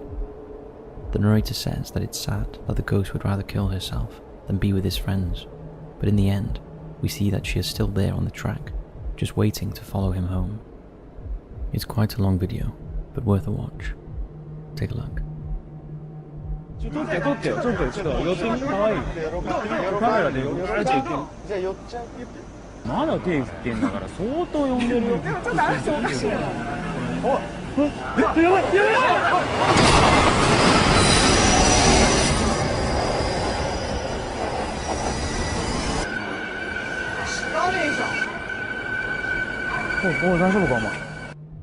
Pretty creepy. What do you make of that one?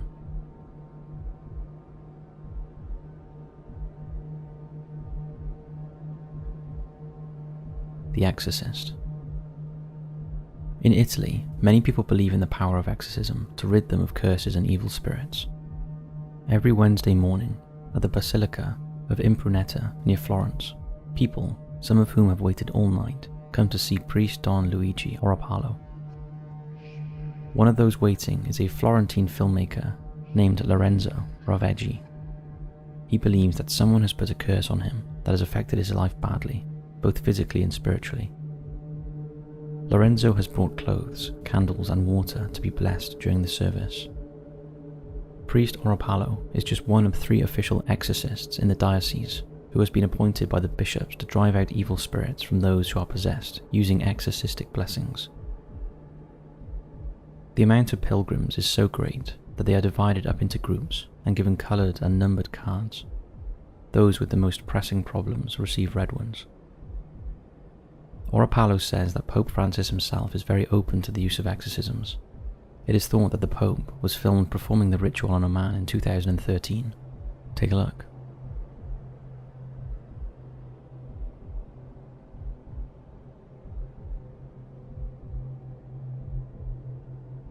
The Vatican strongly denied that that was what he was doing, and said the pontiff was just performing a blessing.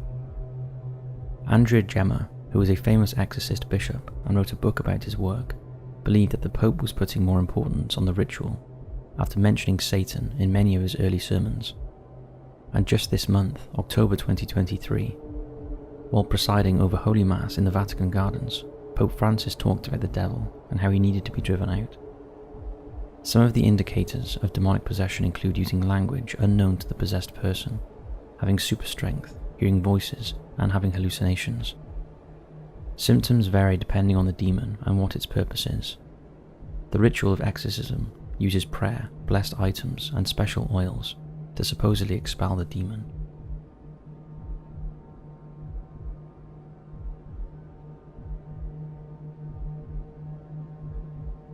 The strange case of the Queen and her bat. Walburga Ostrich was born in 1880 in Germany, but soon immigrated to the US with her parents. Growing up in Milwaukee, Walburga began to work at an apron factory at the age of 12. The factory was owned by a wealthy German immigrant named Fred William Ostrich, and Walburga, who was a charming young woman, soon caught her boss's attention. The couple were married when Walburga was 17. Walburga was a popular woman and given the nickname Dolly, whereas Fred was unlikable and drank too much. Despite this, the marriage appeared to be successful until their son Raymond unexpectedly died. Then Fred's heavy drinking and nasty behaviour escalated, becoming more of a problem. Fred was spending more time at work and at the bar, and Dolly was becoming more and more lonely. It was rumoured that Dolly consoled herself by taking a string of various lovers. In 1913, when Dolly was 33, she rang Fred and told him that her sewing machine had broken. She knew that Fred would send over the 17-year-old Otto Sanhuber, who repaired machines at the factory. Having seen him there, Dolly had taken a shine to the young man, and when he came over, they sparked up an affair that would last for 10 years. At first, the lovers met in hotel rooms, but before long, Otto was coming around to the family home, and it wasn't long before the neighbours began to talk. To avoid suspicion, Dolly decided that Otto should move into the Osterich's home and live secretly in the attic. Otto quit his job and became Dolly's slave. He spoke to no one else but Dolly for years. Over time, Fred noticed something was wrong after complaining of seeing shadows and hearing noises coming from upstairs. Fred decided to move home in 1918. Dolly only agreed to move if she could choose the new house. Of course, she deliberately chose one overlooking Sunset Boulevard with an attic, and moved Otto in, and so the affair continued. In 1922, Fred and Dolly returned home from a party, and a violent argument began. Worried for Dolly's safety, Otto came down from his hiding place with 2 revolvers and shot Fred 3 times, killing him. Coming up with a burglary gone wrong plan, Otto shut Dolly in a closet and locked her in before taking Fred's diamond watch, some money, and the guns back up to the attic. Dolly came under suspicion from the police, but unaware of Otto, nothing could be proved.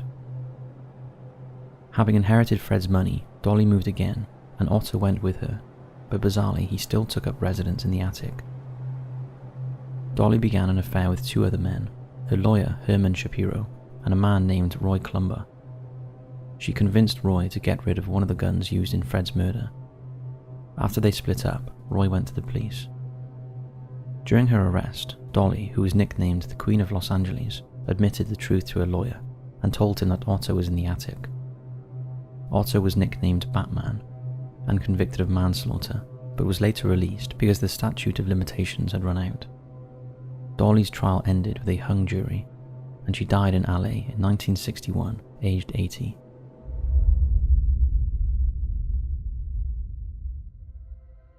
The Phantom Jogger of Canyon Hill. We'll begin this video by looking at a creepy story that you should take into consideration if visiting the graves of those who have gone before us. The Rocky Mountain state of Idaho has a fair share of ghost stories. However, there is one that has garnered attention and has attracted many to the Canyon Hill Cemetery, which resides in the popular city of Caldwell, just 26 miles from the state capital. The Phantom Jogger of Canyon Hill is pretty much what the urban legend claims to be, a ghostly apparition that runs around the cemetery at night, terrifying those who walk around or park their car within its grounds.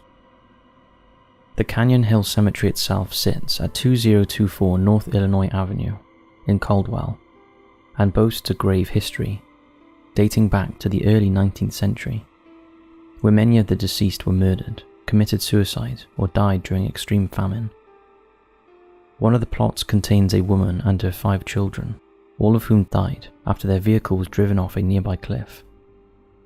The sudden drop in temperature, strong pungent smell, and sense of being watched when the sun goes down has particularly got people talking and spooked in equal measure. The jogger is described as being a female of medium build, whose legs are not actually visible to those who encounter her. She is said to hover rather than jog. The legend goes that when one parks in between two specific trees during the nighttime hours, the ghostly figure will run up to your car door and tap on the window. Something I'm sure you would agree would be terrifying in a quiet cemetery in the middle of the night. Videos have circulated across the internet, seemingly capturing the entity as she goes for her nightly run, and has converted many locals into believers of the paranormal. Idaho is not shy when it comes to tales of ghosts and other supernatural occurrences. Some have spotted an elderly lady that sits on one of the benches within the cemetery and doesn't move for hours on end, before suddenly vanishing into thin air. Then there is the sad story of the water babies of Massacre Rocks. It is believed that during the 1800s, the natives of Pocatello forced mothers to travel to the river and drown their babies during or just after birth, due to a shortage of resources to feed their local townsfolk. If one lingers long enough at the edge of the river, it is said that you can hear the wailing cries of the babies late at night. Some believe that they are the spirits of the children crying out for their mothers. Others believe that they grew gills, survived in the waters, and proceed to lure people to their own death as a way of exacting revenge for the horrors that befell them all those years ago. If any of you live in the area, we'd love to know if you've had any creepy experiences in the cemetery, and if you'd be willing to take a visit there for us in the night to see if you can sense anything strange.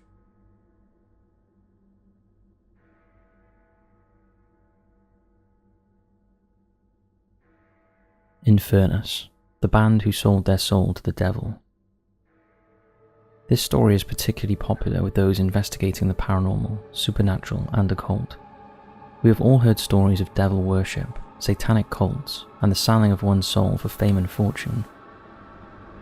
Artists such as Bob Dylan, Katy Perry, and the blues singer and songwriter Robert Johnson have all discussed the role that the fallen angel has seemingly played in their careers and livelihoods, as well as the sacrifices that were required for their success.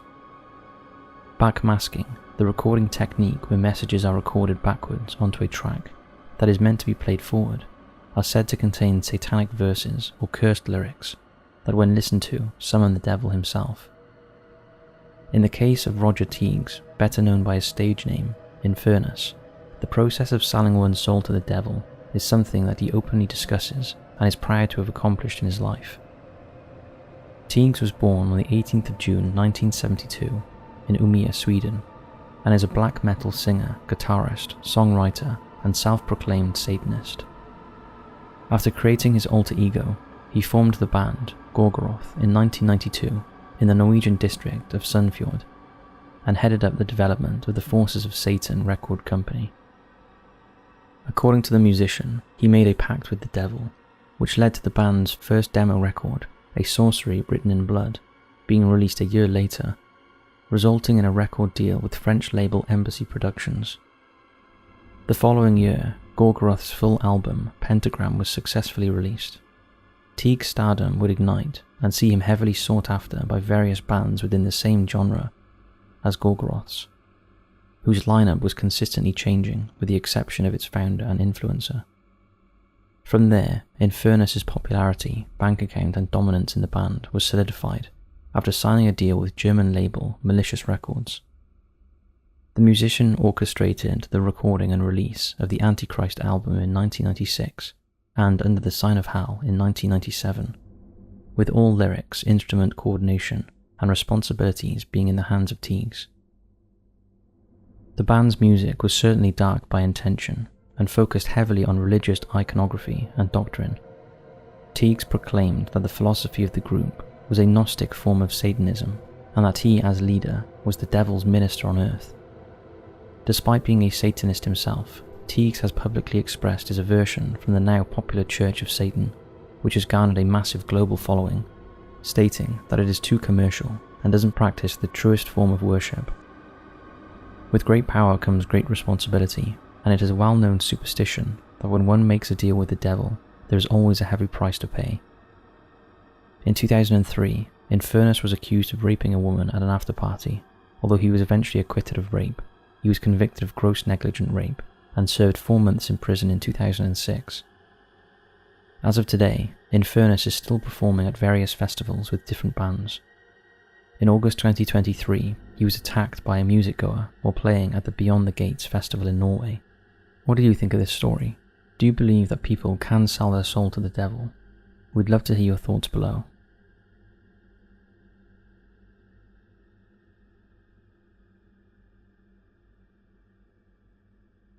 The disturbing case of Joyce Vincent. This next entry is extremely upsetting due to the heartbreaking nature of the person's death and aftermath that followed her demise. Joyce Vincent was a British woman who was born in Hammersmith, West London on the 19th of October 1965. Her parents had immigrated to the UK from the Caribbean island of Grenada, where her father worked as a carpenter. For 4 years, Vincent worked in the Treasury Department of the famous law firm Ernst & Young, but resigned in March 2001. The reason for doing so has never been disclosed or known to her family. After her promising career at the firm ended, she took up residence at a domestic abuse shelter in the North London borough of Haringey, where she worked as a cleaner at a local hotel. Not too much is known of Joyce's whereabouts, friends or communications with loved ones throughout most of her adult life. She was extremely reserved, guarded, and elusive towards anyone who got to know her. Whilst living at the domestic abuse shelter, Vincent would sever all ties with her family, which surprisingly sparked little concern from her work colleagues, acquaintances, or so-called friends. In February 2003, the shelter would rehouse Vincent to a bedsit flat above the Wood Green shopping city, which was owned by the Metropolitan Housing Trust. Unfortunately, 9 months later, she would be admitted to hospital after vomiting blood and would spend 2 days at the medical centre with a peptic ulcer. What happened next is truly sad and shocking. At some point in December 2003, after being released from hospital, Vincent would pass away at her bedsit flat and would remain there until her body was discovered 2 years later. The tragic story is even more depressing as it was reported that she died all alone of unknown causes, although it was suspected that it had something to do with her ongoing suffering of asthma or complications with the peptic ulcer.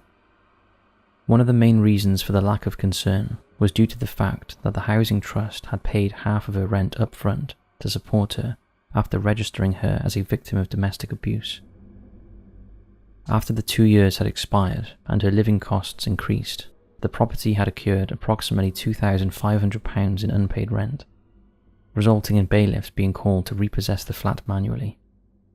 It was then, on the 25th of January 2006, that the men who broke down the door to the flat found Vincent's corpse. According to the now discarded police and pathologist reports, Vincent was found lying on her back, surrounded by shopping bags and wrapped, yet unaddressed, Christmas presents.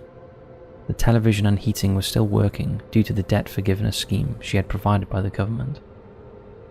Her decomposed remains were described as mostly skeletal, and that she had to be fully identified from her dental records. After a thorough investigation, it was presumed that she died of natural causes, as even though drug addicts were operating in the nearby area, there was no signs of a break-in or struggle. What is so mysteriously disheartening about this story is that Joyce Vincent was suffering in so many ways, yet no one seemed to notice or care. Even more strangely was at the time of her death, she had seemingly been engaged to a man who police could not locate. After the initial shock from the local community, Joyce's story had been discussed on various platforms and discussion groups, especially those relating to domestic abuse. Subsequent theories have arisen about her childhood, family life, and reasons for disappearing from public life. However, this is all too little too late. Her death was the discussion in a 2011 documentary called Dreams of a Life. In the end, I guess we will never know what happened to Joyce Vincent. What is so sad is that someone should have or does know.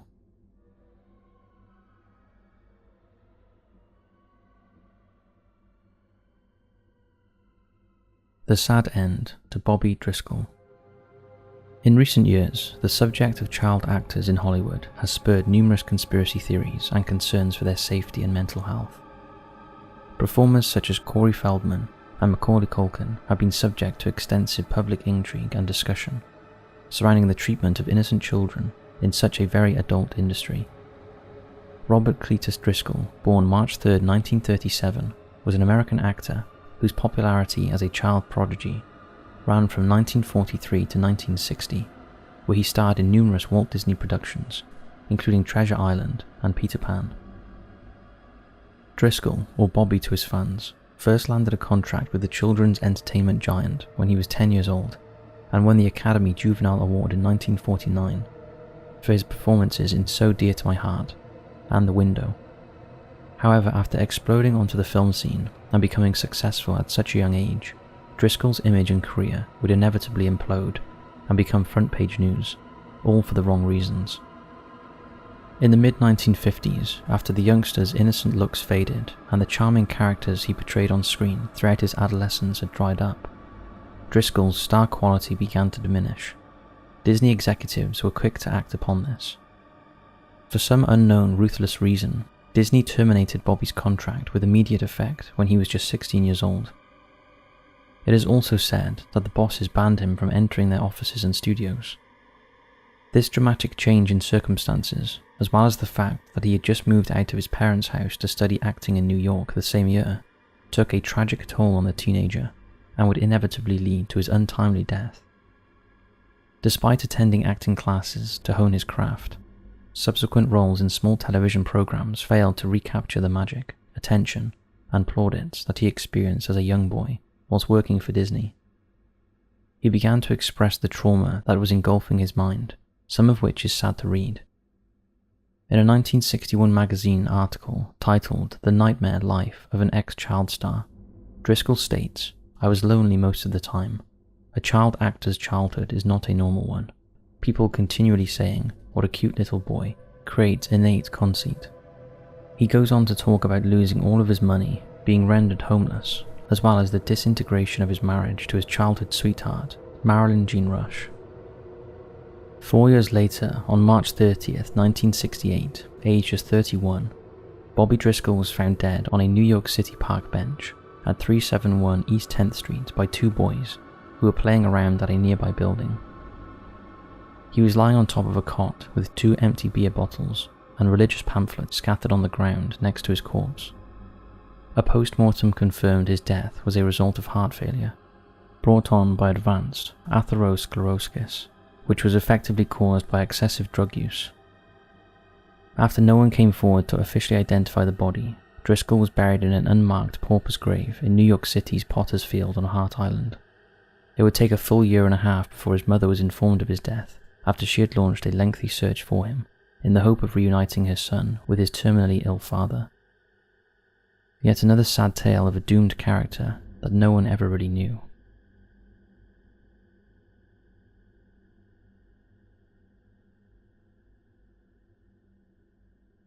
The disturbing story of Carl Tanzler. Let's end this episode with a tale of love, loss, and living dolls. Carl Tanzler was in his mid-50s when he met 20-year-old Marie Eleanor Milagro de Hoyo in April 1930. Whilst working at the Marine Hospital in Key West, Florida, the German radiographer was asked to treat the young woman by her mother, who advised him that her daughter had contracted tuberculosis. This would have been a routine appointment for the well-travelled technologist, had it not been for an immediate fascination and recognizing of her face. It is reported that Tanzler had suffered from visions throughout his childhood that included the presence of a young woman, a woman who looked exactly like Maria. After doing all he could to help the ailing lady, Tanzler would develop an all-consuming fascination and obsession with her that resulted in him buying her gifts, proposing marriage, even though she was married to another man, and publicly declaring his love for her. Maria's sister, Nana Medina, stated that she never loved him. She was only nice to him because my mother told her that she should be kind to those who were kind to her. A year and a half later, Hoyos passed away at age 22. Tanzler immediately made it known that he would pay for her funeral and subsequently authorized a shrine-like tomb to be constructed above her grave, where he could visit each night. The heartbroken family kindly accepted his offer in the hope that his intentions were genuine and considerate. Unfortunately, his infatuation grew stronger, and so in 1933, Tanzler rented a wagon digger and exhumed Maria's corpse from the ground and took her back to his house. Coat hangers were used to link her brittle bones together, and her facial features were smeared with gauze, wax and plasters to prevent her skin from decomposing. Tanzler would dress her up in makeshift clothing and place a wig made from her own hair on top of her head, while preserving her scent with a deluge of perfumery products. This ongoing live-in love affair with the corpse lasted for more than 7 years, where Tanzler conducted all sorts of experiments on her body in an attempt to bring her back to life. When the family were refused access to the mausoleum above her grave, they confronted the mad scientist at his home and found Maria's corpse lying in his bed. He was arrested in October 1940, but did not repent any of his actions, stating in a local newspaper, "I did not want one so beautiful to go to dust."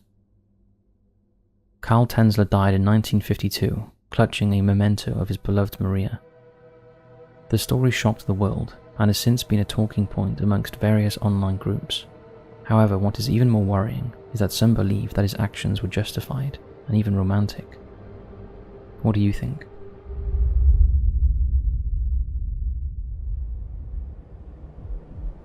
The Little Witch Girl. In 1916, as the legend tells us, a young girl named Mary Evelyn Ford was burned at the stake along with her mother, Mary Rebecca. Thought to be witches by their superstitious neighbors in Pilot Knob, Kentucky, Mary Rebecca and her 5-year-old daughter were dragged out of their home and made ready for execution. Tied together, the pair could only hope that there was a lot of smoke, and that they would suffocate and become unconscious before they burned to death. Imagine not only having to suffer the panic, chaos and pain of such a death, but also having to watch your child undergo what is arguably one of the worst ways to die, as her skin begins to peel away from her body as she screams in agony. After their deaths, mother and daughter were separated and buried in 2 separate places. The mother's charred remains were carried away to an unknown location, but little Mary Evelyn was buried right there in Pilot Knob. The locals, who were terrified that the spirit of the little girl would come back to wreak vengeance on them, had Mary interred in a steel-lined grave. Once the casket was lowered, that grave was covered in concrete, and a white metal fence with interconnecting crosses was placed around the site. Despite these precautions, the little witch girl regularly appears. Both her blonde hair and her white dress are scorched at the bottom, a reminder of the horrific way in which she died. It is said that if anyone gets too near to her, she can reach out and grab them, dragging them down into her grave. Tiny footprints have also appeared in the gravel. She looks just like any other 5-year-old girl, and will pull funny faces at anyone who sees her, so that they will be tricked into approaching her. Then she grabs them and feeds on their energy. She sleeps during the day and only comes out at night, eternally trapped within the confines of the white fence. It is thought that Mary Evelyn is desperately searching for her mother. Besides the little girl, another spirit known as the Watcher haunts the cemetery, a malevolent force that tries to get near to the child, but is held back by the fence. The presence will chase away anyone who goes too near to Mary Evelyn's grave. Witnesses have reported a feeling of being watched, and disembodied voices and loud, heavy footsteps have been heard. We wonder if any of you live in the area and have witnessed anything strange.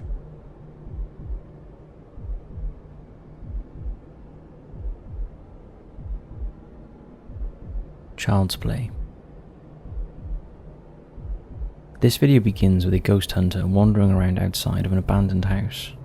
As he goes inside, he pans the camera around the dilapidated room, at one point zooming in on a piece of old newspaper. As he swings the camera around to the right, he suddenly spots something peeping out from behind the planks, propped up against the wall. It's the creepy smiling face of a little girl, who freaks out the guy so badly that he quickly turns around and flees.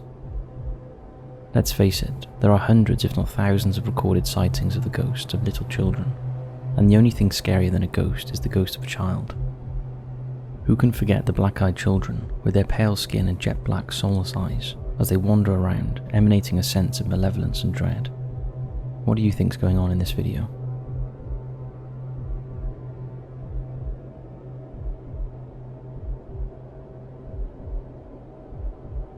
The Tidy Poltergeist. Now, we all know that poltergeists like to mess around with other people's stuff. Things usually start small with isolated incidents, like your phone or your keys being moved or going missing. Most infestations are usually over quite quickly. 5 months is the typical duration, but be warned, some like the Enfield poltergeist have been known to last for years. In our next clip, we are taken to the Shapiro family home. The Shapiros were convinced that they were being tormented by a poltergeist. The parapsychologist, Dr. Von Costello, was brought in to assist the family and enable them to cope with the spiritual and mental fatigue that accompanies paranormal activity of this kind. He recommended recording as much footage as possible. Philip Shapiro walks through his kitchen and is standing at the top of the basement steps. Disembodied voices can be heard coming from this area on previous occasions, and now we can hear some low growling noises. As Phillips descends the steps to try and find out what is making the terrifying noise, he suddenly hears something scraping behind him and quickly turns around. Running back up the stairs, he finds that the 4 wooden chairs that were sitting neatly around the kitchen table are now stacked one on top of another, the lamp pendant swinging ominously in the background. Take a look.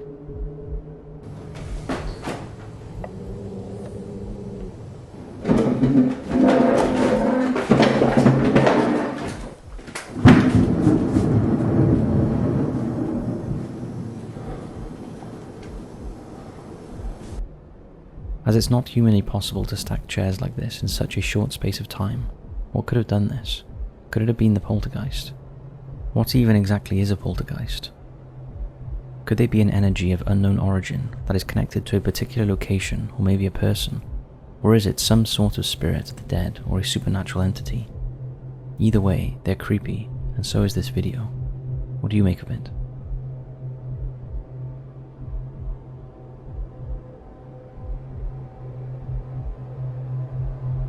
The creepy Salem witch trials. In 1486, the Catholic clergyman Heinrich Kramer published the Malleus Maleficarum, also known as the Hammer of the Witches. The book denounces sorcery as heresy, torture is recommended to get confessions, and death is said to be the only way to end the evils of witchcraft. It marked the beginning of a dark period in which an uncountable amount of women and some men were victimized and executed. The figure for victims is thought to be somewhere between 40 and 50,000, although some were put to death in secret, so the real number is probably much higher. No one incident stands out more as a high point of the violence that was initiated by that book than the Salem witch trials of 1692. In January 1692, Betty Parris, aged 9, and her cousin, Abigail Williams, began having unnatural fits. Betty was the daughter of the Reverend Samuel Parris, the Puritan minister of Salem Village.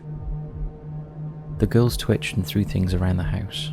They made strange noises, crawled under furniture, and contorted their bodies into strange positions, their eyes rolling back and their mouths gaping open.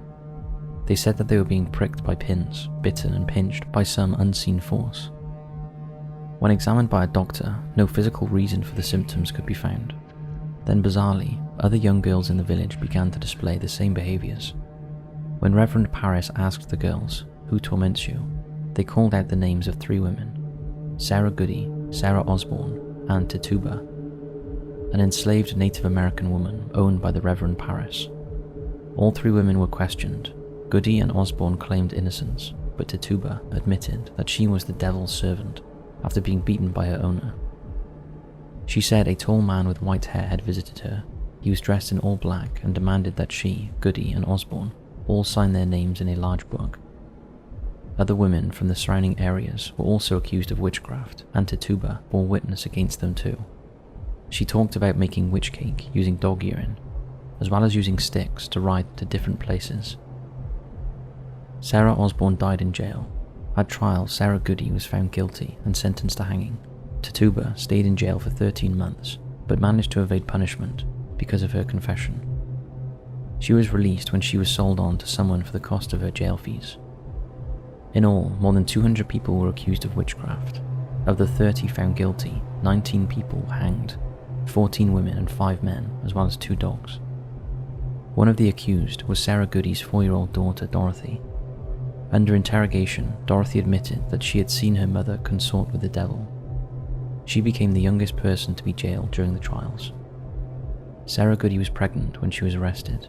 Dorothy watched her mother give birth in their shared jail cell, saw her newborn sister die, and her mother be dragged away for execution. By the time Dorothy was released from prison, aged 5, she had gone completely insane.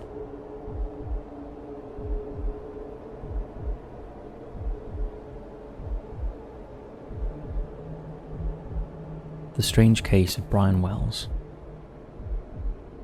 In 2003, Marjorie Dial Armstrong, Kenneth Barnes, William Rothstein, and Brian Wells were trying to come up with ways to make money. Marjorie, known as Marge, wanted Kenneth to kill her father, who she believed was wasting her inheritance. With a history of mental illness, Marge had shot her boyfriend 6 times in 1984, although she had been acquitted of the murder on claims of self-defense. Kenneth, who was a retired television repairman turned crack dealer, agreed to the murder, but insisted that Marge had to pay him $250,000. Now the friends came up with a scheme to raise the $250,000 by robbing the PNC Bank, and it was agreed that it would be Brian who would be sent to commit the robbery in an elaborate plot using a fake collar bomb. The collar was just like a large handcuff, hinged so that it could fit around the neck with 4 keyholes that went underneath the chin, and a housing for 2 pipe bombs and 2 kitchen timers. One of the timers hung down in front of the chest, and the device had numerous decoys fitted to it, such as a toy cell phone and unconnected wires. On August 8, 2003, at 12:30 p.m, with a shotgun in hand, Brian walked into the bank and gave the teller a note, stating that the bomb fastened around his neck would explode in 15 minutes. Unable to access the vault, the teller could only give Brian a total of $8,702, which he handed to him in a bag. Brian walked out of the bank and returned to his car. Police spotted him and arrested him immediately. He was handcuffed and made to sit on the ground in a parking lot. Brian told the police that 3 unknown black people had put the bomb around his neck, given him a shotgun, and told him that they would kill him if he didn't commit the robbery. The officers focused on evacuating the area of people, afraid that Brian might detonate the device himself. "Why isn't anyone trying to get this thing off me?" Brian was heard to shout. About 3 minutes before the bomb squad arrived, the bomb detonated, and Brian was killed instantly, as a fist-sized hole was blown out of his chest. Earlier that day, Brian, who had been employed at Mamma Mia's Pizzeria in Erie for over 10 years, received a phone call at work. He was told to deliver 2 pizzas to an address nearby at the end of a dirt road. On arrival, Brian was met by Marge, Kenneth, and William. It is thought that it was then that the bomb was attached to Brian's neck, and he was informed that it was real. He was told to tell the bank teller that 3 black men were holding him hostage.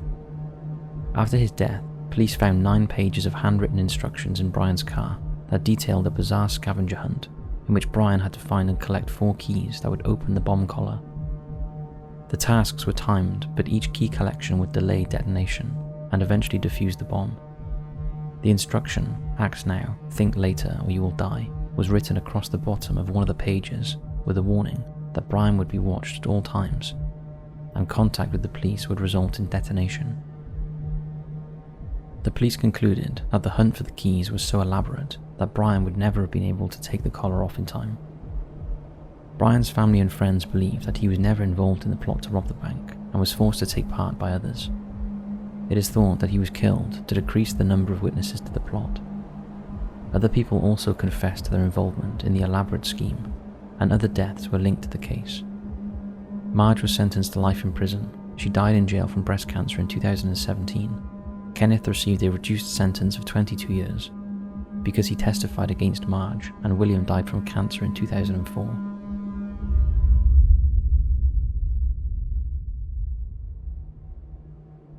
The death of a paranormal researcher. Gaurav Tiwari was trained to be a commercial pilot in Florida when he started getting nightly visitations from an unseen entity. The experience troubled him so much that the former skeptic went on to make a living out of ghost hunting. He was a familiar face in both his native India and around the world, and regularly appeared on primetime TV as a paranormal expert. His shows included MTV Girls' Night Out, sci-fi series Haunting Australia, and MTV, as well as guest appearances on many other shows. Gaurav's take on the paranormal was slightly different to others. and he was never afraid to dispel myths, and readily admitted that 98% of all the cases he had been called to investigate were hoaxes. However, the 2% that did turn out to be real were enough to convince him that ghosts exist. He once said that a ghost is nothing but the residual consciousness of a deceased physical body. In the life that person was evil, then in death its residual consciousness would also have sinister intent, although he admitted that most ghosts were harmless, and it was just the fear of the unknown that scares people. Gaurav's scientific approach to ghost hunting saw him rely on forensic methods, spectrometers and other electronic devices to draw conclusions. This technique, along with his matter-of-fact manner, lent credibility to his investigations, and he was well respected in the field. Gaurav also had an interest in ufology, and claimed UFOs were very real, and he personally had witnessed many of them. He was by far India's most famous paranormal investigator, so it came as a huge shock when in July 2016 he was found dead, lying on his bathroom floor with a thin black line across his neck. Initially, police were unable to establish his cause of death, but later ruled it was suicide by hanging. However, even his family and friends were unhappy with the investigation and the circumstances surrounding his death, and some have even claimed Gaurav was murdered because of his connection to the paranormal, or simply because he knew too much. Did one of those evil ghosts he talked about exact revenge on him, or did he get too close to the truth about UFOs, or was he just a very unhappy man?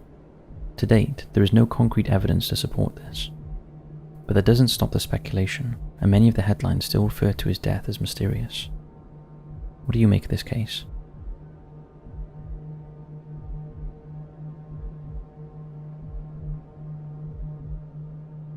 What made this sound? Spectrograms are a means of visualizing the energy and pitch of a particular sound in the sea. Most of these sounds are identified as volcanic tremors, ships, earthquakes, or aquatic creatures such as whales and dolphins. However, there are some sounds that are yet to be identified. One of those is known as upsweep. The weird sound was detected on the American NOAA's Equatorial Autonomous Hydrophone Arrays in August 1991. It consists of a long train of narrow band eerie sound waves that spike in loudness. Take a listen. The sound in the file has been sped up 20 times from the actual sound, but it's still creepy.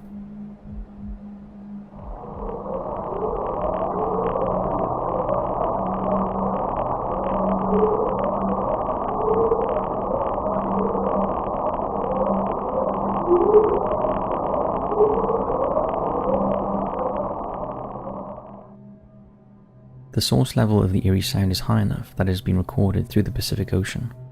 It appears to be seasonal, reaching its peak during spring and autumn, although it seems to be diminishing slightly as the years pass. Upsweep is different to other unidentified sounds, as it has remained continuous since its discovery in 1991, unlike the bloop that was only heard once, and was later discovered to have emanated from an iceberg cracking and breaking away from an Antarctic glacier. To date, there is still no official accepted explanation for upsweep. However, theories have included the sounds of an unidentified species of marine life, or the result of hot lava pouring into cold seawater from undersea volcanoes. What do you make of it?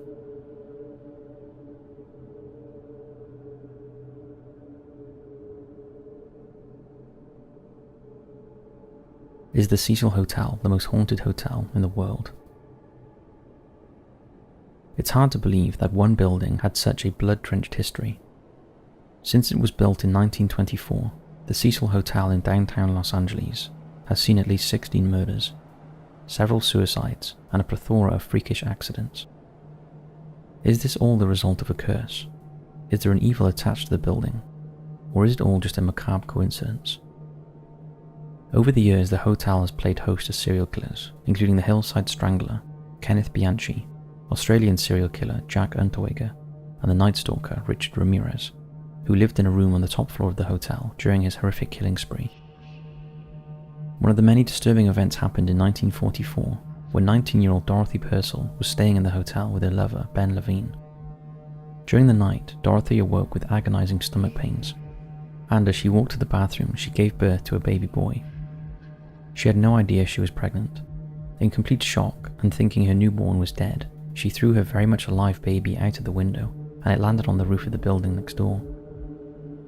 Another freakish incident happened in 1962, when 65-year-old George Giannini was walking past the Cecil without a care in the world when he was hit and killed by 27-year-old Pauline Otten, who jumped from the 9th floor after an argument with her estranged husband.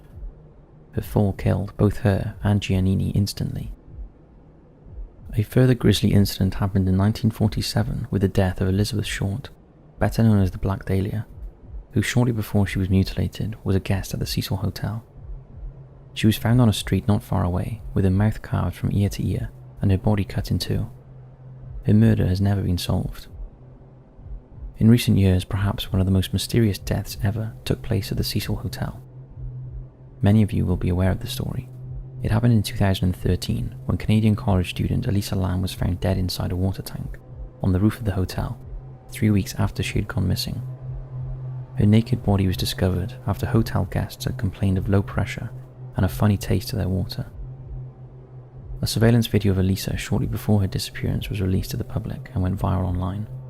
It shows Elisa acting strangely in an elevator, appearing to hide from someone or pressing multiple elevator buttons. Her death remains unsolved, but the video caused many to speculate that the hotel is cursed and some dark force is at work within its walls.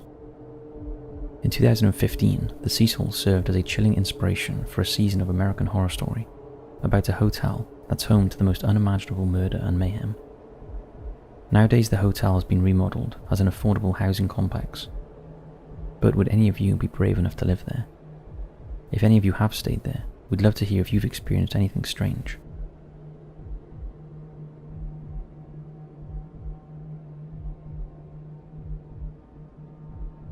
Farafra Desert. Located just a few hours' drive from Cairo in Egypt is the White Desert, an eerie expanse of sand and calcium rock formations that give off the feeling of an alien landscape more suited to the surface of the moon than Earth. Formed by centuries of erosion and sandstorms, the unique rock formations rise out of the sand like ghostly statues, forming a spectacular but eerie backdrop. The landscape alone is enough to give you the creeps, but add to that the resident ghost, then you are in for an unsettling visit.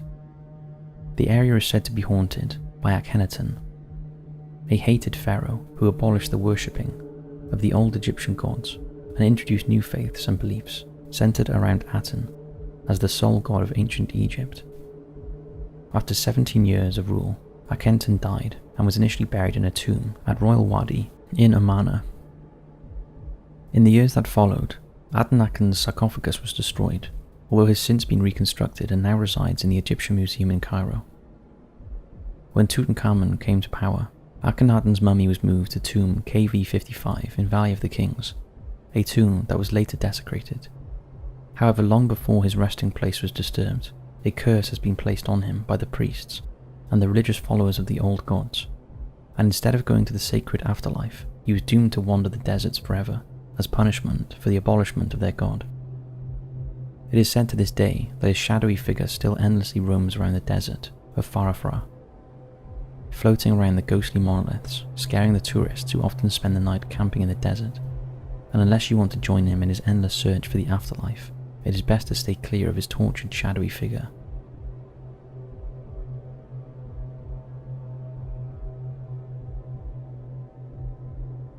Dogcam Ghost. This next clip was captured on CCTV in 2021 in the backyard of Jake DeMarco's home in Melbourne, Australia.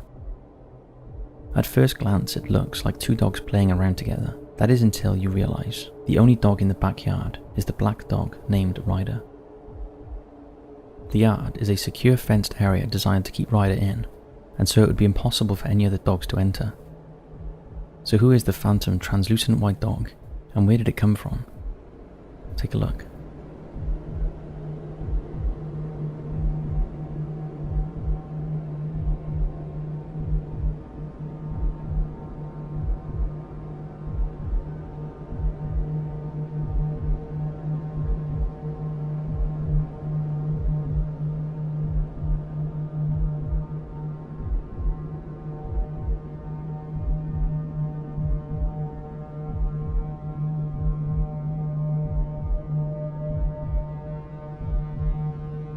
As soon as Jake saw the footage, he raced outside to see who Ryder was playing with. However, by the time he got there, the mysterious intruder had disappeared. It's not the first time a ghost dog has been caught on camera. It has long been believed that our pets come back from beyond the grave to visit their former owners. And to many, this is a great comfort after the death of a much-loved pet. Could this be a case of a long-deceased dog visiting its former home and finding a friend to play with? Or is it just that another dog did penetrate the dog-proof fence and scarpered as soon as Jake appeared? What do you think?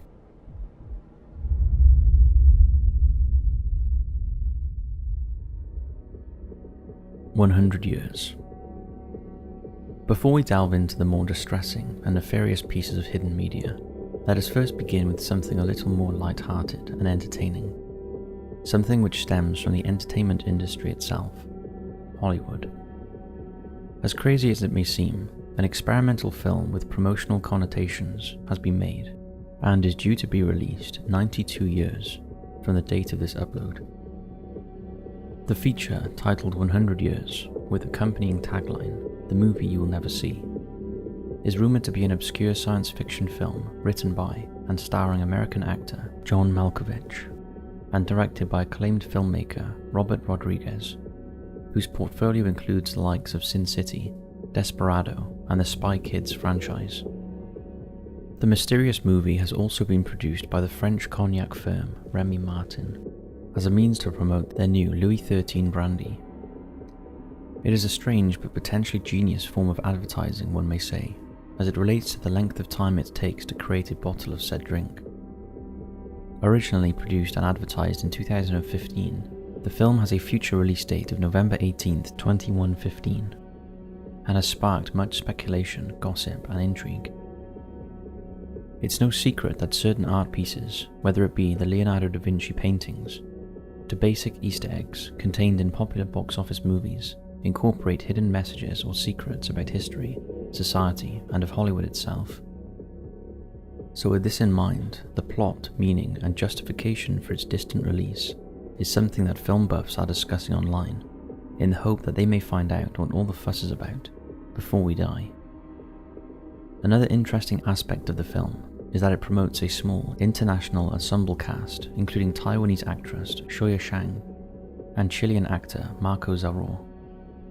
Does this mean that it is intended to reach a worldwide audience? Rodriguez, who credits 100 Years as some of the best work he has ever done, stated in a 2019 interview that he has produced both a commercial and feature film with the French cognac giant, confirming that "I was making several short films for them, and then I showed them the movie, and they said, yeah, that's great. That's the one we lock away." So what do we actually know about the movie itself? John Malkovich, the legendary actor, was cast as the male protagonist, with Chang as the aptly named female protagonist. To cap things off, Marco Zaror is introduced as the antagonist of the piece, whose plot and visuals were partially teased by a few short trailers, titled Retro, Nature and Future. The rest of it remains top secret, so much so that the role of the film is currently being kept within a high-tech safe behind bulletproof glass that will open automatically on its official date of release, in the year 2115. It is also reported that 1,000 specially selected guests from across the globe, including its stars, have been given a pair of tickets, which are apparently made of metal to prevent damage or expiration, for the film's premiere. Although they will not get to participate or attend personally, they can pass these down to their friends or family. Could this be a massive publicity stunt designed to generate hype, promotion, and advertising for a particular brand of cognac? Or does the film contain a vision of the future, something which the world is not ready to see, but may understand and recognize when the time comes after its eventual release? One thing is for sure, whoever is watching this YouTube video in the year 2023 will not get to see it.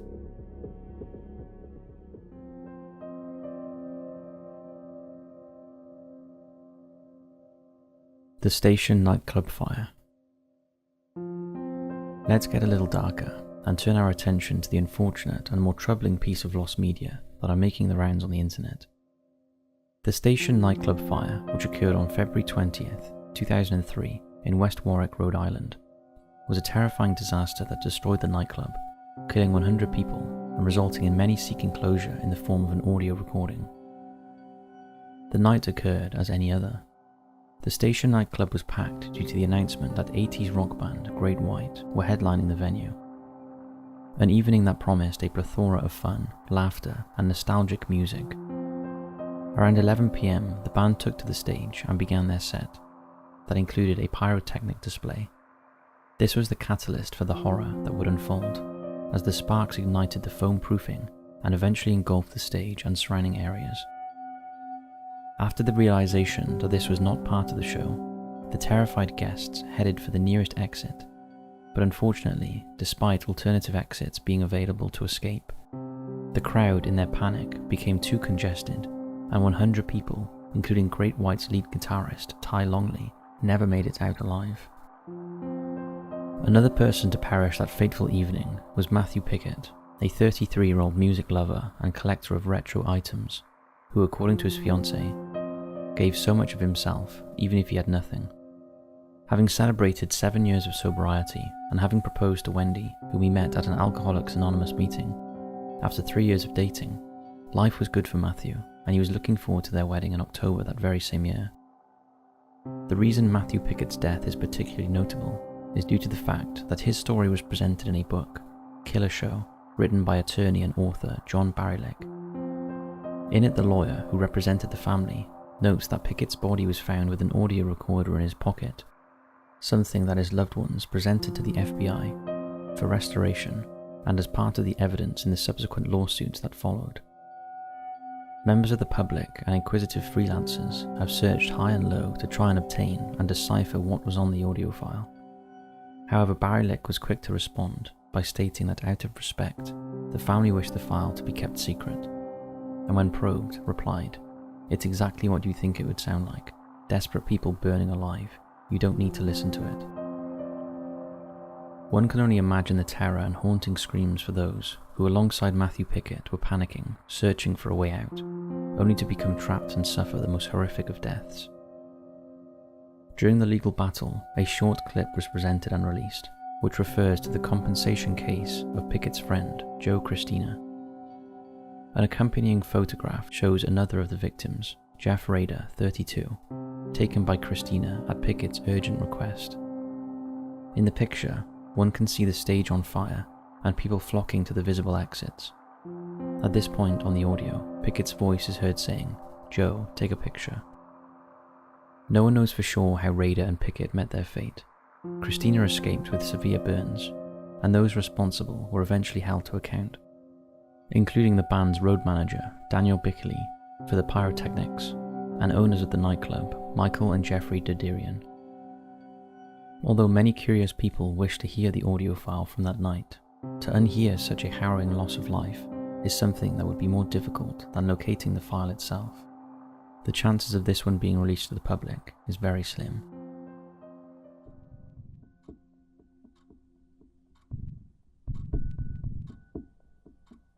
The El Reno tornado.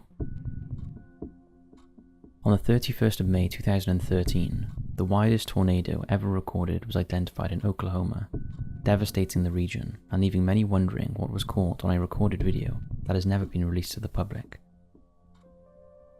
The El Reno tornado, calculated at 2.6 miles wide, was initially considered a routine day's work for members of the Twist-X Storm Chaser team, a well-known group of individuals who were working on behalf of the Discovery Channel to track and trace the wildest of storms.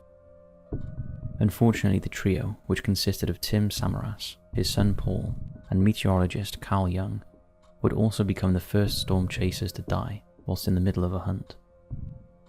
The purpose of their mission on the day in question was to measure seismic data from within the tornado's atmosphere, having previously tested their equipment on less powerful storms.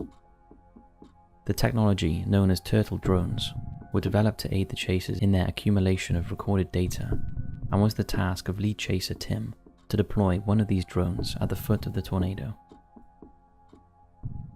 In the beginning, once the storm was tracked, the team jumped in their Chevrolet Cobalt and pulled up alongside the raging hurricane in the hope of switching to a southern direction, releasing the drone and heading back to safety. However, the mammoth hurricane suddenly changed course and, to the team's shock and horror, steered upwards before coming to a stop directly above them. This type of behaviour is considered very unusual due to its sudden change of direction and rapid expansion in size, which apparently occurred within the space of 30 seconds, therefore giving the men no chance of escaping its ferocity. The forward motion of Al Reno switched from 20 miles per hour to 55 within a few minutes, and so the TwistX team were trapped with nowhere to go. With death looming, one can only imagine what the men were thinking or saying to one another. As quickly as it descended on the vehicle, Samaras and Carl Jung were torn from its interior, while Tim was able to remain inside. However, this shelter proved to be just as fateful, as once the storm departed, his body was found mangled inside the wreckage. Paul and Carl's bodies were eventually located half a mile away.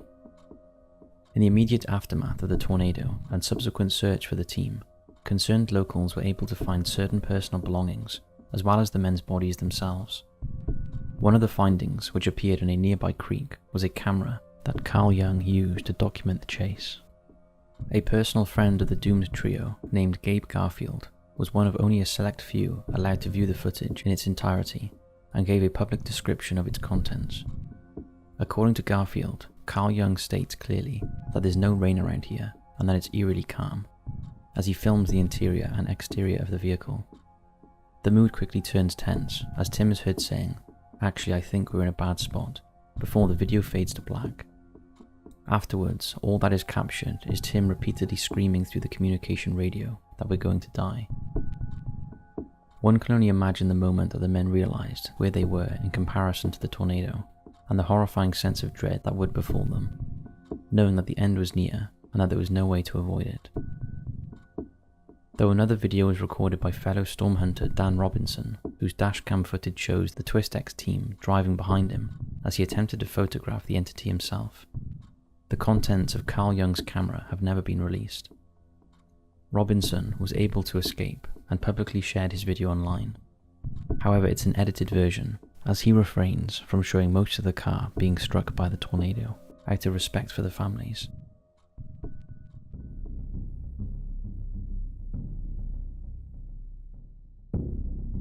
The murder of Jun Lin. This next story is extremely brutal and depraved, and was the subject of the Netflix documentary Don't F With Cats. The name of the show is taken from a series of videos that were posted in 2010 by a Canadian man named Uka Man, whereby he subjected small kittens to unimaginable torture, leading to their horrible death. The videos shocked and disgusted viewers. They are so horrific we will not even describe them here. While unfortunately, 33-year-old student Jun Lin would fall victim to the cat killer after moving to Canada the very same year that the gruesome videos were posted. Luca was a high school dropout who, having lived through a seemingly troubled childhood, had worked many jobs as a male model, stripper, pornographic actor and escort. Some believe that his fascination with death stemmed from allegedly dating serial killer Karla Homolka, although this is unsubstantiated. Jun Lin was studying computer science and engineering at Concordia University in Montreal, and having lived in the country for a few years, was finally looking to connect with someone online.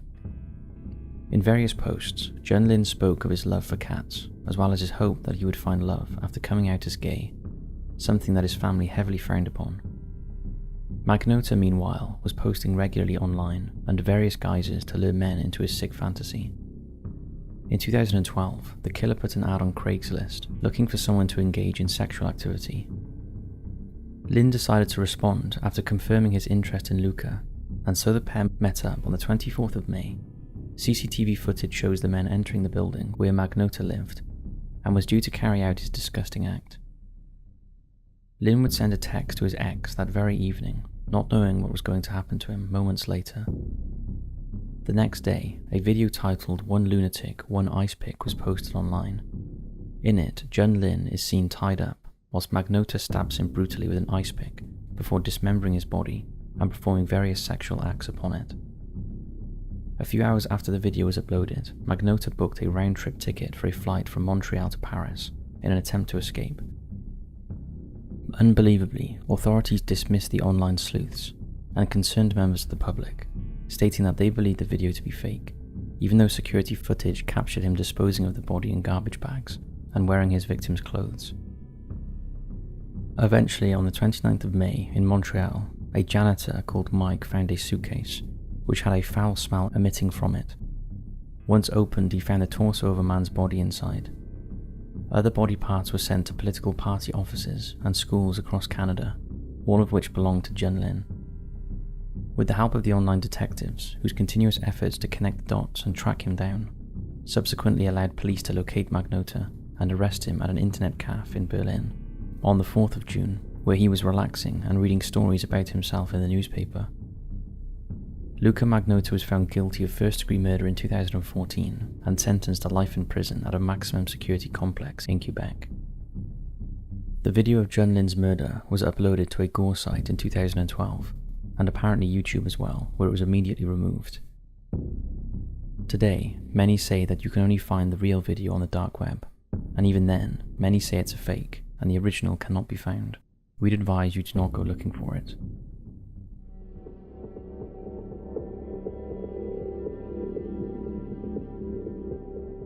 Armin Maiwa's tape. We'll end this episode with the fifth and final entry, the Armin Maiwa's tape. This one is particularly grotesque in nature, so be warned. On the 9th of March 2001, in the town of Rottenburg, Germany, 39-year-old Armin Maiwa participated in one of the most bizarre and sickening pieces of lost media that has never been released to the public. The IT technician had developed a fascination and sexual fetish for cannibalism and had taken part in numerous online forums under the name Frankie to discuss his fantasies of eating human flesh. Though many would consider these types of online chat sites to be extremely terrifying, those who partake in them claim that it is merely foreplay and/or role-playing scenarios that attract them to the discussions. Bernd Brandes was not one of those people. The engineer, who was similar in age to Maiwa's, was also interested in taking part in a ritualistic form of cannibalism. However, he wished to be the one who was being eaten. Both men met online through a now-defunct forum, where they discussed their interests and fantasies at length, agreeing to meet and follow through on their shared promise and consent to each other. Upon arrival, Brandes requested that Maiwa bite off his genitals and feed it to him. This, however, proved too difficult, and so it was cut off with a knife. Again, the member was far too difficult to consume, so Maiwa placed it in a pan with some of Brandes' fat and some marinade spices before chopping it up into pieces, and eventually feeding it to his dog. Due to the heavy bleeding by Brandes, who still consented to the whole ordeal, Maiwa decided then to place him in a bath and proceeded to feed him painkillers and sleeping tablets, before kissing him and stabbing him in the throat, killing him after 3 hours of depravity. His body was hung in a specially created room and dismembered, thus bringing an end to the disgusting display, all of which was recorded on camera, which had been set up by Maiwa for his own amusement. After bragging about the meeting online, a concerned user reported him to the authorities, and finally in December 2002, 1 year later, Armin was arrested and is currently serving a life sentence in Kassel prison in Germany. The tape itself was only shown once in court, for which many jurors needed special counselling after viewing its contents. As of today, German authorities have it placed in a special evidence vault with no intention of releasing it to the public.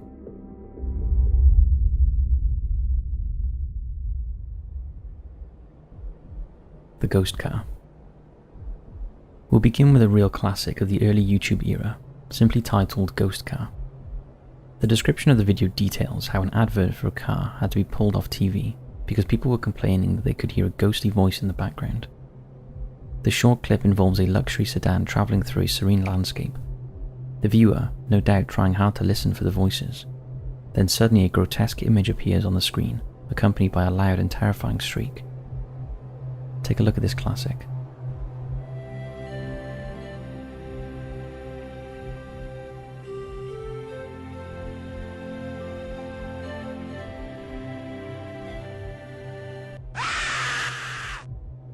The video first surfaced in 2005, and thanks to YouTube, became a firm favourite tool for pranking one's friends. This invariably led to a number of reaction videos appearing, where people were recorded viewing it for the first time, their reactions providing even more entertainment for thousands of people from this one clip.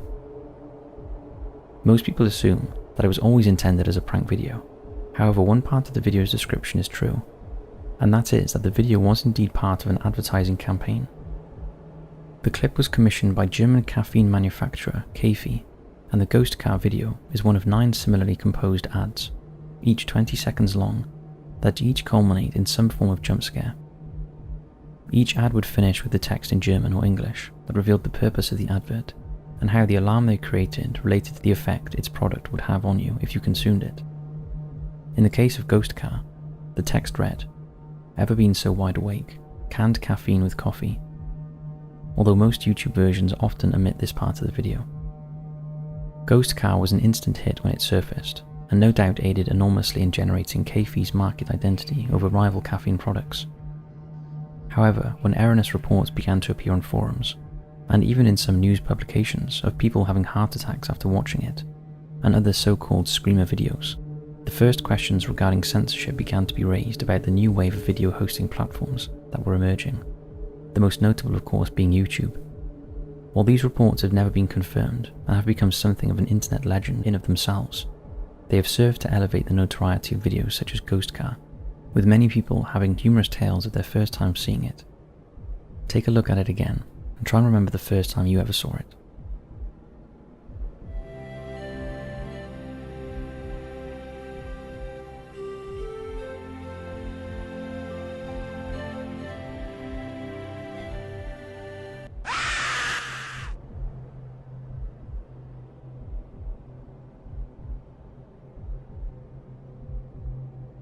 Unwind with the sweeties.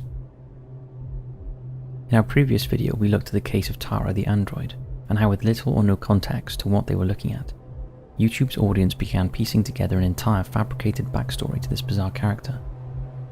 It says something of our own nature or acceptance of how dark the world can be, when the part of our brains that warns of the potential dangers can create such elaborate stories as a possibility that come from viewing creepy, unsettling, or downright weird material, even when there is likely none to behold, when some context is added. With this in mind, welcome to the world of the Sweeties, and specifically their video, Unwind with the Sweeties. This video begins with an intro sequence after a man and a woman appear, both of whom are wearing brightly coloured ski masks. And while their mouths are visible, their eyes are covered with glasses, on the front of which are pictures of eyes, seemingly cut out from a magazine. Both wear wigs that are intended to demonstrate their genders and help further differentiate the two. The male sweetie is seen reading a sexually suggestive magazine before apparently fantasizing about Marilyn Monroe, she being played by the female sweetie but in a different wig. The dream is disturbed when the female sweetie wakes him up annoyed that he was apparently fantasizing about another woman. Take a look.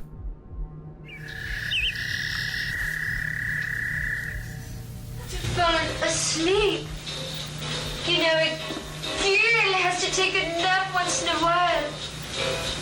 Especially if she's had a busy day like I have.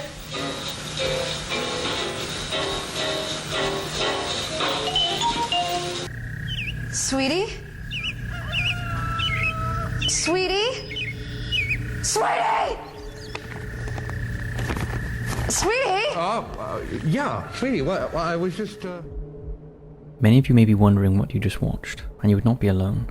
The ski masks are enough to trigger feelings of apprehension and unease, as we are neutrally suspicious of people who choose to conceal their identities. But these, coupled with their odd behaviour, make for some unsettling viewing. Looking at more videos featuring the sweeties only makes the feeling of unease greater. In one clip, for example, they exaggerate how uncomfortable their underwear is by comparing them to razor blades and broken glass. If meant to be funny, then it fails and only heightens the creepy factor. All of this makes us beg the question, just what is the story behind the people who made the video? Well, the fact of the matter is that the clips uploaded to YouTube were from what could be described as YouTube's predecessor, US public access television. The show was the creation of husband and wife Gus and Emma Shalisky, and they began broadcasting episodes of their show in 1991. Their unusual costumes were the result of their effort to create unique-looking comical characters in the show, but with only a small budget, they had to use whatever they could purchase cheaply and improvise. Their show ran for an unusually long time for a public access series, the last one being produced as of late 2002, by which time they had developed a very small fan base. However, the uploading of clips to YouTube brought them back to a much wider audience, although they themselves have been relatively quiet in recent years, save for a post on their blog in 2020. This was the first time in 10 years that the blog had been updated. The last post before that featured an unnerving story about a family reunion and involved a picture of a mutilated body which Emma said looked like Gus. While not as famous as some other creepy content creators, internationally or otherwise, Gus and Emma continue to have a loyal fanbase, and even as recently as September 2023, new channels are appearing on YouTube to host their videos. Check them out, if only to stimulate that warning center in your brain that something just doesn't feel right.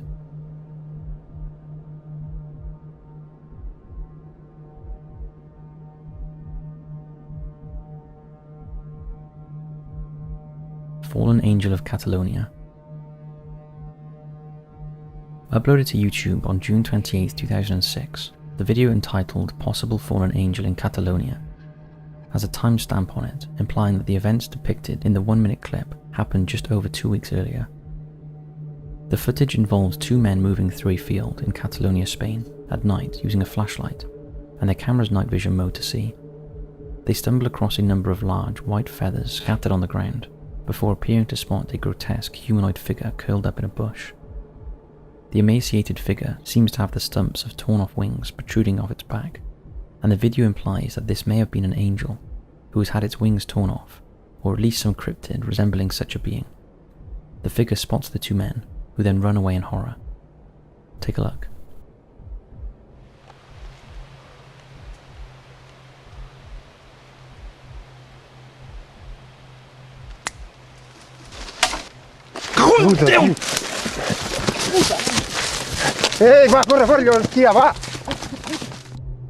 Few would deny the creep factor, and when it emerged, the video naturally became the source of debate online as to whether it was genuine or a hoax.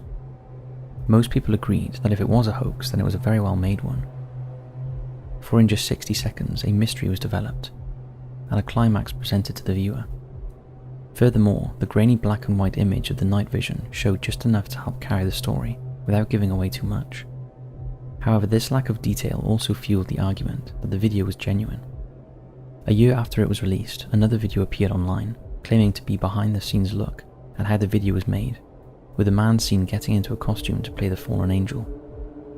However, in a bizarre twist, this video has been claimed by many to be the hoax, as the completed costume appears to differ from the being seen in the original, particularly concerning its size. Regardless, the video has garnered millions of views and still sparks debate, just as a good creepy video should.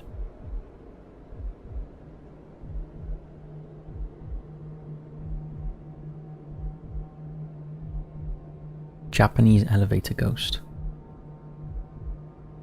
One of the biggest criticisms of the found footage genre that was undoubtedly catapulted into the mainstream by the success of the movie The Blair Witch is that the main characters are always filming at the right time to capture events as they are unfolding. It leaves us as the audience asking why, given the horror that they are experiencing, do these characters think to go for the camera when things start happening instead of running away? It takes us out of the perception that these events are real, and that in the end is the main pull of the genre. Well, one way around that for creepy content creators is CCTV. Security cameras are intended to record as much as possible so that they can be used to gather evidence of a crime, to help locate missing people, to identify potential threats or hazards to those they are set up to protect, or to simply have a record of events within a building or area. There have been numerous proposed instances of paranormal activity caught on security cameras over the years, both fake and seemingly genuine. Either way, when we first view such footage, our minds are already being programmed to accept what is happening in the footage, since we tend to associate security camera footage as being legitimate, which only adds to the creepiness when something unusual is recorded having happened. This leads us to the video Japanese Elevator Ghost from 2008. The video appears to show multiple camera angles from a Japanese office building, including one inside an elevator. Two office workers can be seen walking towards the elevator, inside of which, at around 28 seconds, something appears to briefly materialize in the wall. The two men enter the elevator, and after a short ride to another floor, they get out.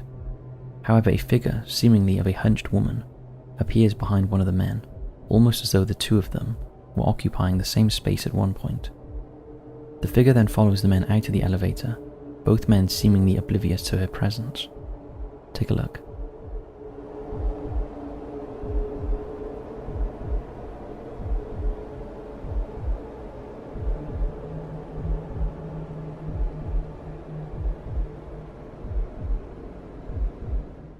In all likelihood, the video is fake, but here is the cunning part of videos such as this.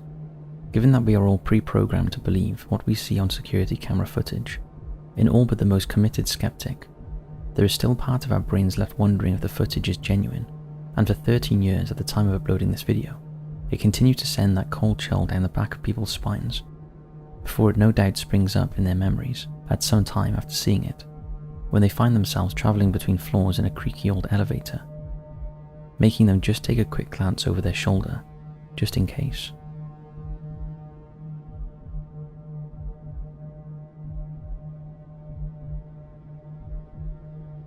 Japanese ghost girl in mirror. In late 2006, a creepy clip surfaced on the internet before making its way onto YouTube, when it had not even been a year since the site launched, that caused many people to question their own perception of reality.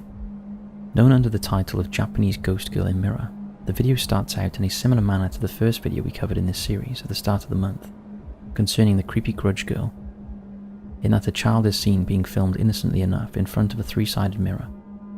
However, again, when the girl looks back to her mother, one of the images in the furthest mirror holds its stare back, when it should have shown a reflection of the back of the girl's head. Take a look.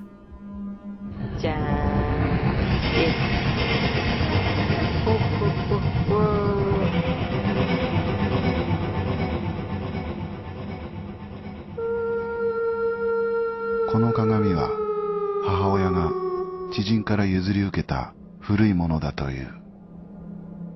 This video generated enormous debate online as to what was happening. Theories abound from the girl in the mirror being a ghost or demon of some sort to a rupture in the space-time continuum centered around that one mirror, to this effectively being a glitch in the Matrix, proving we are living in a simulated world. Some of the more skeptical viewers had their doubts about the authenticity, of course, resulting in some of YouTube's earliest debunking videos.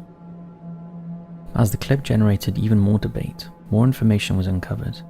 The clip is actually edited out of a Japanese horror anthology collection, whose title translates into "They Really Exist, Cursed Videos," and we can hear someone narrating in Japanese as the video plays.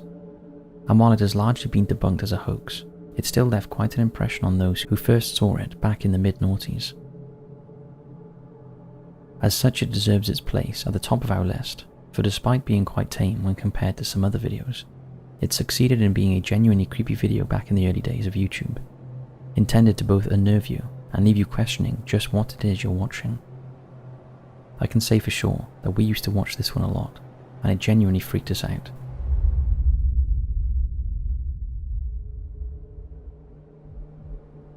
Do our pets stay with us after they have passed? We all love our pets, and it can be particularly distressing when they pass away. Sadly for one of our viewers, Diane, her dog Lola passed away on the 20th of the 12th, 2022, and since she's been gone, the family have felt her about their home. Little things like hearing her walk about, pop bottles that she loved to chew on after they'd been used, popping like she is playing with them, and dogs who have been to visit being transfixed to the old unit where they kept Lola's ashes.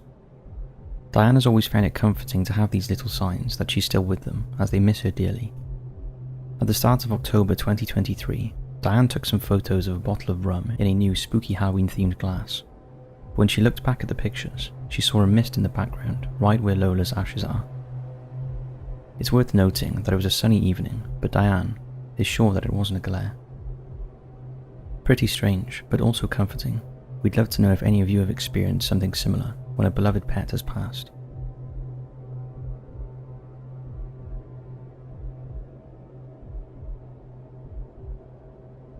Scary Patreon personal story. This story was sent in by one of our patrons who wanted to share a creepy experience that happened a few years ago. She wishes to remain anonymous, so we will call her G. G is now an adult. This happened when she was around 13 years old.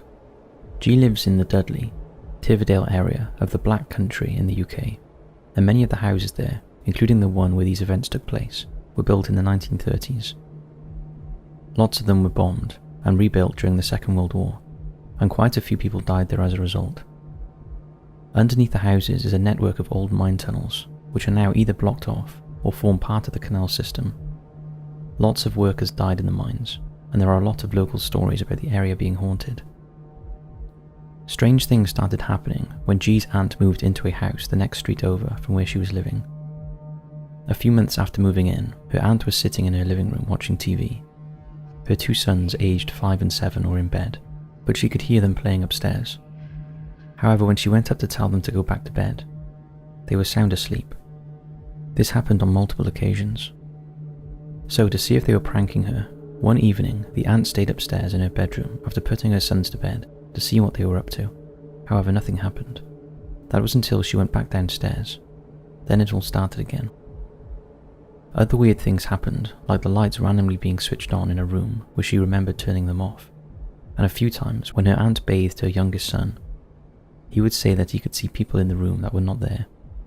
He also said he could sometimes see his nan, who had passed away around 3 years earlier. Around a year after moving in, the aunt and her family went on holiday, and G's mum agreed to look after the house while they were away. One morning, G's brother went with their mum to the house, and whilst in the kitchen, they were suddenly engulfed in a cloud of black smoke that smelled very strongly of cigars. When they stepped back, the smell went, but as they walked forward, it surrounded them again. When G's mum told the aunt about the experience, she said the same thing had happened to her on several occasions. None of the family smoked, so it was very strange. A few months after G, her brother, and mum stayed at the aunt's house to babysit. By the time they arrived, the 2 boys were already in bed, so the 3 of them settled down in the living room to watch TV. It's worth noting that the boys' bedroom was directly above the living room. After about 2 hours, they heard a really loud bang from upstairs. It sounded like someone had fallen from a height and hit the floor. All 3 of them jumped, and Daisy the dog started barking. The bang was followed by footsteps running out of the bedroom, onto the upstairs landing, and down the stairs. However, it sounded like whoever or whatever it was missed a few steps, and landed with a thud at the bottom of the stairs. However, strangely, no one cried out. All 3 were convinced it wasn't the boys, and something else was in the house, but were hesitant to go and investigate. Eventually, G's mum plucked up the courage to look, but as she opened the door, she heard a rustling and slammed it shut again. After being paralysed with fear, they eventually let the dog through, but she immediately ran to the top of the stairs, barking. G's mum finally opened the door fully to find there was nothing there. Nothing had fallen down the stairs, and the boys were still fast asleep. G refused to stay in the house any longer and walked back to her own house, leaving her mum and brother to stay the night. To this day, her mum is certain that there was someone or something on the other side of the door. On a side note, G said she always gets a strange feeling before something weird happens, and that night she felt extremely unsettled and kept her coat on and had her dad's phone number on speed dial so that she could ask him to walk her home if anything happened. She even felt too nervous to eat the movie snacks that evening. It's also worth mentioning that a week before the incident, the family had jokingly done a séance in the boys' bedroom. They did not take it seriously at the time, but in hindsight, they think they may have annoyed something if it was there. When the aunt returned and G's mum told her what had occurred, she said the same thing happened to her twice before. Things got so creepy that the aunt contacted the previous owners of the house and asked them if anything strange had happened to them. They confirmed that they heard running upstairs, and their young son had said he could see people who were not there on many occasions. They had a friend who was a psychic, and she stated that an old man had previously lived at the house. He had got up in the middle of the night feeling ill, and had a heart attack at the top of the stairs, causing him to fall down them. No one was there to help him, so he lay at the bottom of the stairs for a while before passing away. Nowadays the house is rented out, but G, who still lives in the area, says no one sticks around for long. It does seem that the house had, or has, something paranormal connected to it. Since what happened to her, G is more open to others' strange experiences. We would love to know your thoughts on this one, and if anything similar has happened to any of you.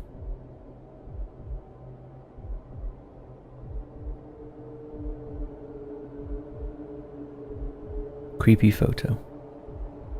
This next image was sent in to us by Sydney, whose brother used to work at a funeral home in Illinois. His job involved the more technical side of funeral planning, things like obituaries, pamphlets, slideshows, etc. One day he was working with a bereaved family, who sent him an old family photo as part of the funeral arrangements. Take a look.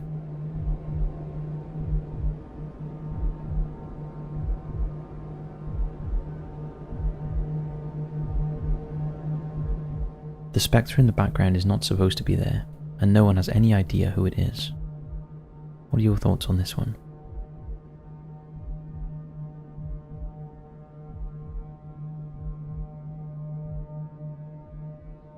Unexpected photobomber. This next creepy photograph was sent to us by Kyle. He sent it to his girlfriend at around 3 AM in the morning. At the time they were having a text fight, and she was upset. When Kyle's girlfriend initially received it, she didn't notice anything strange about it. Take a look.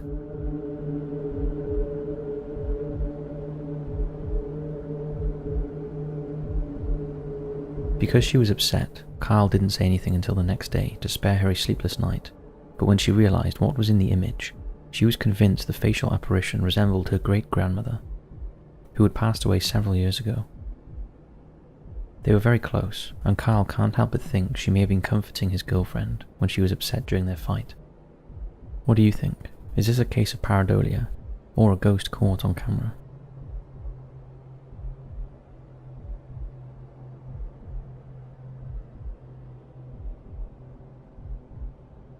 Creepy tales from a real medium. This next set of true experiences was sent to us by Morgan, who is a medium. These are just a selection of the countless creepy things that have happened to her, but these are the most memorable. The following is written in Morgan's own words. The Grey Man. I first saw a grey man when I was 6 years old. I still see him to this day, usually just before major, unexpected life events. The night I first saw him was the night before I was taken into foster care. I laid in my bed unable to sleep. After a few hours, I heard somebody moving in the hallway outside my room. I thought it was my mother, so I shouted out for her. No response. The person came closer until they were just standing outside my door. I felt a wave of dizziness cross over me, and all of a sudden, I was on the ceiling outside my door. I was looking at a strange man in a grey tracksuit, and he was facing my door. He was bald and had grey, cracking skin. He was dragging a large sack which had something moving inside. I felt dizzy again, and I was back in my bed. The man began walking away from my door, and I heard him walk down the stairs.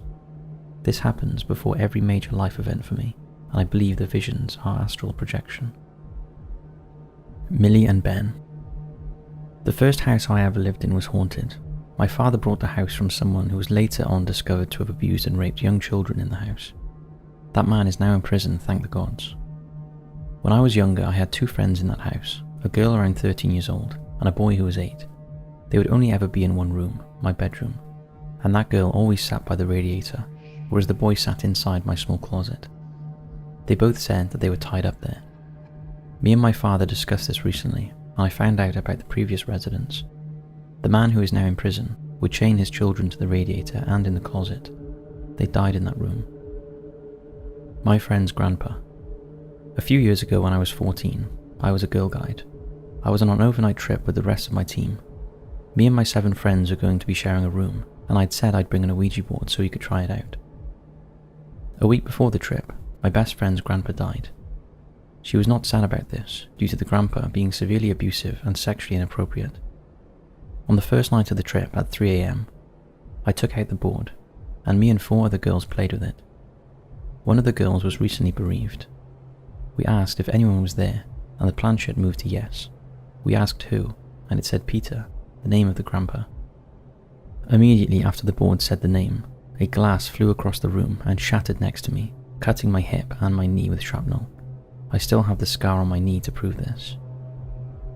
The couple. I just moved out of a house with a tragic haunt. I live in a care home, and me and the 2 boys who live there all saw the same spirits. A woman who was sweet when women approached her, but angry when men approached her, and a man who just hung from a noose in the bathroom. One night, me and my friend, who we'll call Carl, decided to do an investigation.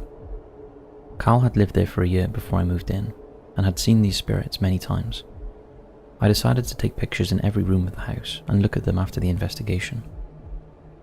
When we reached the living room, I took out my EMF meter and began walking around. We had bunting taped up for the World Cup. The bunting began moving aggressively, so I brought my EMF closer to the moving bunting and it spiked to red. We checked around for wind and there was none. The only movement in the room was at the other side of the bunting. I tried making the bunting move again by stamping where I had been walking, and nothing happened. I stayed in my room after that. That night, the woman stayed in my room. She was on the floor, peeking over at the end of my bed. She was glaring at me and whispering horrifying things that I don't want to repeat due to the stress and anxiety they still give me. I ran out of the room to find my other roommate, who we all called David. David confronted me for a few hours, and then we went back to our bedrooms. All of these incidents happened in Sheffield, South Yorkshire, apart from Millie and Ben, which happened in Rotherham. That concludes the events that Morgan shared with us. We would like to just thank her for sharing them with us, and allowing us to share them with you.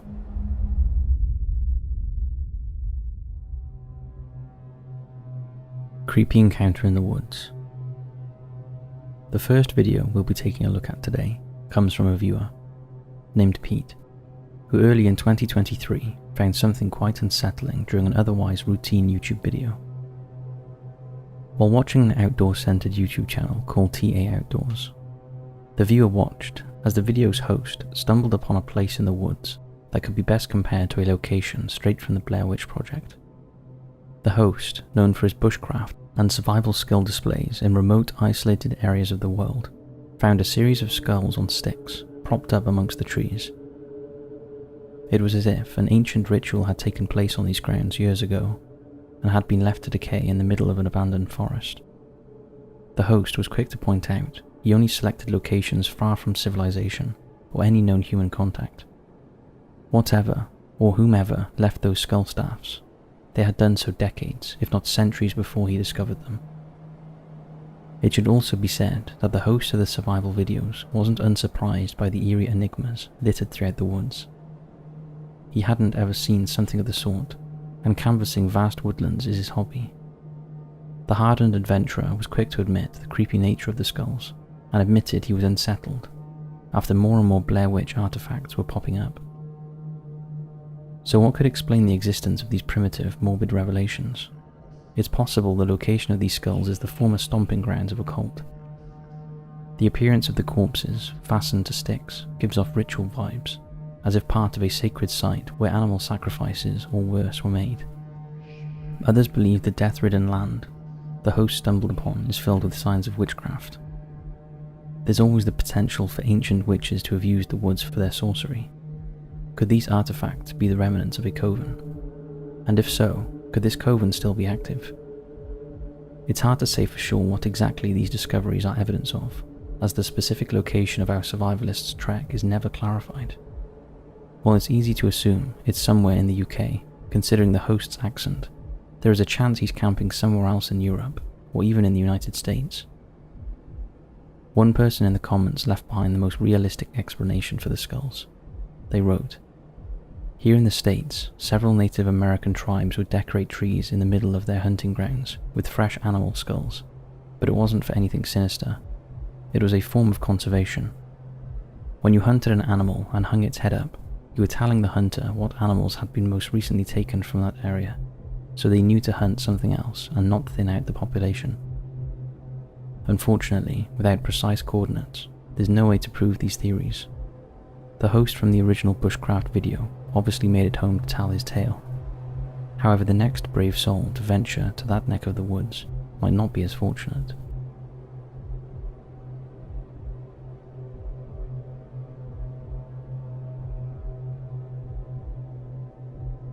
Bigfoot footage. In the eerie heartland of Washington state, something peculiar unfolded before the lens of a traffic camera. It was like the scene of a cryptic thriller with a dash of unexpected. The Washington State Department of Transportation played host to this peculiar occurrence when they tweeted out a series of enigmatic images captured by one of their surveillance cameras. The tweet boldly declared Sasquatch spotted, while pointing out an enigmatic figure in the bottom left corner of the frame. The silhouette, mysterious and almost ghostly, resembled a human figure striding amidst the backdrop of towering evergreen trees. However, the details were shrouded in obscurity, rendering it impossible to confirm what the figure truly was. It might have been a hulking, fur-covered enigma, or perhaps a solitary hiker donning a hooded jacket. There was also the possibility, albeit less thrilling, that it was merely a trick of the branches of a nearby tree. These mystifying photographs were taken on State Road 20 Sherman Pass, a sinuous route that navigates the Cascade Mountains in the northeastern part of Washington state. It's a spot where nature's secrets intertwine with the unexplained, and it's just about 70 kilometers south of the Canadian border in Grand Forks, British Columbia. This tweet, containing at least 2 photos, sent the curious minds into a frenzy. One image circled the figure in red, with trees casting eerie shadows on sunlit snow, devoid of any other traffic on the highway. In the second image, taken either before sunrise or after sundown, a vehicle with its lights on cruised along the highway, and the figure remained unchanged. As the enigmatic photos spread like wildfire across the internet, Twitter users chimed in with their theories and jests. Some wondered if this was a remarkably slow-moving Bigfoot, as it persisted in the same spot. But alas, the cryptid hunters came up empty-handed, and the figure remained a riddle. The world has long been intrigued by the possibility of Bigfoot's existence, with reported sightings scattered across North America's wooded landscapes each year. Washington state, along with its neighbor British Columbia, has earned a reputation as a hotspot for supposed Bigfoot encounters. Eager adventurers can join in the hunt by keeping an eye on the Washington State Department of Transportation's public traffic cameras, which snap new images every hour. The Bigfoot figure lingered on the SR-20 Sherman Pass camera for a whopping 48 hours, but as of today, its whereabouts remain a mystery. If you're in the area, keep your wits about you, for who knows what lurks in those shadowy woods.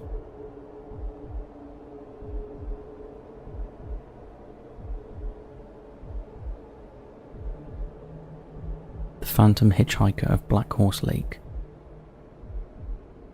Deep within the sprawling expanse of Montana, a land steeped in history and mystery, the Treasure State reveals its curious side.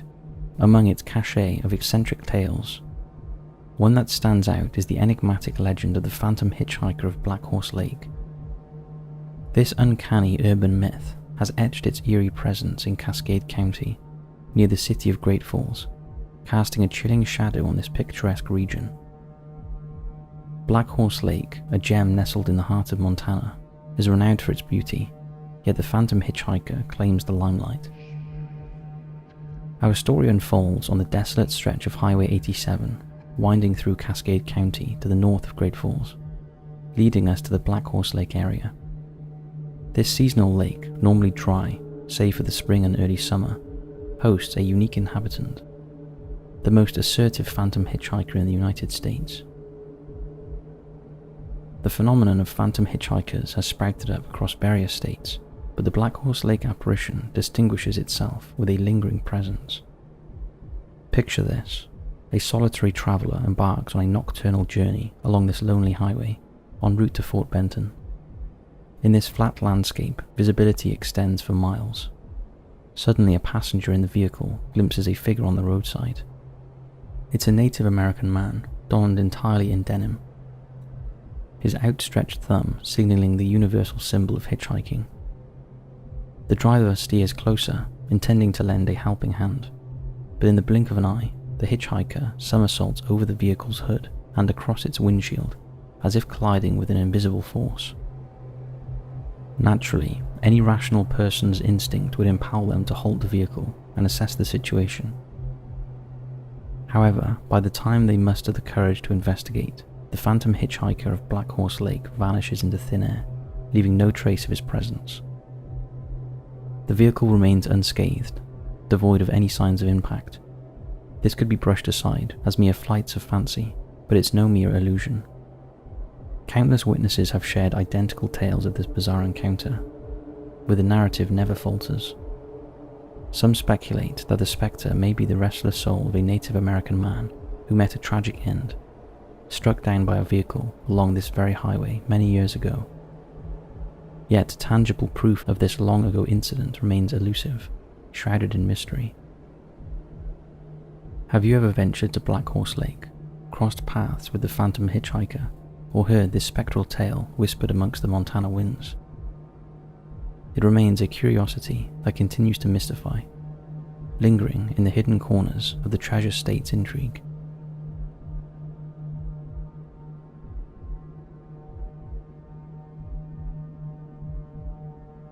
The scary story of Ruth Finley.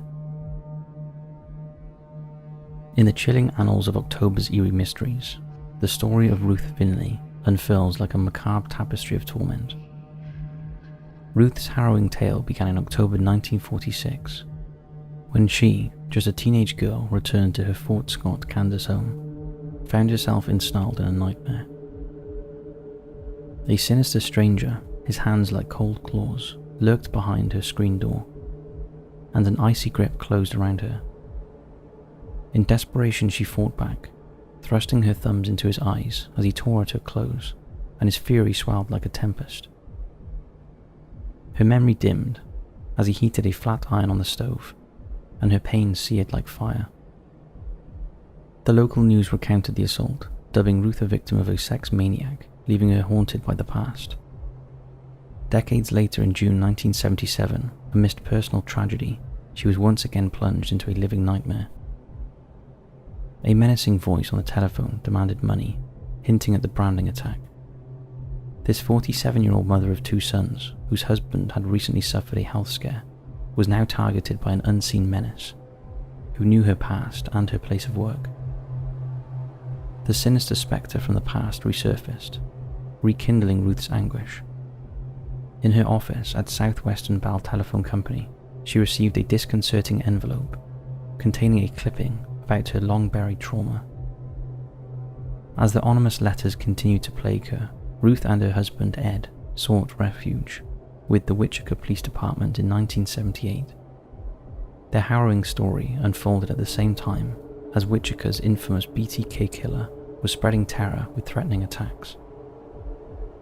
A year later, after a nightmarish encounter with a shadowy figure during a shopping trip, Ruth reported being kidnapped and released. Yet no leads or evidence surfaced, leaving investigators perplexed. Amid concerns that the BTK suspect might be her tormentor, Ruth endured 5 weeks of police surveillance, but the menace remained elusive. Her relentless pursuer, known as the Poet for the gruesome rhymes in the letters, turned his malice towards the police. August 31st, 1979 marked a turning point as Ruth was hospitalized with stab wounds, the hand of the Poet at work. The peril escalated further when a butcher's knife, wrapped in a red bandana, arrived at her workplace, followed by a gruesome Valentine's message. "Here's to you a tender Valentine, red with blood and tied with twine, nothing too much for a Valentine. Gone from here by whim of mind." In the grim shadow of impending danger, the Finleys' Christmas was marred by severed phone lines, wreath fires, and shocking deliveries on their doorstep. Copies of the Poet's letters were sent to an expert, Dr. Murray S. Mirren, who described the sender as a virulently psychotic loner. Though the Poet bore similarities to the BTK killer, Dr. Mirren believed they were distinct entities. With more than 300 interviews yielding no suspects, Chief Richard LaMunnion's involvement in 1981 took a chilling twist. He summarized that Ruth herself was the Poet and placed the family under surveillance. Shockingly, Ruth was captured on film mailing one of the Poet's letters to herself. Under questioning, she confessed to perpetrating the threats, kidnappings, and self-inflicting wounds, all while in the throes of psychosis.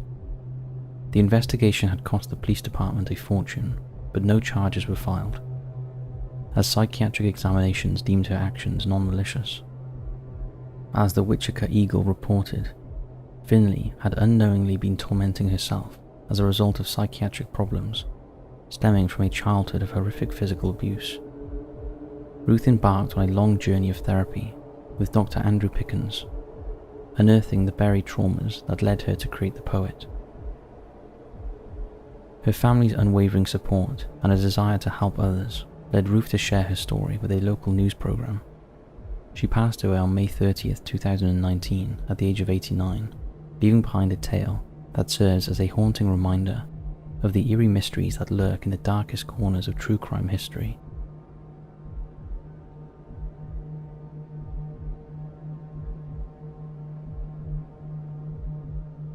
Haunted Road. In the eerie realm of the unexplained, a group of determined ghost hunters has unearthed a jaw-dropping revelation. They claim to have stumbled upon a spine-tingling audio recording that could rewrite the rules of the supernatural. Meet the fearless souls behind Retford Ghost Hunters, who embarked on a chilling journey through the veil of the paranormal. Their pursuit led them to Pac-Man Lane in Kiverton, South Yorkshire, a place notorious for its otherworldly occurrences, including sightings of ethereal beings and even mysterious UFO encounters.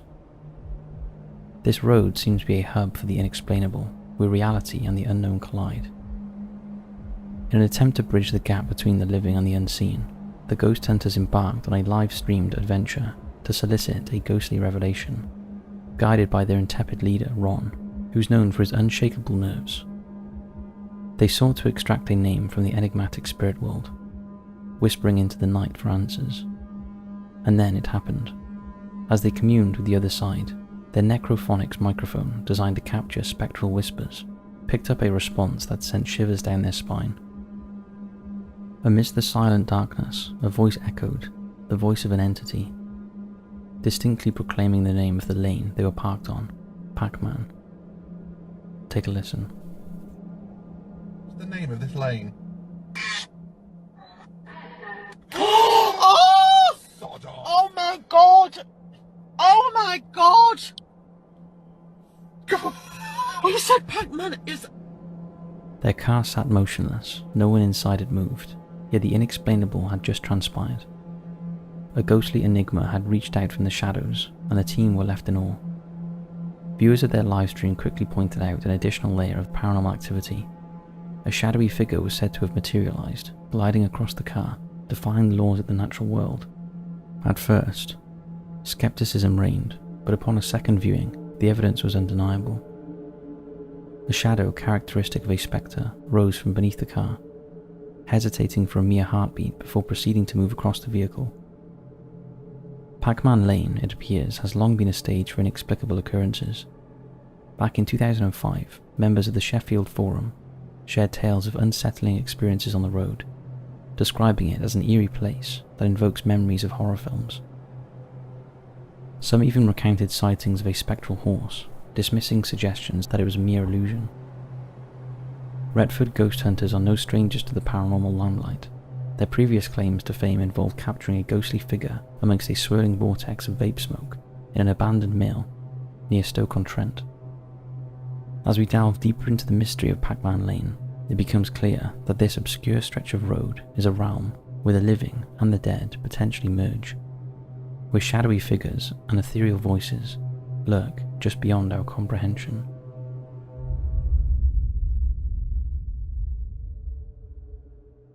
This first photograph was sent in to us by Kenneth. It was captured on his pastor's trail cam that was set up on his property. When he got a movement notification, he was hoping it was a deer, as they were in abundance in the area. However, when he looked at the image captured, he was shocked to see a creepy face peering through the trees. Take a look.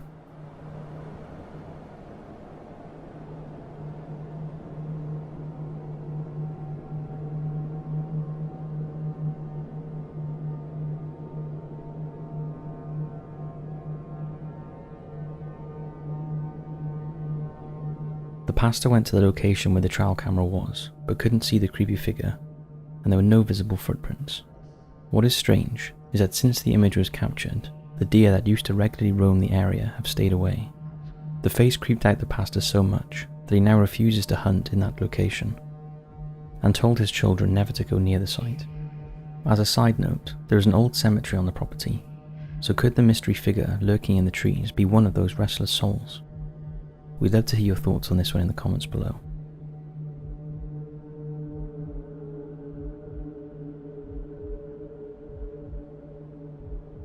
The Ghosts of Queener Road. This story was sent to us by Brian. It is a true story that he calls the Ghost of Queener Road. The incident took place in the summer of 2006. Brian and his wife Mary, who was his girlfriend at the time, had just moved from Brian's hometown, located in eastern Oregon, to Mary's hometown, located on the western side of the state. It is a rural area surrounded by farms and fields. At the time, the couple were living with Mary's mother whilst they saved up to buy their own place. To get out of the house and spend some time together, Brian and Mary would frequently go for a drive, usually around the back roads. One night they decided to go on one of their little drives to do a bit of stargazing. Mary, who knew the area well, directed Brian to a place where the view would be good. The moon was bright that night and lit the road ahead as they travelled down a narrow paved road. After about 10 minutes, they ended up down a gravel track that placed them between two large flat fields. They both got out of the car and sat on the hood with their backs against the windshield, staring up at the night sky. After just a few minutes, Mary sat up abruptly and said she could hear rustling. They both looked around expecting to see some sort of wildlife, but could see nothing, so settled back down staring at the sky. However, moments later they were disturbed again by a sound coming from behind them. This time the sound was unmistakable. It was the crunch of human footsteps in the gravel that seemed to be heading towards them, getting louder and louder as they approached. The terrified pair peeked over the top of the car roof as the footsteps got closer, but they couldn't see anything.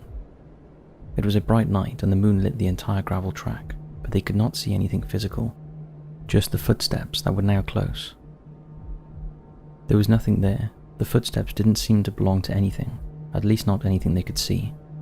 The couple didn't hang around and quickly got in the car and drove off as fast as they could.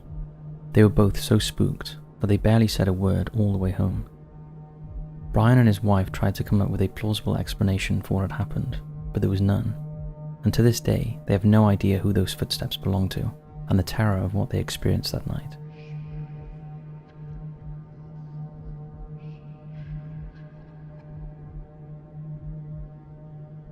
A Ouija board. Monica sent us her terrifying experience whilst playing with an Ouija board. When Monica was young, she went to her friend's house, who we will call S, for a sleepover. There were several other girls there as well, and they all decided to play an Ouija board in the basement. They drew a chalk safe circle on the concrete at the base of the stairs. This was for anyone that was afraid. Once the session began, a friend who we'll call Jay got scared and stepped into the circle, and about 10 minutes later, Monica joined her, as nothing much was happening with the board. From the circle, Monica could see S's little brother peeking through the basement door. Slightly annoyed, he had been excluded from his older sister's game. The session eventually ended, as it was getting boring. But as the girls left, one of the older girls leading the seance realized she had forgot to close the session out properly and went back to the board.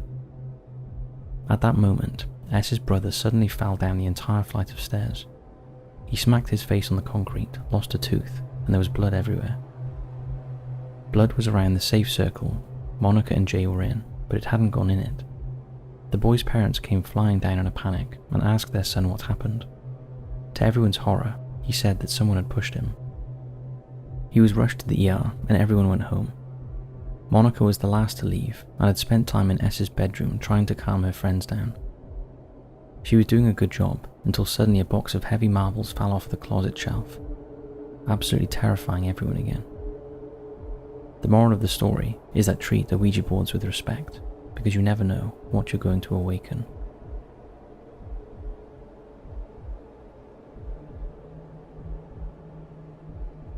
Billiard balls. This story was sent in by a viewer who wishes to remain anonymous, so we'll call her A.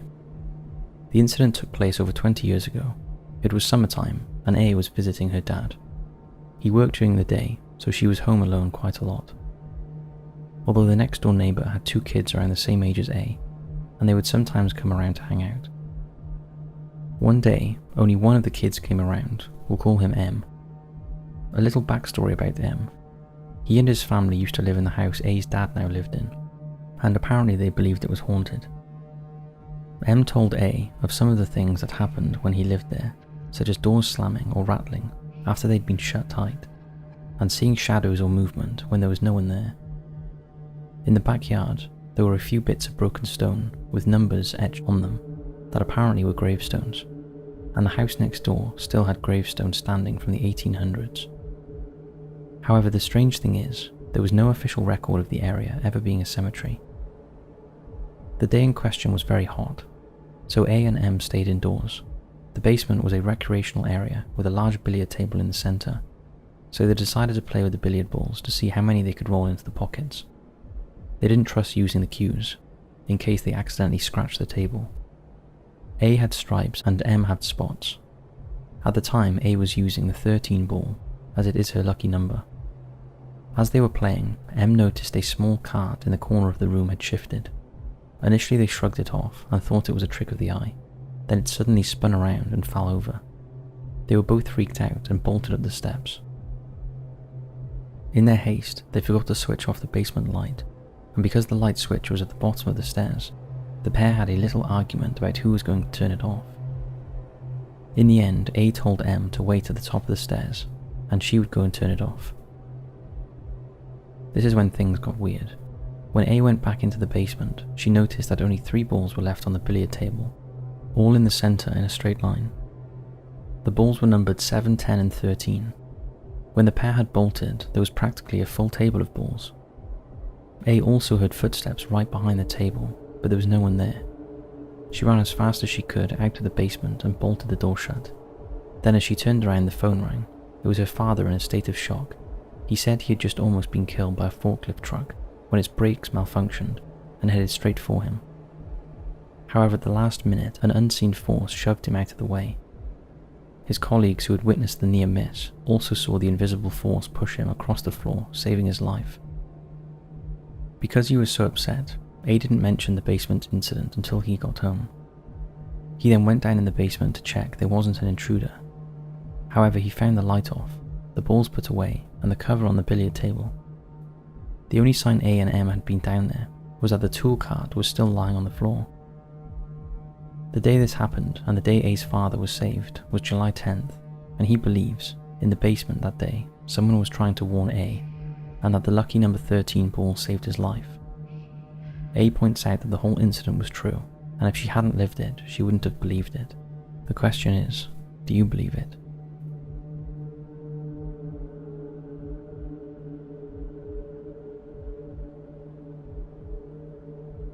Time slip. This next story was sent to us by Aidan, who lives in the northwest of Merseyside, England, in a town called Runcorn. Aidan wanted to share his experience with us to see if anyone else has had something similar happen. On the 17th of December 2022, something happened to Aidan that perplexes him to this day. It was a cold wintry evening, and Aidan settled down to read a book called The Hand of God, written by Christopher Charles, about the life of Vincent Fuller, a self-proclaimed psychic surgeon who allegedly uses physical and trance medium to spiritually heal people. In between reading the book, Aidan was installing GTA 5 on his Xbox 360. At one point he checked the time on the Xbox dashboard. It said 11:54 PM. He momentarily looked away for no more than 30 seconds, but when he looked at the time again, it read 0:00 AM. In the blink of an eye he had lost 6 minutes. Aidan believes he experienced a time slip and is still quite disturbed by what he believes is his first paranormal experience. We'd love to know in the comments if any of you have ever experienced a time slip, either backwards or forwards. As a bonus, Aidan sent us a photograph of what he believes is a ghost child. The photo is of the Grapes Inn, an old pub in Runcorn that is now called the Northern Bar. We're unsure when the photograph was taken, but from the research we have done, it seems like it was some time ago. Allegedly the building is haunted by a little girl. Take a look at the image and focus on the window on the top left hand side.